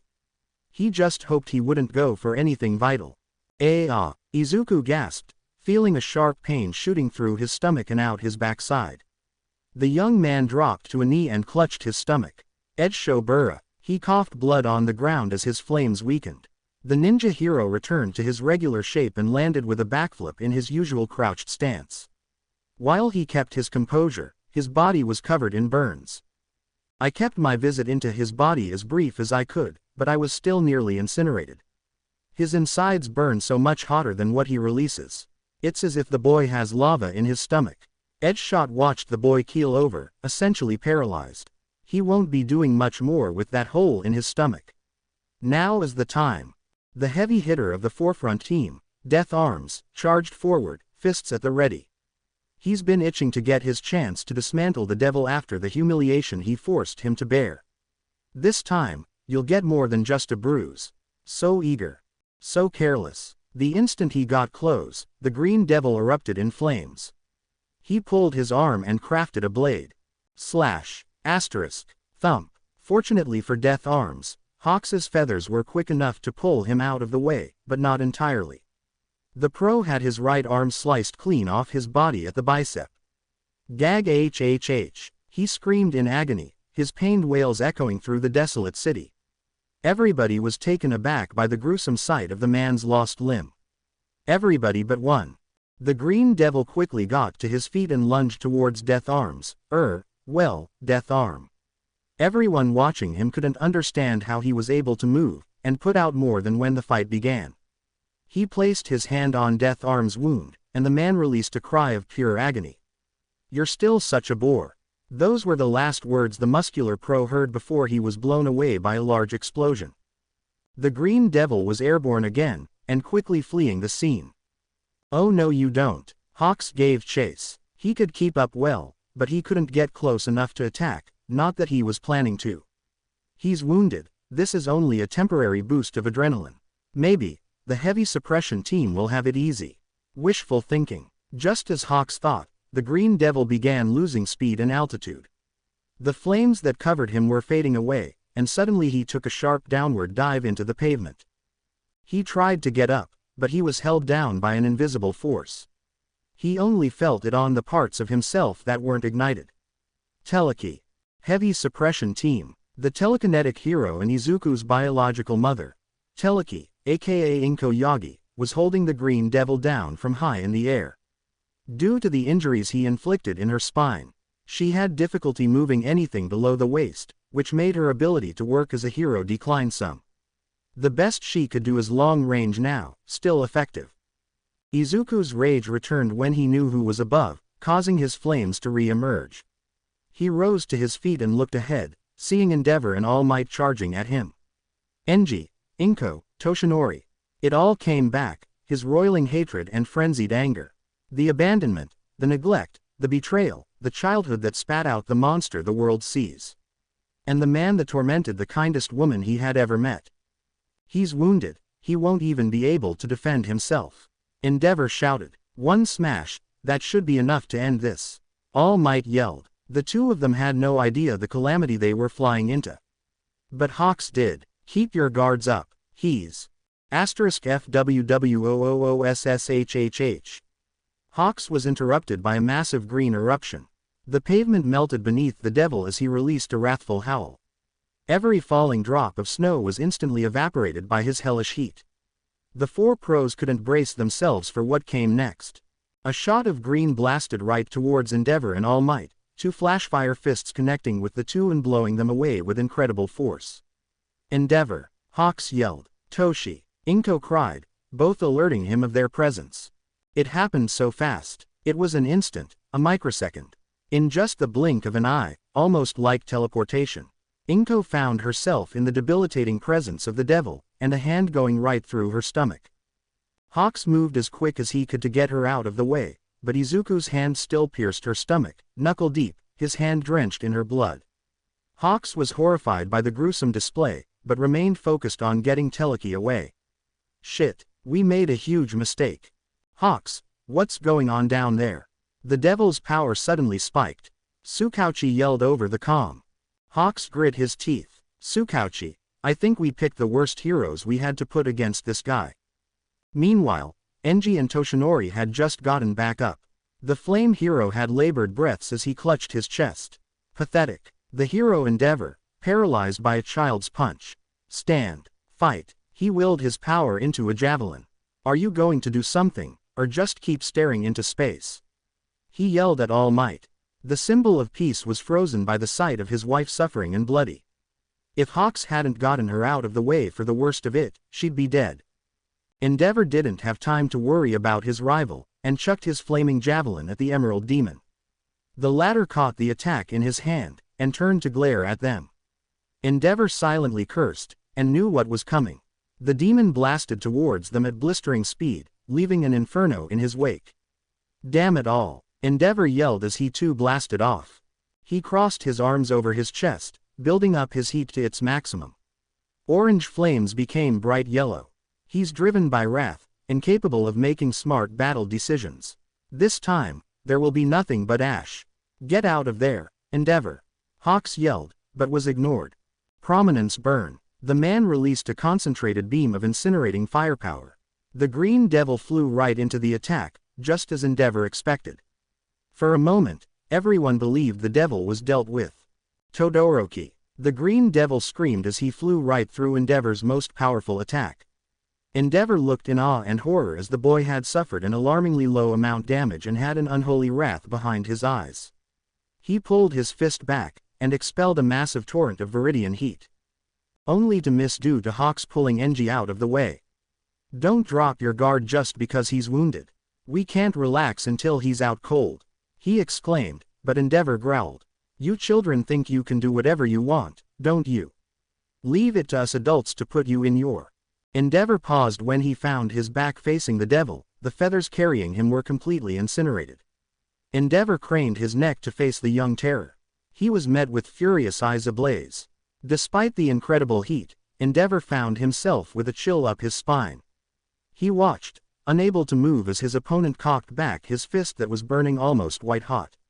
The Green Devil spoke, his voice sounding warped like a true demon. Flashfire fist. Jet buurrrn. Endeavor took the hit square to his back, screaming in pain. He was forced to the ground by a beam of fire, with an explosion on impact. Endeavor, Hawks yelled. The number 2 hero was on his front in a large crater surrounded by emerald flames. He was barely moving, the only sounds he made were the bloody coughs he released. Hawks sent more of his feathers to pick up the broken pro. Detroit. Oh no, Hawks thought as he tried to get Endeavor and Teleki away. Smash. All Might punched, sending a powerful shockwave directly toward the Green Devil. The moment the boy dodged, he found that All Might was closing the gap from his blind spot. This ends now, you despicable fiend. He yelled furiously. Izuku dodged the obvious incoming punch, and went for it.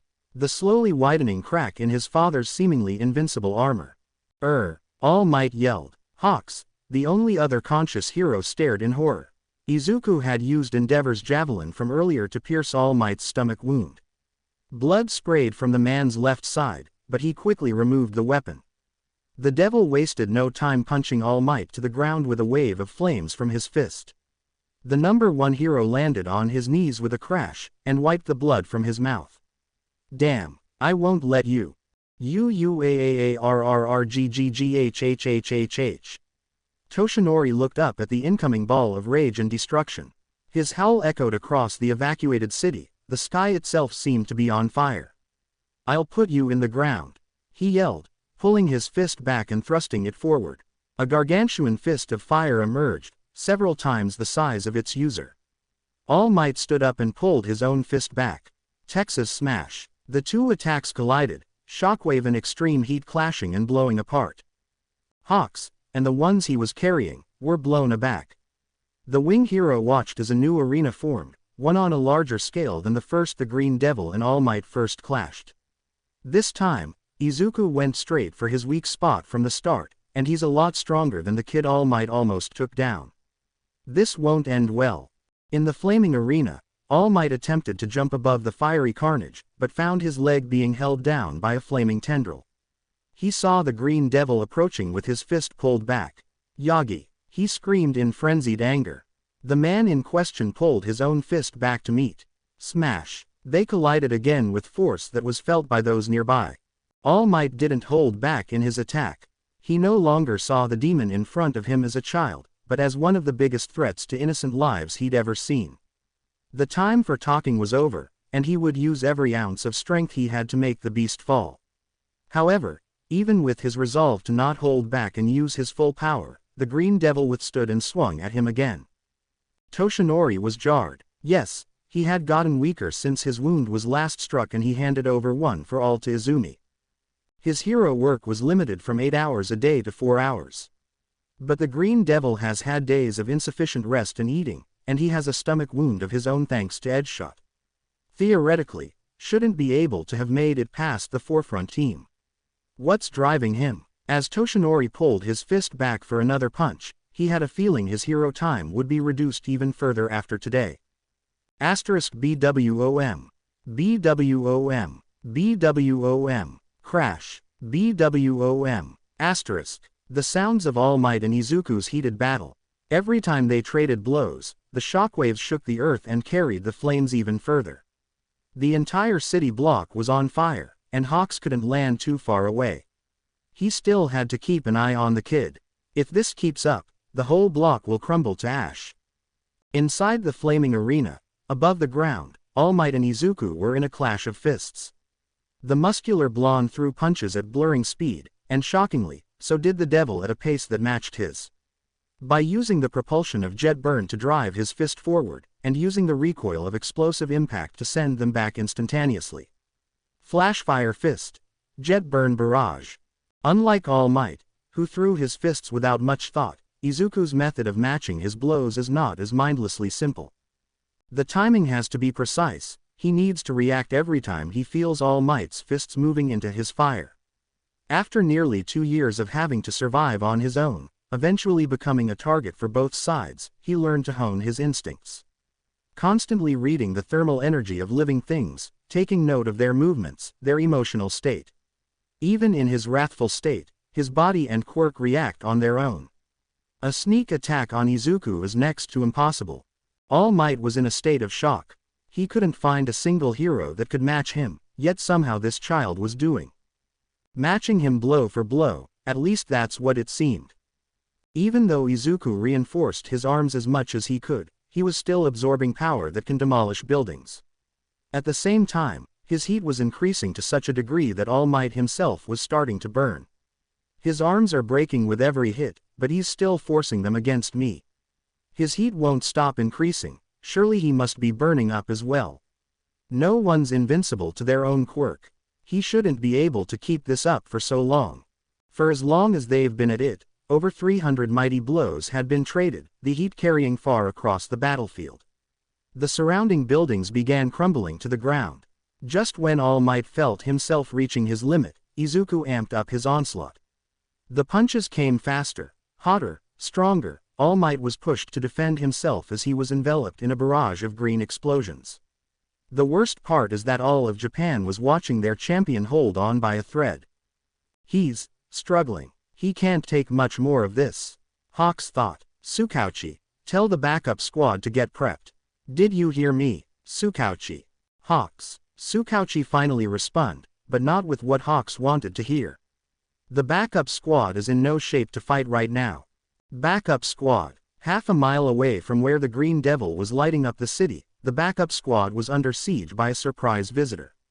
Your squad's purpose is to make sure no villains help the Green Devil, and to aid your friends if he becomes too much to handle, the villain said as he stood before the battered heroes. How's that working out, for ya? This guy. Burnin grit her teeth. From the way he spoke, he was well aware of their plan of attack. They questioned how he knew, and how he just appeared out of nowhere. The villain turned his back to Burnin, Fat Gum, Lemillion and Sunniator, and hovered above his real prey. His cold blue eyes bore into them. Grr. First the devil, now this fucker. At this point, I'm starting to hate fire fucks. Katsuki growled while readying his grenade gauntlets, courtesy of Melissa. For once, we agree on something. Shoto Todoroki said, we won't lose to some random back alley thug. Izzumi proclaimed while tightening her blowback bracers, also courtesy of Melissa. The lean man above them smiled wickedly. Ah, there's no need to be scared, kids. I'm not here to kill anybody. Yet, all I want is to see what the future heroes have to offer. After all, you must be so incredibly powerful and talented to be here without any formal education or experience, right? I want to see what the future of hero society has to offer, assuming there'll still be a society after today. He finished with a shout as he flew toward them, blue flames ignited in his palms. Meanwhile, the only sound in the control room was the sound of All Might being into the ground and the Green Devil escaping yet again with another destroyed section of the city. Hawks gave chase as best he could, but his wings had caught some embers that would be enough to turn him into a roast chicken. Everyone in the room couldn't understand what happened, how the plan fell apart just like that. How the devil went from barely able to move to actually beating their best. All of Japan had just seen their best fall. Psycho Flames is directly tied to his emotional state. Anger, hatred, they make him burn hotter and stronger. But what experience could he have had with Endeavor to warrant that? It doesn't matter now. Tsukauchi picked up his mic. Hawks, I'm pulling the rear guard out. Everyone else in the room was shocked to hear their leader say that. You're what? We can't do that, the wing hero shouted. The forefront team is too far to help you in time. The backup squad is being overwhelmed by a single person. He took down Endeavor in 2 blows, and outmatched All Might in a punching competition. And as he is now, he'll kill anything that moves. He's just too much. The flame of despair was strong, relentless. No matter how much they tried to beat it down, it grew stronger. And now it's gotten to the point that it will burn and consume everything in its path. No, it's not over yet, Hawks yelled, pushing himself to get closer to the boy. It burned him, but he kept going. If we don't end this here, we'll all have hell to pay later. Would you rather all for one get his hands on the kid? Tsukauchi tightened his grip on the mic. Look at yourself, you're flying into a burning ball of fire trying to reach someone who can't even hear you. If worst comes to worst, I'd rather save as many fighters as I can for the next disaster. Glad to hear it, me too. Hawks then went radio silent, his comm unable to withstand the heat Izuku was emitting. There's a reason I designed the rear guard the way I did. He got past the heavy suppression team, that proves fighting him now is pointless. So then, we do what we should have done from the beginning. Hawks noticed Izuku's heat begin to weaken, and his speed start to decrease. Izuku, Hawks called out to him again. I get it, you went through something pretty fucked up. You tried going home, but it blew up in your face. You're officially public enemy number 1. You've been through so much pain it's borderline insanity. They call you a monster, and at this point you might even believe it yourself. But I know it's not true. I saw that look in your eyes when you brought Yaoyorozu back to her family. The shame written all over you when you used her as a bargaining chip to get away. Izuku didn't show any signs of listening to Hawks, but his further decreasing speed and dwindling firepower were good signs. Hawks looked up and saw they were approaching the last line of defense against the devil. We tried and failed over and over again to bring him down with force. So now, we'll go for whatever is left of his heart. Nejire wave, crash, asterisk, rear guard. Izuku was forced down into the ground again by a well-timed wave of energy. Good work Nejire, stay close to me, Yukio said in dragon form. Right, Hawks caught up to the two. Nice shot, he said. Do you think it's over? Hawks looked at the dragoon hero with a smile. I really doubt it. Hey, Hawks, do you know your wings are smoking? Nejire asked. Yup. He's mine. Mirko rushed to the crater where the green devil landed, ready for her turn to kick his ass. But she came to a screeching halt when she saw a green light behind the dust veil, and a figure slowly rise up. Mirko grinned and licked her lips. You're a stubborn one, aren't ya? Well, let's see what. Brr. She was interrupted by the sound of vomiting. Izuku's figure was hunched as he spewed his stomach's contents into the crater. As he coughed out the last of it, Mirko looked in awe at the pile of vomit that melted through the earth. He pukes lava. Fucking hell. When the dust blew away, Mirko and the others got a proper look at the green devil. It was a difficult sight to say the least. A bloody and bruised boy with nearly dead eyes. His arms were the real eye-catcher. Hanging limp at his sides, smoking and dripping blood, broken and battered, almost unrecognizable. The force of All Might's punches, even he couldn't just shrug them off. His arms were ravaged inside and out. The bone fragments of his fingers, knuckles, forearms and biceps stuck out through his skin. Even Mirko was put off at seeing a kid with such gruesome injuries. Her red eyes met his green ones. Izuku remembered Mirko. They met briefly when he trusted her to look after Ashido, Kirishima and Hagakure. He turned from her and tried to fly away, albeit without so much as a fraction of his former speed. No you don't. Mirko jumped at him and reeled back her leg. Izuku swerved around to meet just in time, and raised his flaming leg to match hers. He promptly kicked her off with a wave of flames to create distance. When the rabbit hero landed, she examined her leg. Barely even singed me, he's on his last legs. Heads up, Midnight, Mount Lady, he's heading your way. Izuku flew wobbly, forcing his broken body to hold out. He looked ahead and saw a large pink cloud of gas, and out of it walked a long-haired dominatrix with a whip. When was the last time you got proper rest? Growing boys need their sleep, Midnight said seductively, but all Izuku felt was pain. Midnight. His 13th birthday, it wasn't another year where he was forgotten and overshadowed by Izzumi. His first good birthday in years was thanks to her. He couldn't bring himself to attack her, so he flew upward, avoiding the knockout gas. Only to find he was facing a familiar Titan woman. Mount Lady, while vain on the surface, has a heart as big as her quirk. She and that Uraraka girl. Uraraka, are you okay? He wasn't given much time to ponder as the mountainous hero reached out to grab him. For a second, he debated letting her snatch him, but his body had already backing up out of her reach. Suddenly, he felt his movements restricted. He was bound by golden rings of energy. Goddamn, Nejire yelled. Izuku grit his teeth. The kid again. Using whatever strength he had left, he released a burst of flames that broke out of the energy restraints. He looked back at the energy quirk user, and found she was being shielded by a motherly wing, literally and figuratively. He froze at the sight, and Hawks moved in. Yukio and Hado are close, almost like mother and daughter. A familial bond is something he desperately longs for since he hasn't had it since he was 4. He wouldn't intentionally tear that apart. Now that he's emotionally open, I gotta remind him of who he is. Remember those middle school kids you patched up? The boy told me what you said to him, that with hard work, he could be a hero. You've wanted to hear those words your whole life, haven't you? The other heroes were stumped by Hawks' approach, and Midnight was the most intrigued. However, when Hawks got in close, Izuku released another burst of heat, not hot enough to incinerate the bird, but his wings were becoming charred and falling off. Hawks grunted but still persisted. That girl with ox-cord earlobes. She told the police what you did to that scumbag in a hero's costume. Ya know what that tells me? You don't want to burn this world to ashes, you want to see something better. Well, I won't let you throw your life away before you see your wish come true. With one last flap of his wings, Hawks flew into the flames to reach the boy. His feathers were entirely burned away, his consciousness was slipping. Just as he was about to black out, the crackling in his ears stopped, a wave of cold air hit him. And he felt a burning hot body crash against him with fluffy hair under his chin. He opened his eyes and saw he was falling, but more importantly, Izuku was falling with him.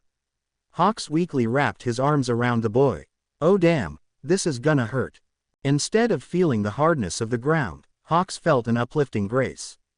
Goddamn. Again, Najire chirped as she held the two with her surge quirk. Hawks smiled. Thanks for the save, hero. I would have had back pains on top of all these burns. The bird chuckled as they were slowly lowered to the ground. What was all that about? Mount Lady asked. She received no answer. Does Hawks know that kid or something? Again, no response. Midnight was just silently looking at the boy with a blank expression. Could it really be? Mirko spoke in her earpiece. Hey, detective, it's over. He's finally burnt out. Control room. The officers in the room were cheering, celebrating the end of this saga. Tsukauchi, however, had tears in his eyes. Izuku. The news spread across the battlefield, eventually reaching All Might, a barely conscious Endeavor and an unconscious Teleki. At last, this nightmare is over. All Might said. All Might, I wish I could agree with you. Tsukauchi thought. Elsewhere. Well damn, that's disappointing, but I doubt he's dead. The blue flame wielder said to himself, surrounded by a sea of flames. You three, though, he looked at the burned and battered bodies of Izzumi, Katsuki and Shoto. Let's see, unrefined lack of control, unearned arrogance and leaving yourself open, and too caught in yourself to use your full power.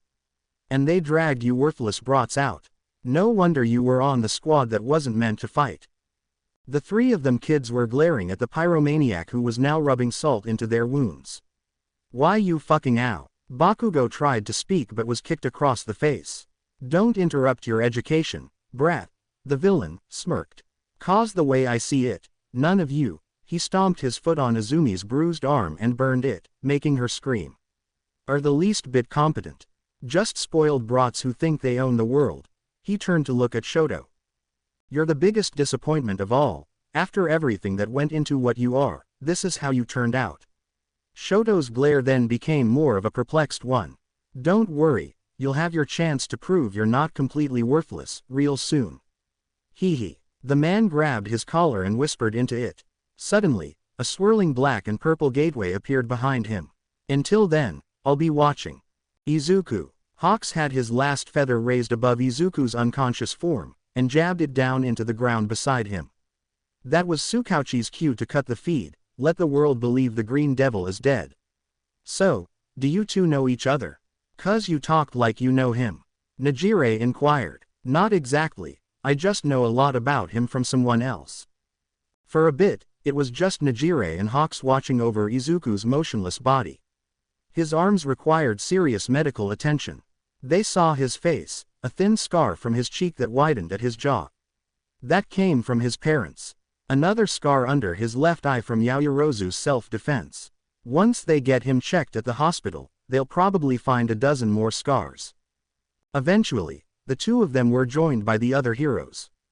Yukio gently grabbed Najire's shoulders and pulled her back protectively. So it was Endeavor's brat, all along. Mirko said, noticing the white hair. Hawks shook his head. Nah, look at this. He reached into his burned-up jacket and pulled out his secret weapon, a bottle of hair dye remover. He poured its contents out, letting the white hair wash away and reveal green and black hair. Midnight gasped and covered her mouth. Before them was the boy that went missing over a year ago, and was presumed dead. Izuku Yagi, All Might and Teleki's son. The question in everyone's head was what to do with him now. Hawks. He spoke weakly, making everyone jump. The wing hero listened. What are you doing? He'll just exploit your sympathy. Yukio warned, but Hawks ignored her. I deserve to die, Izuku said. Hawks shot Yukio a look that said, you were saying. I killed hundreds, ruined so many futures. I should burn in hell. His voice came out in hoarse gasps as if he was dying. The ones around him, especially Midnight and Hawks, could barely stand to hear it. The latter spoke up. Maybe you're right. Even if the world thinks you're dead, you can't just disappear. All for One wants you, and I'm betting you're still dead set on hunting him. I'll kill him, to atone. Hawks gave a weak, tired smile. Atone? Huh, well, you've got one hell of a long road ahead of you. The sooner you get started, the better. Everyone looked at Hawks like he had gone crazy. Here he was offering rehabilitation to the person that plunged Japan into fear and panic. You idiot, Izuku said while slightly gasping. Hawks chuckled. Yeah, that's what they call optimists these days. But you know that better than most, huh? Midnight slowly placed her hand on his broken one. Izuku, what did they do to you? She asked. That simple question goaded a single tear from the boy. I hate them, Midnight, every last one of them. I couldn't take it anymore. I broke. The purple-haired woman wiped the tear away from him, and one from her own cheek. The wail of an ambulance approached, and Izuku said his final words before passing out. I'll burn this whole country, before I ever forgive them. It's finally over. The flames of the devil have been extinguished. The people of Japan saw it themselves. They can finally regain their livelihoods. The dark clouds that hung over them for so long have finally parted. Construction crews and restoration hero teams were working around the clock. Unknown location. Poor fools, living in the delusion that heroes can save them. I pity them. HMM. All for One chuckled to himself.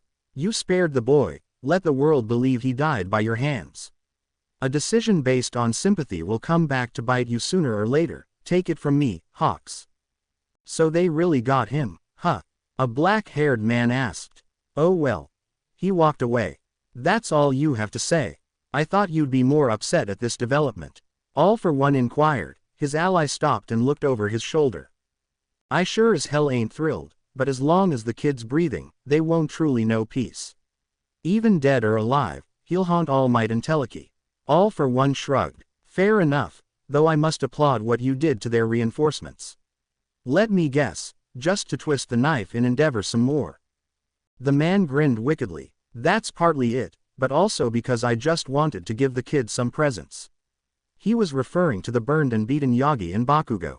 Island. The footage of the Green Devil's final stand against the heroes was on par with war footage. The destruction, the unwavering combatants, the loss. The footage would spread to the rest of the world, first reaching a man-made island of the US, where a genius inventor and his prodigious progeny were the first to see it. Toshinori, you kept your word. I'm so sorry about your daughter and Katsuki, but it's over now.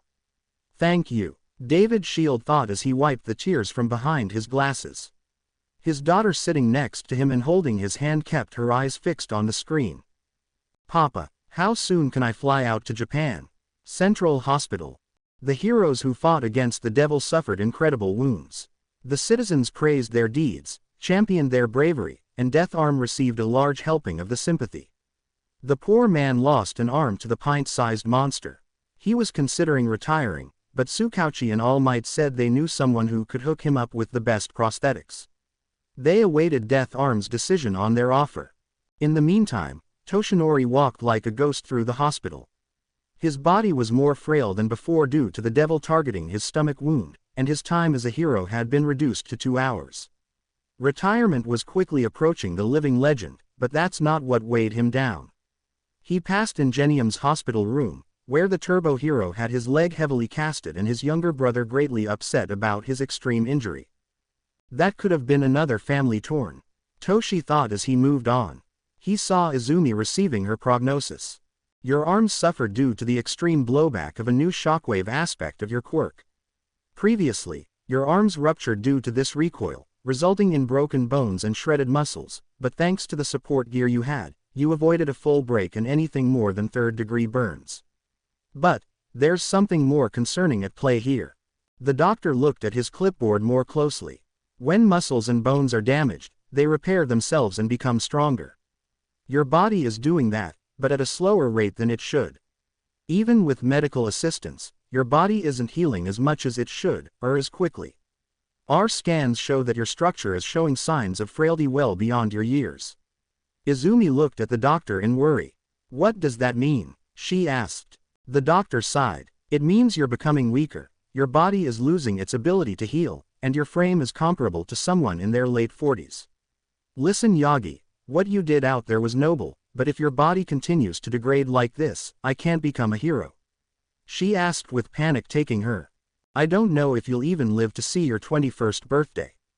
I've already given your father the news, you should discuss it with him. Toshinori couldn't believe his luck. Izzumi was slowly dying. As soon as they deal with one crisis, another shows up. Is this because a one for all? Is it too much for her? But my daughter can't die. I've entrusted so much to her. Izzumi, I promise, we'll fight this together. I'll hold on for as long as I have to, for your sake. The blonde man then passed Inko's room. She was stable and asleep, the surgery took a lot out of her. Sir, we have her results. The doctor said. Luckily, it's not bad enough to make her retire. Thanks to Hawks, the wound wasn't deep, and just shy of a life-threatening strike. But there is something. I hope you weren't planning on having another child. Toshinori felt his world being shattered. Inko's injury made it so she could never have another child. He would never see their own little one enter the world. He'd wanted for years to have a son or daughter with Inko, hopefully son after the loss of Izuku. Now that dream is dead. The man stood motionless in the hallway, a single tear running down his cheek. Burn in hell, green devil, he thought angrily before walking away. All Might. A voice stopped him. It was his old friend, Naomasa Tsukauchi.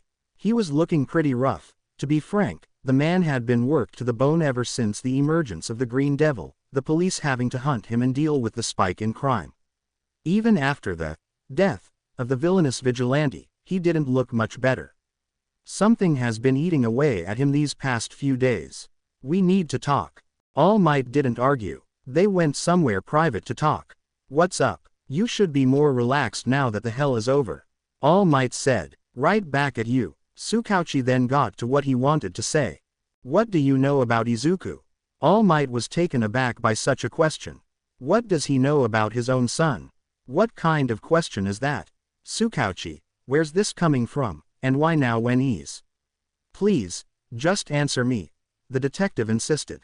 Things like what you saw from his daily life, his mood around the house, the most recent things. Toshinori saw that his friend wasn't joking or willing to take no for an answer.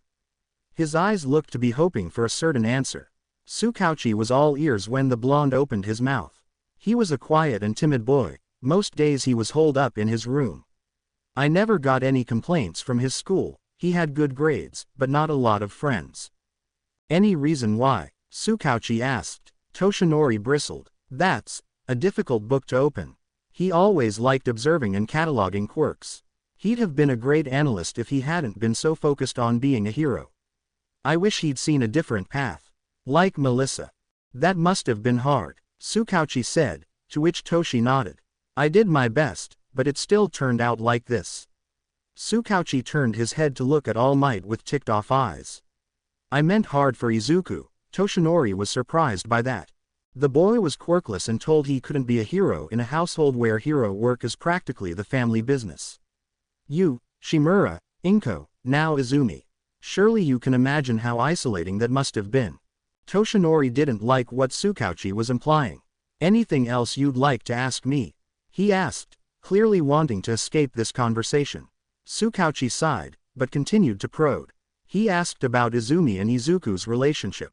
All Might said they could get at each other's throats here and there, but that's to be expected of siblings.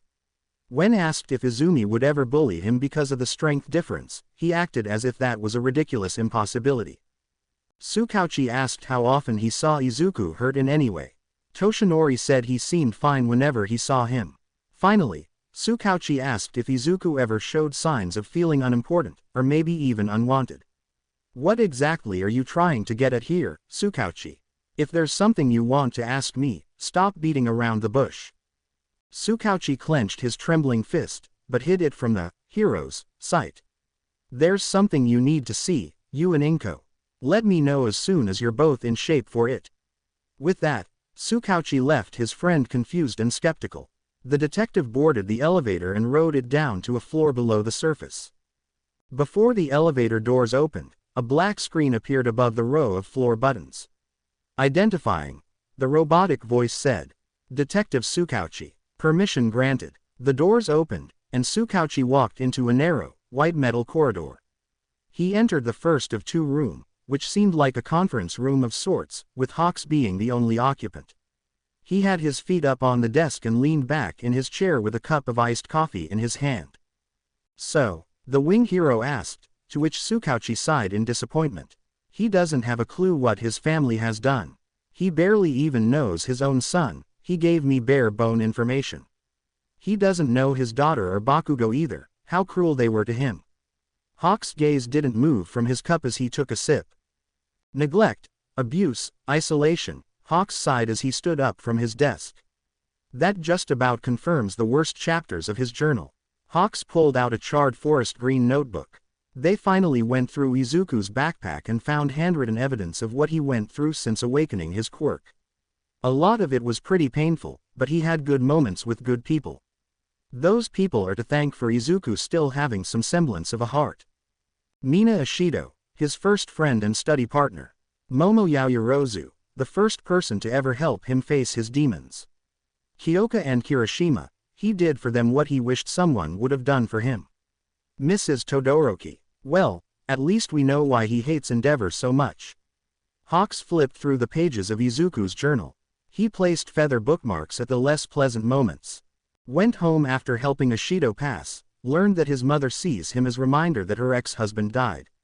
Went home after Asui and Fuyumi's therapy session, learned about his dad's hero persona.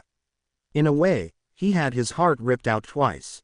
Went home again after a guilt-induced nightmare, learned about One for All, his dear old man's real thoughts about him, and his family replacing him with another quirkless kid. I guess this is the day Izuku Yagi really died, along with others. Izuku wasn't like his family. He didn't just forget them and move on, though it would have been better if he did. He kept watching, learned the truth. Now, there's no force in the world that will heal his family wounds.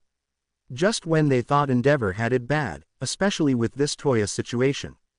I'm never having kids, Hawks thought to himself. Tsukauchi walked to a wall with steel shutters on it. No light or sound could pass through.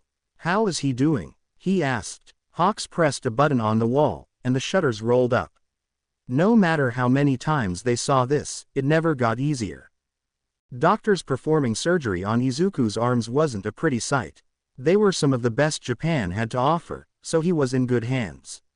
When Izuku was taken, he had bone fragments sticking out of several places. More scars left behind by All Might. His slowly rising and falling with each labored breath.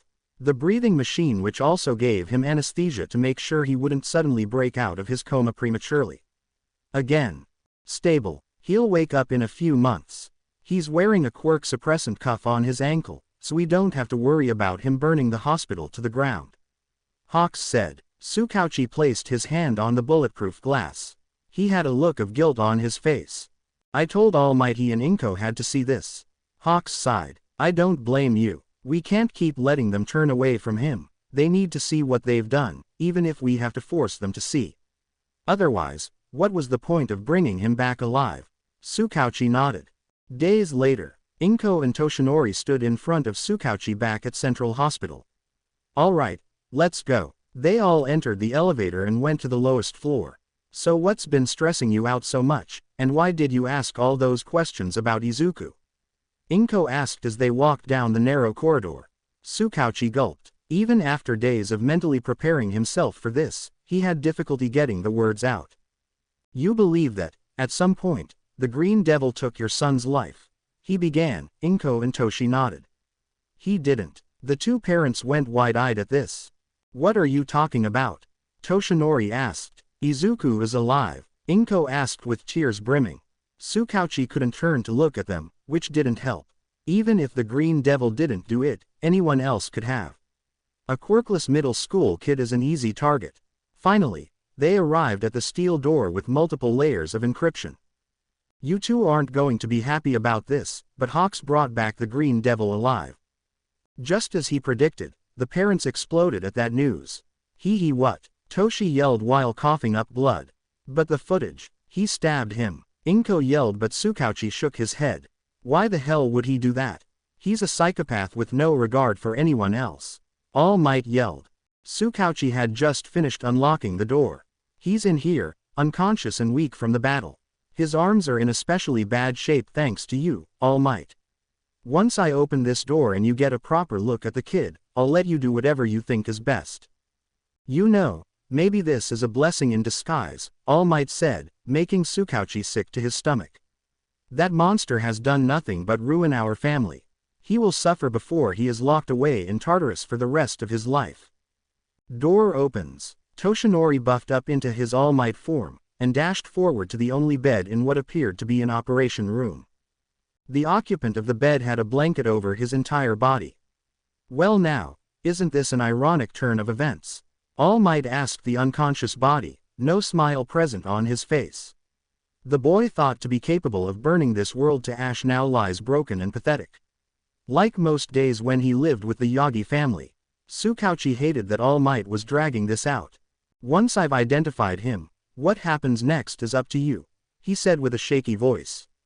All Might placed his hand on the blanket and got ready to rip. Understood. I'm quite eager to see who is behind all the pain and misery, he said while pulling back his right fist. Like a blur, the blanket was ripped off of the body. The Green Devil's true face was on full display. What? All Might gasped as he began deflating. It can't be. That's impossible. He lost almost all the strength in his body. One could have knocked the skinny man over with a feather. Green and black hair. Inko felt like crying, screaming and vomiting all at once. He's black freckles in a diamond formation. The thin scar from the cut Teleki gave him, which widened from gash he got from grazing against All Might's punch. It's him. Izuku. They both screamed, not noticing the boy's face scrunch up slightly. How? When? What? My boy, my poor boy. Inko broke down on her knees and cried in front of the bed. Toshinori was tossing and turning around, his hands going in his hair. How is this? No, this can't be him. He's quirkless. After a few minutes, Tsukauchi decided to fill in some blanks. He explained that some tests were run. Have you ever heard of the quirk doomsday theory? Powers mixing and growing in strength and complexity. Izuku's quirk is the combination of a mind-related quirk, for instance, telekinesis, and a fire-based quirk. He awakened his power, which he calls psycho flames, after some extreme emotional turmoil, and it's grown at an unprecedented rate. A quirk growth spurt, the first one we've seen. Extreme emotional turmoil, that was what stood out to them. The clueless idiots still had no idea what he went through in that house. Resentments that kept piling up until they finally exploded out of him, and unto the world. Tsukauchi pulled out some papers and handed them to Inko and All Might. What are these? Toshinori asked, too teary-eyed to read them. DNA tests, Tsukauchi said. His blood, Inko's and Izzumi's. 99.9% match with both. The two parents could feel their reality being turned upside down. They stared at Izuku, tears falling on his motionless body. What they didn't notice is his heart rate steadily increasing. Tsukauchi saw it, though. What? Does he know it's them? No, he can't. His quirk is sealed, he can't sense our thermal energy. Our son is dead, Toshinori said, his voice barely above a whisper. This must be one of all for one's disgusting lies. Says the broken man who refuses to accept the truth. Tsukauchi shook his head, and placed a hand on his friend's shoulders. They clearly needed time to process this, and he suggested they go home. Before leaving, Inko placed a hand on her son's hair. That was a mistake. The moment she made direct contact, Izuku's heart rate spiked up, he breathed heavily and his back arched. He grit his teeth like he was struggling, and the three around him suddenly jumped. Visiting hours are over. Doctors. Inko and Toshinori were rushed out of the room where the doctors took their place around Izuku. He was twitching with his teeth gritted, and his heart was still pounding in his chest. Wait, Toshinori exclaimed. My son. Inko cried. It's too dangerous for you right now. Tsukauchi argued while pushing them back to the elevator. Tsukauchi then rushed back to Izuku, and was shocked to find he was still unconscious, his heart rate steady and no signs of waking up. He knew, I don't know how, but he knew it was his parents. His hate for them is so strong, it almost revived him, even with his broken body and all the anesthesia. One of the doctors asked for Tsukauchi's attention. Sir, we have new cause for concern. The tears that landed on him, they evaporated. He used his quirk. The detective had a new dread written all over his face. Izuku's quirk capacity is so great, that the cuffs they have on him can't render him completely powerless. What now? Ya, Izuku whispered before finally going still. Over the next few weeks, Inko and Toshinori paid weekly visits to Izuku, despite Tsukauchi saying it's a terrible idea. Unlike the first time, whenever they entered the room, he would start shaking, his heart would pound and he would almost wake up within minutes of their arrival. It had gotten to the point that they couldn't even be on the same floor as him without these near awakenings coming up.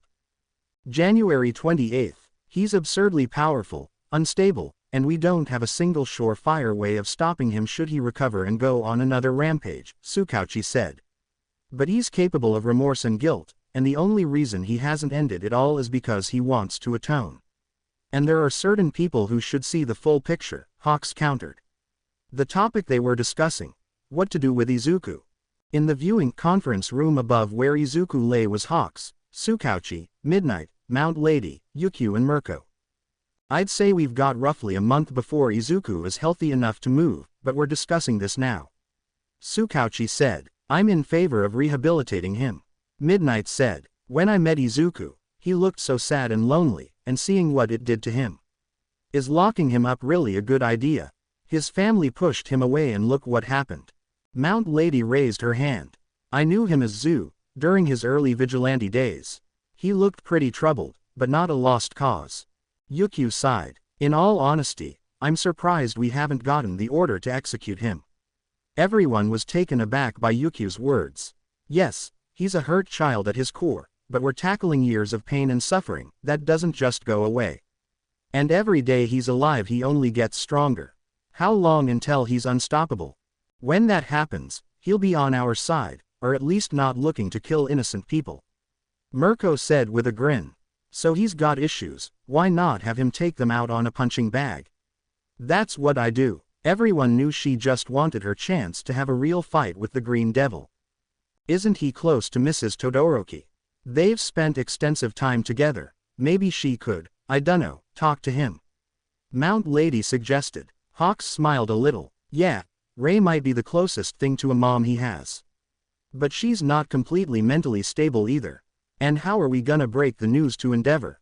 Hey Endeavor, your wife's mothering the child murderer that almost killed you. How are the kids? Sounds like another disaster waiting to happen. Hawks and Tsukauchi looked indecisive. I know this shouldn't even be an option, but what about his family? We've seen Inko and all might want to change things, so maybe. Kirsch. Asterisk. The doctor watching over Izuku was heard over the intercom. He sounded shaky and fearful. Sorry to interrupt, but a new party W would like to join the conversation. Tsukauchi rushed to open the shutters to Izuku's room, and found the boy fully awake and out of bed. Oh shit. Mirko, the first to hop into action, kicked right through the glass and landed in the room. Hawks flew Midnight and Tsukauchi down with him. Izuku was standing, albeit barely. His oxygen mask was off, they could tell his breaths were difficult. What happened? Tsukauchi asked the two doctors at the end of the room. We were musing about what you might decide to do with him. We briefly talked about the possibility of him going to his parents, and he immediately woke up and said, "I'd rather die," the doctor explained. The heroes were at a crossroads. They had no idea what to do here. Get Midnight to sedate him. Talk to him. Execute him. Whatever they do will have far-reaching consequences. Izuku opened his mouth and spoke. His voice was hoarse and tired with long gasps in between. Take me to Tartarus. Everyone was dumbfounded by what he just said, but there was no reasoning with him. Izuku, you do know what you're asking for, right? Midnight asked. Tartarus is a cesspool filled with deranged villains. You'll be surrounded by violent lunatics for the rest of your days. Midnight's explanation did nothing to faze him. Middle school all over again, at least there'll be guards. Another reminder of the childhood that spat out what they see before him. Tsukauchi spoke up. Izuku, get back in bed, we can discuss this later, one for all. Izuku interrupted, making Tsukauchi shut up. He and Hawks looked threatened all of a sudden, but Izuku's words just confused everyone else in the room. I know about All Might, transferring his quirk to Yagi. The crystallized power that can stop all for one, is in that inept child's hands. And unless you lock me up in Tartarus, what's to stop me from spreading the word? Your forces are a fraction of what they used to be. Villains are eager to get out there now that I'm gone. Villains aren't the only ones who seek power. The world will hunt the Yagis in my stead, and their blood will be on your hands just as much as mine. The atmosphere the room just became dense and heavy. Everyone felt paralyzed by Izuku's tired, yet volatile glare. His green eyes bore into them with unyielding resolve. Midnight activated her quirk to put him to sleep. Everyone covered their noses to stay awake, but Izuku didn't resist. The dominatrix caught him as he fell, and held his limp body close. Tsukauchi. She looked at the detective over her shoulder, who looked the most shaken of all of them. His quirk of being able to detect lies could be a curse at times. There wasn't a single word Izuku didn't wholeheartedly mean. He would sick the world on his family unless they give him what he wants. Tartarus it is, then, Hawks said dejectedly as he flew back to the meeting room. I gotta make a call. He exited the room and stood outside the door. He's not only dangerous because of his power, knowledge can be a deadly weapon, too. Fine, we'll take you to Tartarus, but only until you've cooled your head. Hawks walked as his phone rang, but stopped in front of two chairs outside of the room. I'm assuming you heard all that, he asked Inko and Toshinori, who were frozen in place. Hawks pulled out something from his jacket and gave it to the two. I bookmarked the important pages. Read them carefully, he said before walking away. Inko and Toshi looked down at the charred book in their hands in Izuku's handwriting. Their eyes were fixed on the cover. Not a hero or a villain. The Vigilante. They opened it up to the first page, the night he ran away. Peace, hope, relief. These are the concepts that flourished in Japan. The whole country had finally seen the end of the pyromaniac that has plagued their country for over a year. People could finally leave the emergency shelters they were packed in and go back to their homes. Unfortunately, many people lost their homes and loved ones during his rampage. Construction crews were flooded with new jobs and the remaining heroes were mostly tasked with missing person cases. But people could finally breathe a sigh of relief knowing their country was, well, not exactly safe. There are still villains and criminals, but things are much safer than before. Safe enough for visitors from abroad even. Might Tower. Wow, so this is Uncle Might's agency. Melissa said in excitement as her eyes bounced around the agency like light off a series of mirrors. Her roommates weren't as enthusiastic. Izzumi and Katsuki seemed to be stewing for some reason. It's so cool that you guys got to stay here instead of a shelter. The positive blonde was all but ignored by her friends. She sighed and got to the elephant in the room. Yeah, I know. I still can't believe he and Aunt Inko are retiring. They've been at it since before we were born. Melissa didn't know it, but she had unknowingly opened a different wound. Yeah, and his last battle was with that psychopath. Izzumi growled while clutching her right arm. Damn it, I was so looking forward to blowing that bastard to hell. Katsuki growled. So, how was the gear I made you? Did it help? I made those gauntlets as best I could while remembering your design requests. Izumi's eyes were shadowed by her hair as she looked down. What's wrong? Izzumi and Katsuki told Melissa about the green-haired girl's hospital results. That her body was steadily degrading, and that she likely wouldn't have a future as a hero. Melissa was stunned and heartbroken by the news, but unlike them, wouldn't take it sitting down.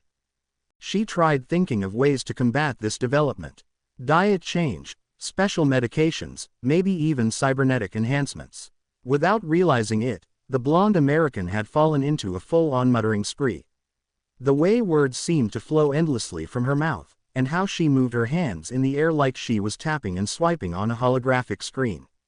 It was just like how Izuku analyzed quirks, except he traced his finger on his palm like he writing in a notebook. Shut up, Bakugo yelled, snapping Melissa out of her spree. Mumbling nonsense isn't gonna help with this. With that, Bakugo stormed out of the room. Izzumi left as well, stating she needed some fresh air, not even trying to console Melissa or thanking her for thinking of solutions for her problem. The blonde just sat there dejected. They lost their mentors, they were attacked by a villain. I'll give them some time. I'll just call Dad. Todoroki household, what? Endeavor asked with the phone up to his ear. He was just informed that All Might and Teleki decided to retire as public heroes. All Might would still teach at UA, but Inko was fully retired. The news was especially shocking to Endeavor as this meant he was now the #1 hero.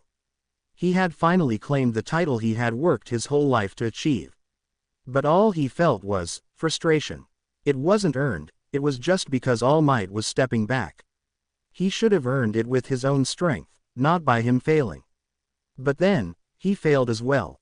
Technically, Hawks was the one who stopped the Green Devil while he was beaten into the ground. Endeavor, I know inheriting it like this is disgraceful, but as it stands, you are the best hero we have now. After seeing how hard you fought, everyone will. Put All Might on the phone now, Tsukauchi. Endeavor cut off the detective. Enji was a very observant man, he understood All Might better than most people would think of him. He knew there was something else at play here, and he had a feeling it had to do with the Green Devil somehow. Endeavor heard shuffling, and then All Might's voice. Unsurprisingly, he was in the same place as Tsukauchi. Talk, what's the real reason for your retirement? Your body hasn't degraded to the point of being useless, and don't give me crap about wanting to focus on teaching. With a sigh, All Might explained everything. He broke far easier than Endeavor was expecting. Was it really that bad? While Endeavor was listening to All Might's tale, the Todoroki siblings were eating dinner and watching the news. Shoto was unnervingly quiet and carried an ugly scowl on his face. So Shoto, aren't you glad the Green Devil is finally gone? Fuyumi asked, but received nothing more than a light growl. How is it working with heroes and kids your age? Natsuo asked. Annoying. Shoto answered coldly. The end of the Devil's Hell. Citizens all over Japan are expressing their relief and gratitude to the brave heroes that put themselves on the line for our sake. Our beloved Musutafu is getting closer, returning to its peaceful self every day. The heroes haven't been slacking. I'm getting word that a large prison carrier is flying over the ocean en route to the super prison, Tartarus. Whatever number of criminals and villains it's carrying, they will never be seen again. Shoto finished eating his food and stood up. I'm going to bed, he said. It was unimaginably worse than Endeavor could have imagined. The Green Devil was Izuku Yagi, All Might and Teleki's presumed dead son. Apparently, he was so horribly beaten down by the world around him and his own family that he ran away and became a vigilante. Even then, his suffering continued, molding him into the terror that nearly tore apart Japan. Hawks kept him alive, and he was set to be locked up at Tartarus. I know I caused this, I'm sorry. Keeping him alive like this may not be the best decision, but I... Shut up, Endeavor cut him off, his voice didn't come in a yell. In fact, he hadn't yelled since All Might was put on the phone. He released a sigh before speaking again. Do with your family what you will, but the fact remains that you were directly involved in the boy's descent, which led to the loss of countless lives. So take responsibility. Don't let him out of your sight again, or you'll have a hell of a lot more to pay." Endeavor hung up before All Might could respond, and looked at the flowers that decorated his walkway. "Ray's favorite, you're not the only one who has wrongs to make right." He stayed there for a few long moments before finally walking back into his house. As he walked in, he passed an angry Shoto. They didn't say a word to each other. His glare made it clear that he was in no mood for words. There was no need. Enji knew the look in his eyes all too well. Shoto and Enji went to sleep that night with one resounding thought: the blue flame user is next. Seriously? Amajiki asked. "No way," Togota exclaimed. "Seriously, you guys, I saw him." Najire told her friends. He was all angsty and the size of a first year. He was Teleki's missing kid, but Yukio won't tell me anything more even though I was there. I'm so curious. Why was a hero's kid so cruel? If he was quirkless, why did he have such a strong quirk? What else can he do? Hawks seemed to know him pretty well. Midnight, too. Could they be old pals? I have so many questions. Najire went into another questioning spiral. Togota and Amajiki were used to. The soon-to-be third years were just glad at least one of them was still themselves after that world-changing event. However, one question out of her motor mouth stood out to them. Why did Hawks pretend to kill him? He did what? Amajiki and Togota yelled, to which Najire immediately covered her mouth. Can you guys keep a secret? And also, don't tell Yukio, she said. Najire needed some answers. Questions were exploding out of her. It's over. He's gone. Ladies and gentlemen, the Green Devil is gone. Hawks delivered the final strike. Our days in hell are over. The devil has been ended. The first report of the Green Devil's death was replayed on a tablet in the bedroom of the Yaoyorozu daughter. Momo watched that report every day with a mix of emotions. She didn't know whether to feel relieved, ecstatic or, "It's for the best, he will haunt no one else," she told herself. Momo's hand went to gently grasp her neck. Every now and then, she felt that sensation of the devil's flames coiling around her neck. The worst was the nightmares of her parents holding her motionless body as she drew her final breath. As the months after that traumatic event passed, the nightmares lessened. But they gave way to new dreams, recurring memories and new feelings. Instead of fear and terror, she woke up disheartened. His eyes, they looked so miserable. Like he despised himself. His voice when he talked to me, it sounded hurt. He didn't choose to live the way he did. It's good that he has been stopped. But was death really the answer? Those cold, dark green eyes flashed in her mind again, but this time with a clearer image. Messy black and white hair, freckles and a scar. For some reason, whenever she involuntarily thought of those eyes, it led back to either the Green Devil or Zu, and his words would echo in his head. "A sheltered creature like you doesn't know the first thing about me." Momo put her face in her hands and sighed. Even before Japan was terrorized by the Green Devil, he still lived in hell on earth. Bullies, abusive family, no one to help him. Zu, please be okay. If you are, I hope you find someone who can help you. Tartarus transportation aircraft. A large, black aircraft flew over the seas. With its wide-span wings that held its propellers, sharp nose and cargo spacious enough to carry 100, it somewhat resembled a bird of prey. One that would peck off the scum of society's underbelly. The aircraft en route to the fortress built to house the worst villains Japan had seen. If any of the on-board inmates got too rowdy, the pilot could flip a switch and they would all be dumped into shark-infested waters. Worst of all, their quirk-canceling cuffs kept them from using their powers. Despite having the capacity for many, the precautions were taken for only one. The person that nearly won a fight against Japan's forces. A person capable of breaking the world inside and out. The hellish terror that countless heroes and villains died to. And yet, the real reason they were able to beat him is because of his own exhaustion and neglecting to take care of himself. It took everything they had to defeat an unwell opponent, and they only scraped by in the end. If he had been healthy, the heroes would have lost the final battle. That is the person aboard this jail bird. 100,000 yen says I can outfly this bird. Hawks are faster than eagles, you know. Hawks said in the seat next to the pilot. We can race to the mainland and back after we drop off this little monster, the pilot said. How long until he wakes up? Hawks waved his hand dismissively. Doctors said days after we drop him off. Suddenly, a knock was heard on the door, and Hawks stood up to inspect. But the kid has a knack for surpassing expectations. In the holding area, there was one single bed with a black and green-haired kid strapped to it in handcuffs, under the vigilant watch of the R-rated heroine, Midnight. Hawks and Tsukauchi approached him as he stirred and opened his eyes. Welcome to the world of the living, clone. Hawks joked, earning a glare from Tsukauchi and Midnight. Izuku just closed his eyes. Hey, sorry, Hawks chuckled. Izuku opened his eyes again and tilted his head. Past Midnight he saw a window with the horizon in sight. He was high in the air, and couldn't use psycho flames. A first-class flight to your island getaway, pretty cool, huh? Hawks said. Izuku breathed in deeply.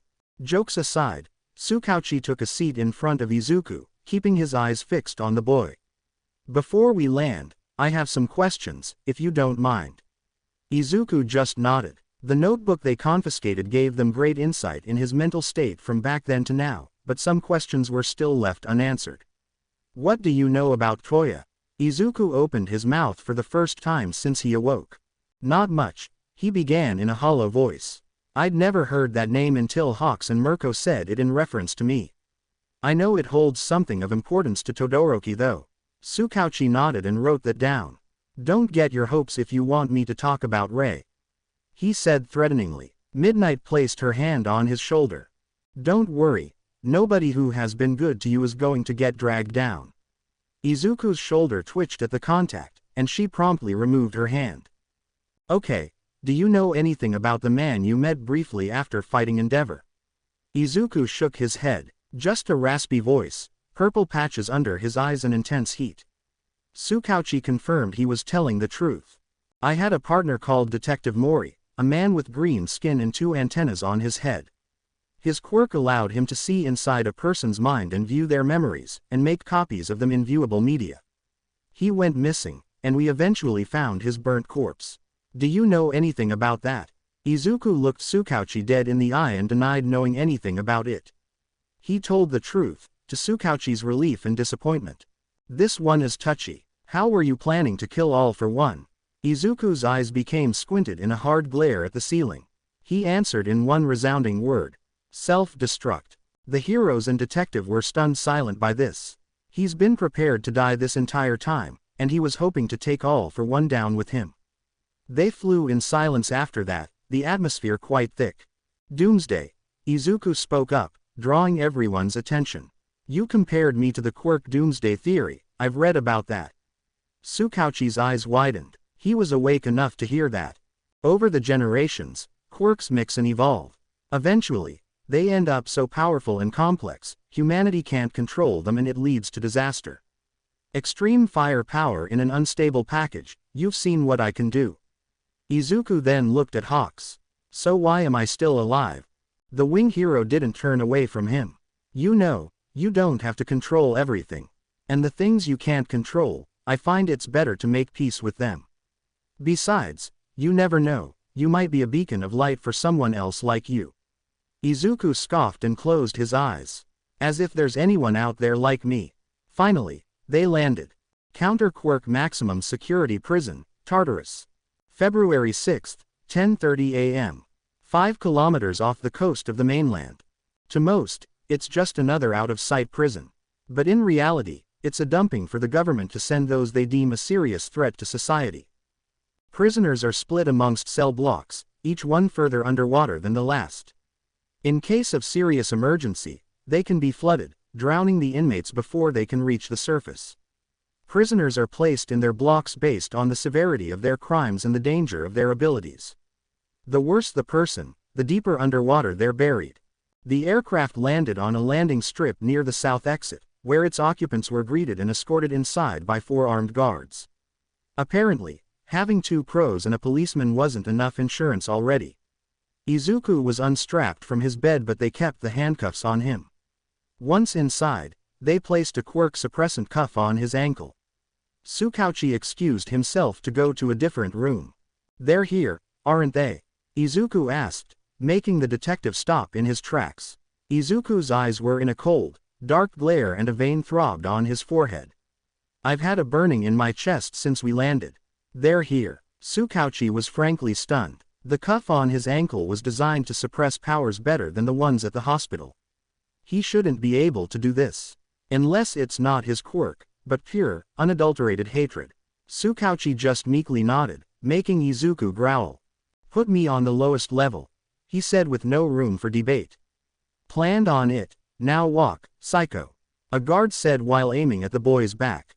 He didn't even flinch. Tsukauchi released a sigh before going to a security room. Just as Izuku stated, they were there, watching, listening. Crying, mourning. Inko and Toshinori, after all these months, still couldn't believe what had become of their son. What their parenting had done to them. Izuku, Inko whispered. Toshinori had his head hanging low in shame and self-disgust. Lowest level, Izuku was walking silently down the halls. Every now and then, prisoners looked through their windows and saw a kid in chains, flanked by pros and guards. A kid, huh? Seriously, what is this, a school field trip? Hey brat, think you got lost on your way to kindergarten? Took the wrong bus. Hey kid, I'm gonna make you my bitch. Izuku didn't pay these lunatics any mind, and just kept walking. Compared to the burning sensation back up on the surface, this was much better. It wasn't until one prisoner succeeded in getting under his skin. How much did your mommy cry when you were taken? Izuku's eyes shot at the cell to his left, his face contorted into a terrifying look of fury. The inmate actually took a step back at seeing the boy's eyes. They seemed to glow beneath the darkness of his hair, in a demonic way. Bang! Asterisk. The cell block was silenced as the sound of a gunshot echoed throughout. Silence, you animals, or the next bullet is going through someone's skull. Everyone was understandably quiet after the threat. Except for one. Your first 5 minutes here, and you're already pretty popular. Hawks said to Izuku, who didn't look at him or speak at all. Yano, you've gotta be the youngest person to ever get locked in here.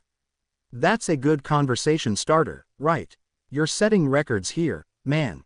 Still nothing. Midnight jabbed her elbow in Hawk's side. He finally decided to forget about trying to lighten the situation. Sigh, I'm sorry, this is my fault. I promised I'd help you build a better life, and you delivered. Izuku cut him off, finally talking back to the bird. You kept your word, thank you. Hawks and Midnight were completely dumbfounded. Being housed in a prison of the worst criminals in society was better than the life he had before. Which isn't completely wrong. It's like middle school, but without Bakugo and the Yagis, and the staff wouldn't let him get into fights. Wow, prison is better than his middle school. Midnight and Hawks, and the others who read his notebook only know half of Izuku's story. He only started writing it on the night he ran away, giving bare bones information about his home life. It was clear he wanted to leave that part of his life behind. They mostly have hunches and guesses about the life he led before. Thanks to Yaoyorozu shutting Aldera down, they could at least conclude his school life was hellish. They finally came to a stop outside their destination. Izuku didn't look up at his door, but was intrigued when he heard a voice from the other side. Well, this is a surprising, a lady voice said. I was sure you'd come back to me as a plate of crispy wings. Hawks chuckled. Glad to hear you had so much faith in me. Izuku finally looked up and his eyes were met with purple ones. So you gonna explain the kid? She asked. I know you, Izuku said cryptically. In the window he saw a woman with shoulder-length indigo and pink hair. Hawks smiled. Happily. Izuku, meet the person I replaced. Lady Nagant, also known as your new cellmate. Come again? Izuku and Nagant asked. Against the all others' belief, Hawks had somehow managed to do something that was against the rules at Tartarus, get 2 prisoners clearance to share a cell. That explains why Nagant was recently transported to the lowest level. She thought it was a sign the Hero Public Safety Commission was getting jumpy. Although, she never would have expected this. It was surprising enough that some brat was thrown in there, but on the lowest level. Could he really be?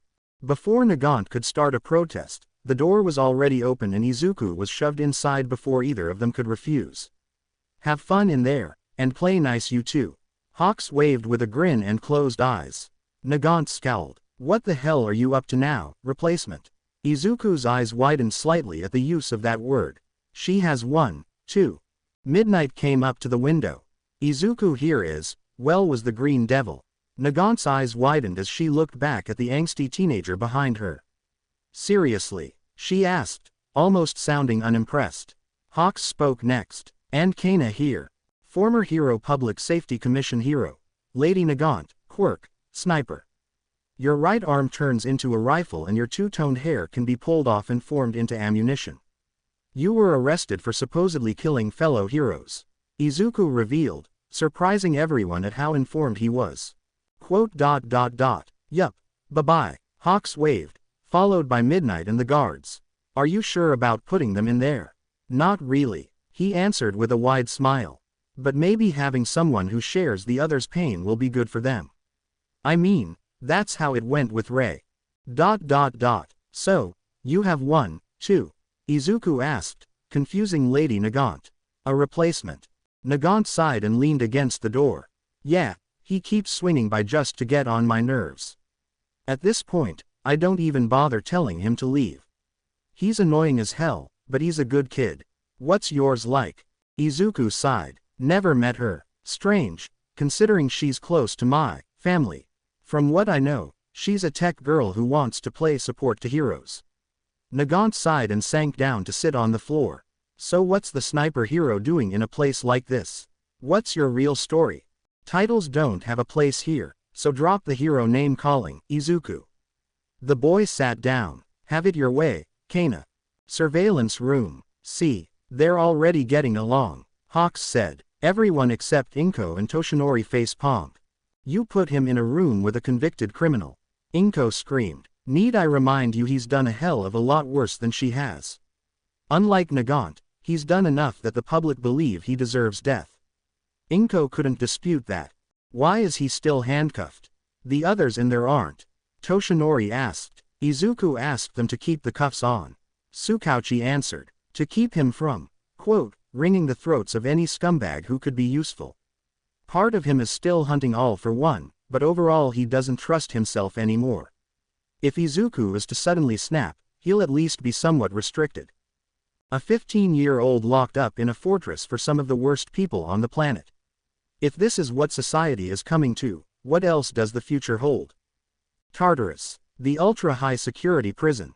It's said that no one who's ever locked in here will leave alive. If you were to ask the inmates what they think of their forced living arrangements, they'd say something along the lines of, get me out of this hellhole. Or, I'll tear apart the bastards keeping me locked in here. But if you were to ask its newest inmate, he'd say, I can finally get some semblance of peace. You would think he's crazy for saying this, and he would probably agree with you, but Izuku was actually finding his place quite agreeable. It was quiet, there were guards to keep inmates from brawling, and most of the inmates left him alone. The reason for that is because Izuku is the only one who can use his quirk to an extent. A very minuscule extent. Whenever someone succeeds in breaking through his cold, stoic exterior, he sends them a piercing glare. For a moment, his eyes glow with the dreadful power of his quirk. Out of all the dangerous, powerful scumbags in that madhouse, he was the only one whose power couldn't be completely contained. That's enough to get most of the other bastards off his back. Except the one he had unexpectedly grown fond of, his cellmate. Kana Tsutsumi, aka Lady Nagant. Thanks to Hawks, the two of them were stuck in a tiny cell together. With nothing else to do, they started talking. Nagant was a pawn used to uphold the seamless image of hero society. Here's the sad truth, all men are not created equal. And here's the sadder truth, the hero society everyone admires as a force of good is nothing but a fragile illusion. The former Hero Public Safety Commission hero couldn't even count how many corrupt hero groups she had to kill, just so this charade could keep going. Surprising to her, Izuku knew well what she was talking about. His parents, his friend and sister, kindergarten through middle school. Mocked for apparent quirklessness, abused for heroic dreams. They were both beaten down by the world, unending hypocrisy and no apparent way to the future they held dear in their youth.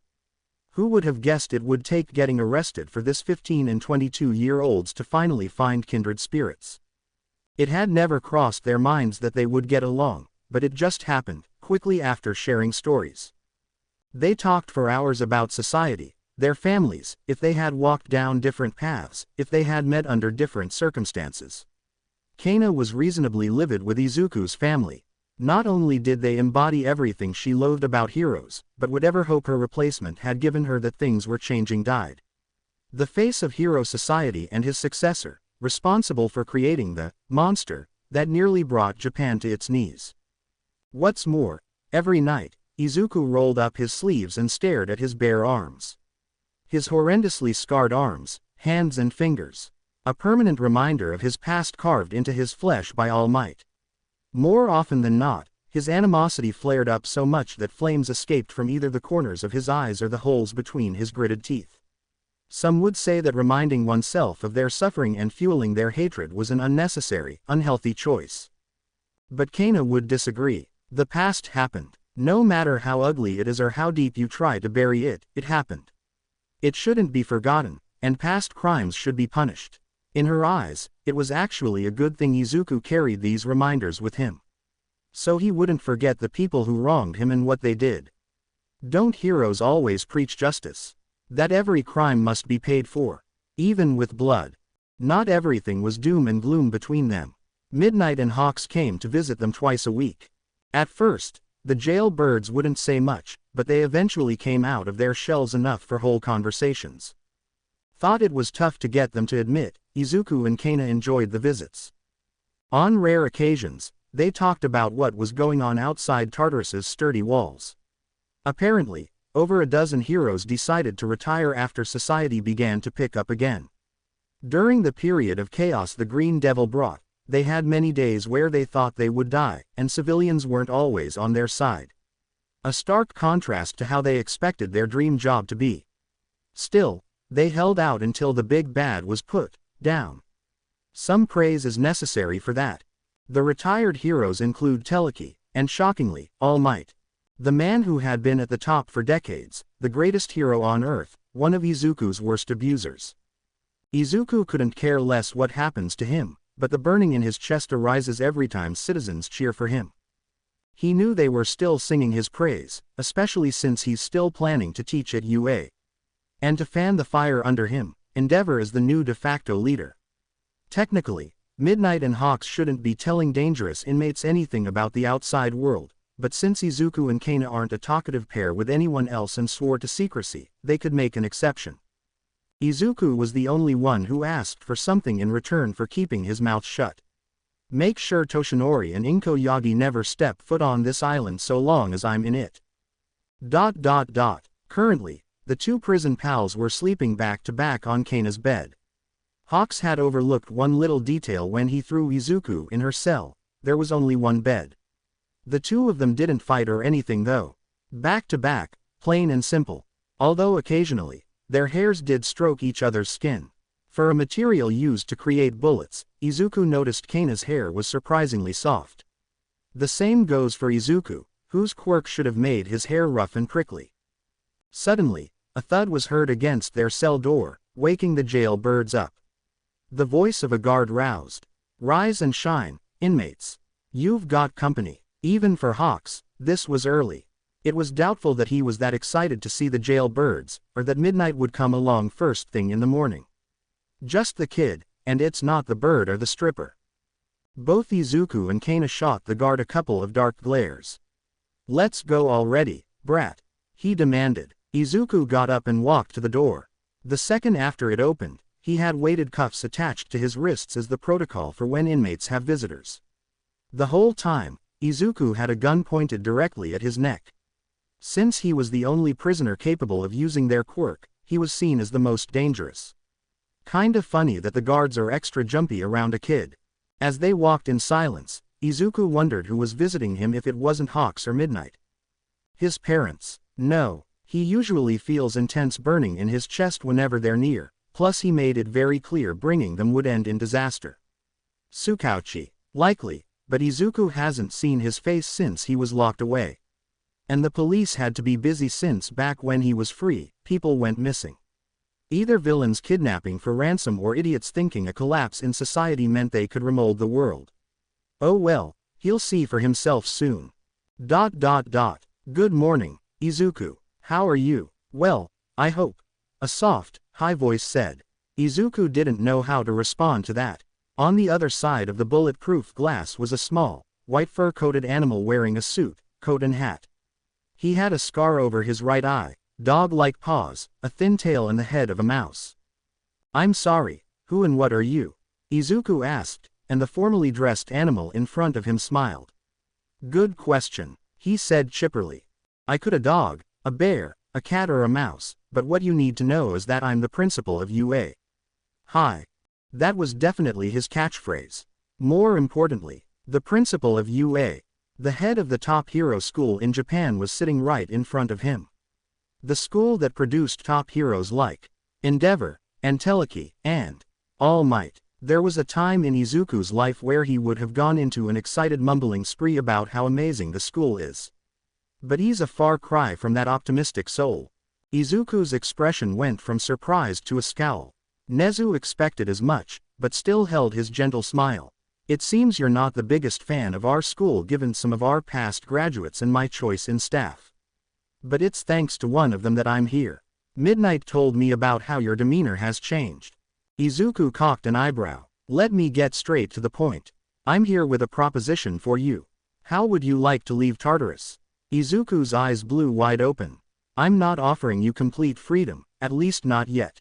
You will attend UA as a student so that we may keep a close eye on you ourselves. Izuku felt like he was being pranked. Him, the Green Devil, one of the most feared people to plague Japan, attending a hero school. Nezu could sense his disbelief and continued. I understand why you might be skeptical, especially with some my chosen staff, but no one will intentionally provoke you. You will be under our protection like any other student. You will be placed in Class 1A under Shota Aizawa's vigilant watch. You may know him as Eraserhead. You will need to complete an application exam, like the other students, and then there's... Don't get ahead of yourself, Izuku cut in.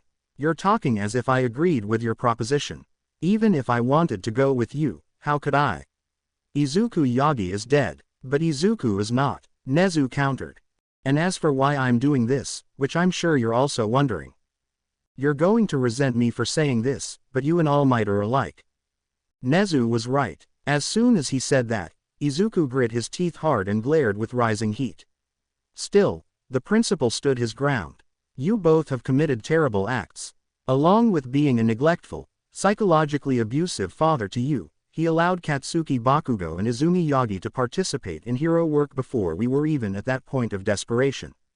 And it was their actions that pushed you to become the Green Devil. But regardless of the past, they still desire to bring a positive impact to the world. That's why I allowed All Might to teach, on the condition he straighten out Bakugo and Yagi. It's why I'm here now. Because I'd rather give you a chance to atone and live your life than let you rot and die full of pain. After listening to Nezu's whole speech, Izuku had his head low and staring at his cuffed hands. His hair covered his eyes and he no longer had a scowl.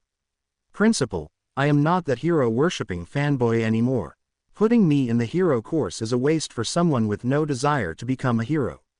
You and I both know this has only 3 ways it can end. I'll end up on the streets again, or captured and thrown back in here for life, or executed successfully. What's more, society will lose even more faith in heroes. The Green Devil coming back from the dead, first seen at UA. Nezu nodded. You make good points. There are pros and disastrous cons in what I'm offering you, and I guess in the end, I can't force you to make a choice. It's up to you what you want to do, no one telling you otherwise. But know that you can become a hero. Izuku bared his teeth and weighed his options. What would be waiting for him at UA? Undoubtedly the Yagis and Bakugo. Toshinori straightening them out. As if the one who spoiled them more than anyone else is capable of that. They likely haven't changed at all. He's at least guaranteed Midnight will be there, and Hawks surely knows about all this.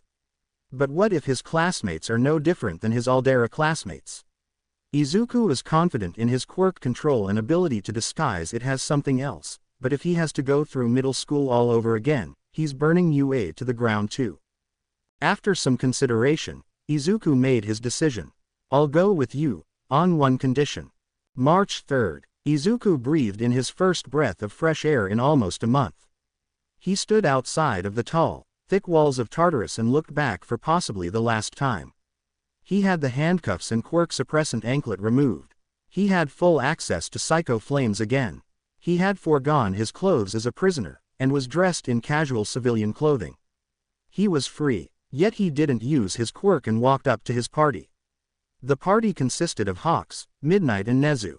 How does it feel to be out of the cage, jailbirds? Hawks asked. Free to fly into a new cage. Exhilarating, Kana said sarcastically. Yes, that's right. Izuku's one condition is that Lady Nagant would be allowed to leave as well, albeit she would also be under UA surveillance. We have a gift for you, Izuku. Nezu said as he walked up to the teen. Hold out your hands. Izuku rolled his eyes and did so. He had a pair of sleek silver metal arm bracers slapped onto his forearms. They felt cold and light, and there were small hatches to open on each one, which showed small screens when open. These are inhibitor gauntlets made from a brilliant scientist from my island. Nezu revealed. Izuku's ears perked up at the mention of that place. It's where his replacement is from. Inhibitor. So they're designed to weaken his quirk? Kana asked. After seeing what he can do, it's not the law can just let him walk away with his full power. Midnight said.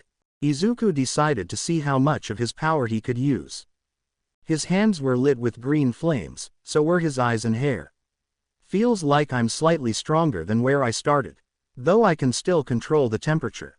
He moved his flames to form a cross on his chest while keeping his hands lit.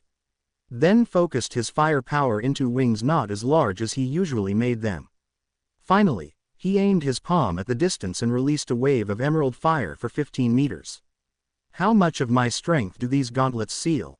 45%, Nezu answered. That struck Izuku as odd. He should have just over half his full power, meaning he should be so much stronger than what he just displayed. He couldn't have possibly gotten that much weaker after almost a month of being essentially quirkless. Each. Nezu grabbed his attention again. Those gauntlets were programmed to hinder 45% of your power each, meaning you can only use 10% of your full power. Ah yes, that makes more sense. 10% huh? That'll level the playing field with the other students. I'd probably kill someone with just half. Midnight walked up to him. This is just until we can trust you to be responsible with your quirk. No power usage in school outside of class, and you keep them on during hero training unless told otherwise. Izuku nodded. So what about living arrangements? Izuku asked. Get in the car and I'll explain. Nezu said. Izuku and Kana shared the backseat while Midnight was driving and Nezu had called shotgun. Hawks preferred to be in the air. Izuku kept his gaze on the sights they drove by. In every direction, he saw cranes and reconstruction crews either halfway through their jobs or just finishing up. He can easily remember reducing certain districts to ash during the ride. A dorm system? Kana questioned. During the course of rebuilding, the heroes realized their forces were more depleted, and there weren't quite enough heroes on the streets. The dorms were so hero schools could protect their enrolled students. And you two will be staying with us in the teacher's dorm. Izuku, since you'll be a student, you'll eventually have to move into the student dorms. Try to get along with your classmates, and no room sharing. Without consent, Midnight didn't even whisper that end bit. The R-rated heroine went into detail about the plan for Izuku. Even though he missed the entrance exam in February, they could arrange a test for him. He obviously doesn't need battle testing. He can just take off one of his gauntlets and be able to cremate his whole class. So the focus would be on his academics. They gave Izuku a new notebook to write his thoughts, feelings and experiences, like he did when he was the Green Devil. According to him, it was also a way for him to remember his dad Hisashi who taught him how to read and write. Along the way, they passed a recently rebuilt playground. Izuku's eyes were fixed on it as he remembered bringing the Asui kids to a playground, and having a therapeutic experience with their older sister and Endeavor's daughter. He looked for any of them, but no luck. But he found someone else he recognized. A perplet with long earlobes strumming a wooden guitar for a cheering crowd of little kids. Kyoka. Zuku. Izuku. Midnight's voice reached him. They were at a stop sign, so she decided to look at what he found so captivating. Is that one of the examinees? Jiro was her name, I think. Oh, this year is going to be interesting for you, Izuku. Midnight thought before driving off again, already excited to see him begin his classes.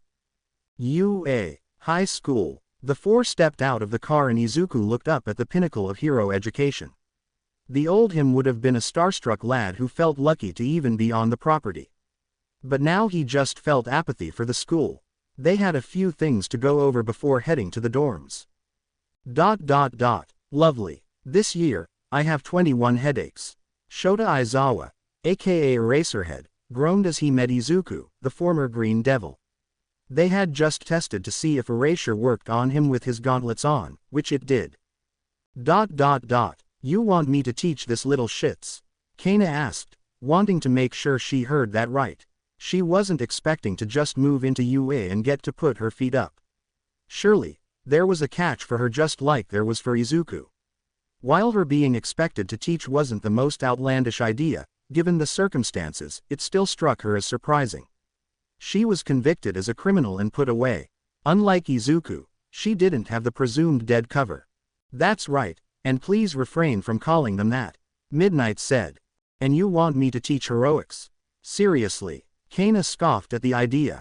She still had a bitter taste in her mouth for hero society, so to even suggest her going back to keeping the appearance of a hypocritical WPRLD again. It sickened her to say the least. It's not the worst idea, Izuku chimed in. You've seen the ugly side of this world, and likely so have they thanks to me. They need someone give them a comprehensive insight into how corrupt and twisted these so-called heroes can be. Who better than you? Lady Nagant closed her eyes and scratched the back of her head, seemingly thinking about it. That's when Nezu came in to seal the deal. I could always have you oversee Izuku's class.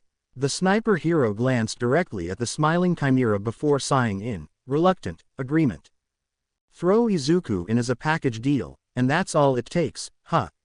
Midnight teased. That's when Kana bent her right arm and pointed her sniper arm at the dominatrix. That shut her up. I forgot to mention, no shooting fellow staff or students, Aizawa said while placing a hand on Kana's right shoulder. The multicolor-haired woman relented and put her built-in rifle away. As she did, the door to Nezu's office opened and a cowboy-looking hero walked in. Principal Nezu, if you've got a minute, there's something I wanna. He trailed off as he realized who else was in the office. Izuku quickly recognized the man as Snipe, another long-range shooting hero. Before anyone else could let out another word, the cowboy hero let out a high-pitched squeal. In the blink of an eye, he was up in Nagant's personal space and vigorously shaking her right hand. Oh my god, the Lady Nagant, I can't believe I'm meeting you in person. The apparent fanboy squealed. He had completely forgotten what he initially came to talk about and that there were other people in the room and was zipping all around Lady Nagant and quickly getting on her nerves. What happened to being jealous of her? Aizawa wondered in his head. Seems both our jailbirds have an interesting year ahead of them. Midnight thought with a smirk. Snipe the fanboy crossed a line when he went and ran his fingers through Kana's hair and commented on how soft it was. That was the last straw. She whipped out her sniper arm and aimed at her obnoxious admirer. Despite having a gun muzzle inches away from his face, Snipe was still fanboying. You sure I can't shoot this one? She asked with her eye twitching in agitation. I second that, Izuku added, starting to get pissed himself for some reason. No, Midnight and Aizawa both said. But Snipe. Oh my god, I'd be so honored to be shot by the Lady Nagant. Right here, on my right shoulder. Ya hear that? Nagant asked as she pulled a handful of hair from her head and twisted into a bullet. He doesn't mind. No, Midnight and Aizawa yelled this time. Midnight dragged the former HPSC hero away with Izuku following from behind and Aizawa restraining Snipe in his capture scarf. No matter how desperately and pathetically he tried to follow Nagant, he wasn't going anywhere. The school year hasn't even started and I've already got a headache. Aizawa thought. I have a good feeling about this year. Nezu thought chipperly. Midnight took Izuku and Kana for a tour around the campus since they needed to get familiar with it. Along the way, they met Hound Dog, the school guidance counselor. From the start of the year to the end, Izuku would have to report to him at least twice a week. Eventually, they also found Hawks, who had a stack of book carried by his feathers. He dropped them all in Izuku's hands. Izuku was completely different from the shy, timid, quirkless, weak child he was. Even so, he had to admit the paper stack he was holding was absurdly heavy. That was his study material for his entrance exam, along with a few books Hawks thought he might like to read. On the last stop, they made it to the teacher's dormitory building. Not too far away, Izuku saw similar buildings being constructed, most likely the dorms for other students. He walked into what he would call his new home for the next month and a bit. A trip in the elevator brought them to the room set for Izuku, Nagant and their watchers. It was specially designed to house 4 people, each with their own rooms. When they walked in they found that the room was not vacant. A creamy blonde woman was in the kitchen making a cup of ramen, and a white-haired, rabbit-eared woman was helping herself to a carrot. Both dressed casually. "Mirko and Mount Lady?" Izuku asked in surprise. That grabbed the attention of the other pros. "Oh hey, what took ya so long?" Mirko greeted with a big smile. "I find it hard to believe these two are also teachers." Izuku thought, and he was right. Apparently, when Izuku's condition for Nagant to be released with him was accepted, they needed to up the security a bit. Hawks and Midnight were prepared to watch over Izuku, but for another to rehabilitate they needed a few extra set of hands on deck. The pros would take it in turns who would watch the jail birds on which day. There weren't any complaints from the stoic pair. Midnight was eager to take Izuku to his room, which had already been furnished. There was a bed in the corner, a comfy-looking sofa chair, a desk for him to do his work, a bookshelf, a drawer and a closet. On his desk was a new phone and laptop for his school and personal use. He looked in his closet and only found 2 sets of clothing, a UA gym uniform and a UA student uniform. They got his body measurements from Tartarus the day he was arrested. On the other side of the door in the room was his own personal bathroom. Shower, bath, sounds better than the rain and lakes or rivers. "So, how do you like it?" Midnight asked hopefully. Izuku was still, his back facing her and his lips not moving. "Izuku?" she asked with some concern. Izuku reached up to his eye and wiped something away. "Aye." His voice cracked, and he cleared his throat in response. I'm grateful, really," he said. Midnight frowned as she could tell he had more he wanted to say, but kept it inside. It's not good to force him to come out, at least not this early. Izuku went and sat down on his bed, and Midnight took a seat next to him. "They'll be here too, won't they?" Izuku asked. Midnight knew who he was talking about and sighed. "Yes, they did remarkably well in the mock battle, and your dear old stepdad is still in their corner. There's nothing stopping you from coming out and saying they shouldn't be here." Izuku considered Midnight's words. He had the power to ruin their heroic career and get them blacklisted from every hero school. That would only be the tip of the revenge iceberg. "Let them come. Their egos will be the first part of my crush," he spoke. No, he'd rather play the long game. Toshinori and Inko likely don't have a clue of what Izzumi and Katsuki put him through. They'll learn in time, but first he'd rather focus on breaking the brats down himself. Like a fine wine that gets better with time. Whenever he feels it's time, he'll go all in with no hesitation. Not very heroic thinking, but Midnight didn't speak against it. She knew that, as a teacher, she shouldn't hold prejudices, but she met Bakugo and Yagi, and saw firsthand how awful they were, especially to Izuku. As a hero, she had to make sure justice was carried out, and why not let one of her hero students carry it out? "Midnight, how long do you think this will last?" Izuku asked. "That depends on you. You could choose to believe what Bakugo and Yagi will say, and cut all this short. Or you can make your choice without letting them influence you anymore. This can last, do you know why? Because you can become a hero. I wholeheartedly believe that." Midnight finished by placing a hand on Izuku's shoulder. He flinched, but didn't pull away. In fact, he slightly leaned into her. "But the best things in life don't come easy. It'll take hard work, perseverance and a lot of studying. But you're not alone anymore. You have me, Hawks, Nezu, Nagant, and likely more to come when your classmates arrive. Izuku kept his eyes fixed on the ground, but listened to every word. As nice as this all was for him to hear, he felt there was something missing. "See, can I ask something?" he began. His voice cracked again, much like Midnight's heart. She looked into his emerald green eyes with compassion. "Anything," she said. Izuku breathed in before answering. "I want to visit my mom and dad. I never thought I'd be back here." "Hi, Dad." Izuku stood on the rooftop of the hospital his late father used to work at. The wind blowed in his hair as he stared at nothing. It took a surprising amount of effort for him to fly all the way up to the roof, something that was child's play for him when he had his full power. But getting up there was the easy part. Now he has to face his demons. He didn't pray. He didn't know what to say to his old man. After all the years of promising to be a hero, he becomes the worst terror this country has ever known. He can't face him, in this life or the next. But he should at least be commended for choosing to come to his place to mourn Hisashi. After several minutes of motionlessness and no interruptions, Izuku jumped down. He wasn't at all tempted to fall to his death, as he abruptly stopped himself just above the ground. "You know, we could have taken the stairs." "Midni no," Nimari Kayama said, dressed in civilian attire. She was chaperoning Izuku on his visit to one of the mental patients at this hospital. How could she not? She read his notebook and saw that the only memories of having a mother figure came from Rei. He needed this. Also, she woke up and found him sitting against the foot of her bed while reading half a dozen books. Apparently, a nightmare woke him up and he refused to go into detail. Yeah, he needed this desperately. Izuku and Nimari walked through the hospital lobby to the front desk. While Izuku's face didn't show much emotion, his heart was pounding. He was going to get to see Rei after all this time. That's exactly what he's afraid of. Rei's hospital room. The time of the Green Devil had profound effects. People couldn't just accept he's dead and move on.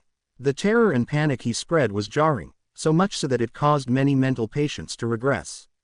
Years of progress came undone, some even had to be put in straitjackets. Not to mention a flood of new patients to deal with. But of all these mentally broken souls, one had regressed the least: Rei Todoroki. The ice woman was in a state of depression and emptiness. Her eyes had a hollow look to them, and she barely said a word to anyone for days. She didn't eat unless prompted. Sometimes she didn't sleep and just stared at the ceiling or out the window for hours. Whenever the doctors asked her what was wrong, she would only say, "Zoo." He was on her mind 24/7. She had been missing and worrying about him for months, ever since he disappeared after Teleki injured her. The day she found him, he was already injured and alone. She shuddered to think about what could have happened to him. It's not as though she didn't care about her other kids, she just knew they were okay. If Endeavor is half the great hero he claims to be, he made sure they were kept safe in his agency. But Zoo didn't have that protection. He didn't even have a family. Matter of fact, his family is the reason he needed protecting. And when the situation got so dire that citizens were put into shelters, her mind came to the worst. She believed Zoo was dead. It was like Toya all over again. That loss shattered her mind. In the case of another, she doesn't believe she can recover. Knock knock. Rei didn't move a muscle as her door was opened and her nurse walked in. "Rei, you've got a visitor." A visitor. Probably Fuyumi or Natsuo. Perhaps even Shoto, despite not seeing him since she burned him. These thoughts did nothing to invigorate her as she slowly turned her baggy eyes to the door. "Hi, Rei," a familiar voice said. Rei could have sworn her heart stopped beating at that. She turned her head at breakneck speed. Her eyes widened, and light returned to them when she saw who was standing in her doorway. The green and black hair, the freckles, some new scars, those emerald green eyes. She didn't even hear his slow footsteps into her room, too busy internally praying for this not to be a dream. Izuku was more nervous than he expected, and the look of shock on Rei's face didn't help. He balled his hands into fists at his sides and looked down at his feet. There's a lot I want to." Izuku was cut off by a body slamming into him. In the blink of an eye, Rei went from sitting on the bed to almost tackling Izuku in a tight hug. She did it because it was the only way to confirm he was really there. And when she felt his warmth, she realized it was real and cried into his shoulder. The woman released choked sobs, and held Izuku tighter, afraid that if she let go she would lose him again. Izuku slowly raised his arms to wrap around her back.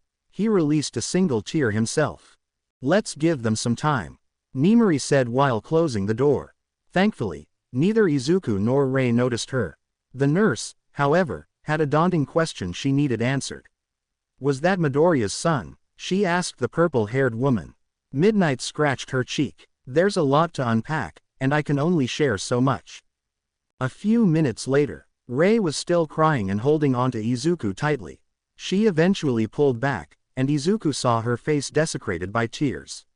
It was heartbreaking. Zizu. She had a small hiccup after saying his fake name, reminding Izuku what he was here for.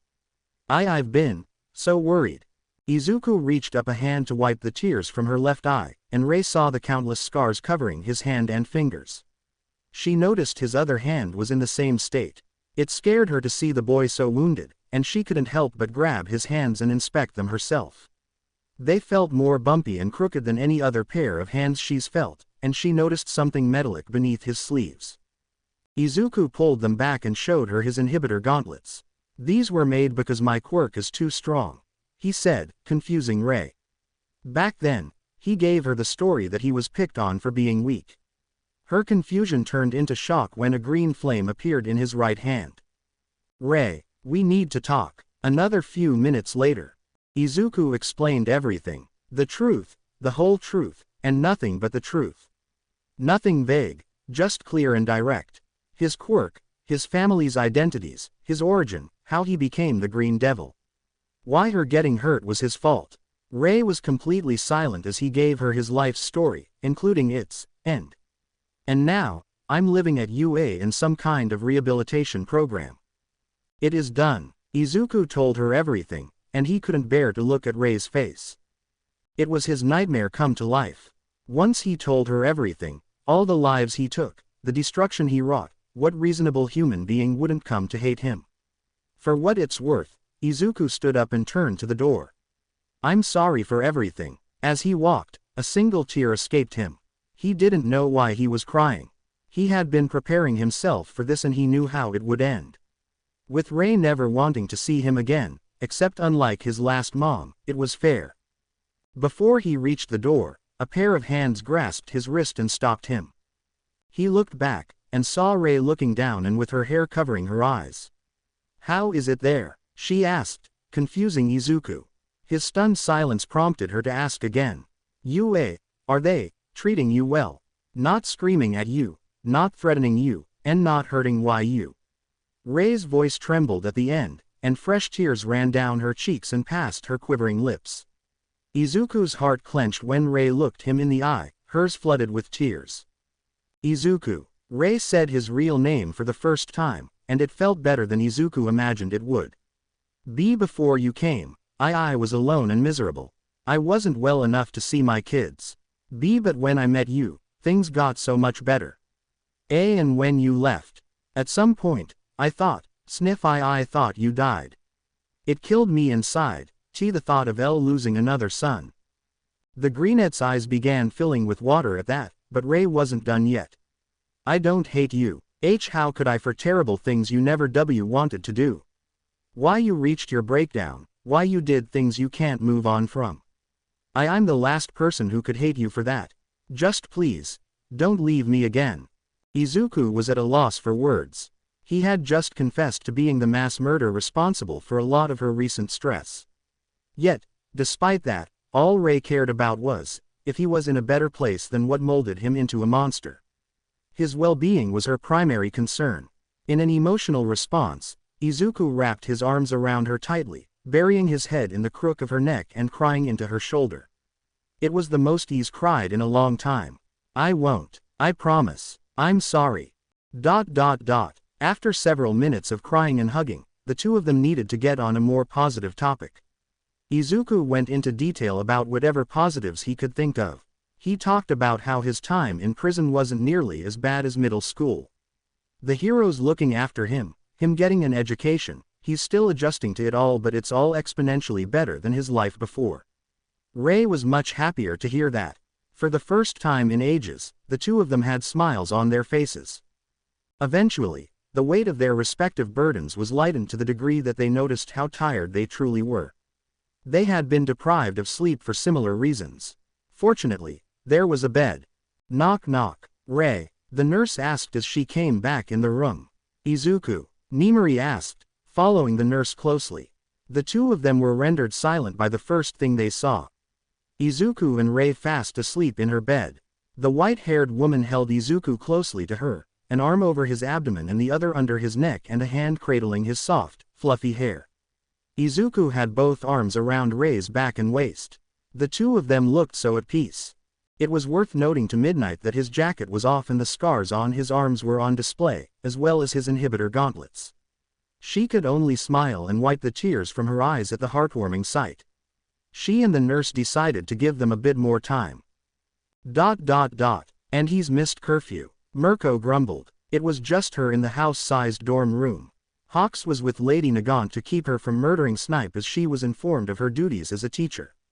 Mount Lady was out using her quirk to help a construction crew with moving heavy materials. The Urarakas, or something. Midnight was supposed to be responsible for getting Izuku home, but she was running late. Ah well, I was getting bored anyway. Mirko stretched before bouncing out of the building. She decided not to go in her hero outfit as that would attract unwanted attention. She was going to a psychiatric hospital ward, not a hero convention. She called Midnight on the way, and the purple-haired woman sounded slightly worried. And that's what led two pros and a nurse staring at Izuku and Rei sleeping together. You seriously can't get them apart. Mirko deadpanned. We tried, Midnight said with a pout. I'll go see if we have a crowbar, the nurse said as she left. Mirko shook her head, all of this because Midnight didn't have the heart to pull Izuku away from his mother figure. You're so weak, Mirko thought as she reached out a hand to grab Izuku's shoulder.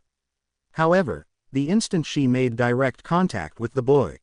Whoosh, Mirko pulled her hand back before it was engulfed in green fire.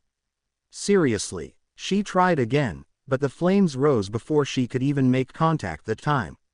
She repeated this process of trying to grab him and wake him up, still with no success. Eventually, Mirko agitated Izuku enough that his flames didn't dissipate. The room temperature spiked to a dangerous degree. God damn it, get the fire extinguisher, Mirko shouted. Before the room could burn down, Rei groaned at the rising heat and peeked her eyes open. She moved her hand into the emerald blaze and didn't even flinch. Her frost-covered hand put out the flames on Izuku's back with a hiss, and the boy opened his eyes. The first thing he saw was Rei smiling at him. Your guardians are here, Rei said, and Izuku turned over to see Midnight and Mirko's surprised faces. We fought tooth and nail to stop him, but Ice Queen here does it in just one touch. Mirko thought in shock. Izuku stretched as he got out of bed, already missing Rei's presence. The same went for her as she missed Izuku's warmth. All right, I got the crowbar, the nurse said as she walked back into the room and saw the brunette and white-haired woman finally separated. Oh, never mind. Mirko and Midnight moved that it was time to take Izuku back to UA, and walked out the door with a goodbye to Rei. Izuku wordlessly put his jacket back on and followed them. Before reaching the door, Rei hugged him from behind, her forehead resting on his shoulder and her arms over his chest. Izuku melted into the touch and placed his hands on her forearms. Come back, okay, Rei pleaded. I will, I promise. I'll never abandon you again. After shedding a few more tears, Rei let go of Izuku, and he walked out of the room. Before turning the corner, he had some parting words. He looked back at her over his shoulder with a small smile. Bye, Mom. Rei's eyes widened, and her mouth gaped slightly. Izuku left with a small wave, and the white-haired mother sat down on her bed as his words echoed in her brain. Outside the hospital, never would have thought the big bad devil would be a mama's boy in the end. Mirko teased. You called her, Mom. It was adorable, Midnight squealed. Izuku paid them practically no mind and just kept a few steps ahead of them. There was little point to this, however, Midnight and Mirko knew he was smiling. Meanwhile, he called me, Mom. Ray said to herself while clutching her chest and crying tears of joy. I heard, and I'm glad your visitor got you to cheer up. The nurse said, I think it did wonders for him as well. He called me, Mom. Ray said again, I heard, so I was talking to his caretaker teacher, we discussed a visiting schedule if today went well. He called me, Mom. Ray said again. This prompted the nurse to really take a look at her. Ray, she asked, but Ray just kept repeating those words, completely unresponsive to the world around her. Oh no, to be continued. I hope you guys enjoyed this video and make sure to like and subscribe to the channel. Now we will see you in the next video.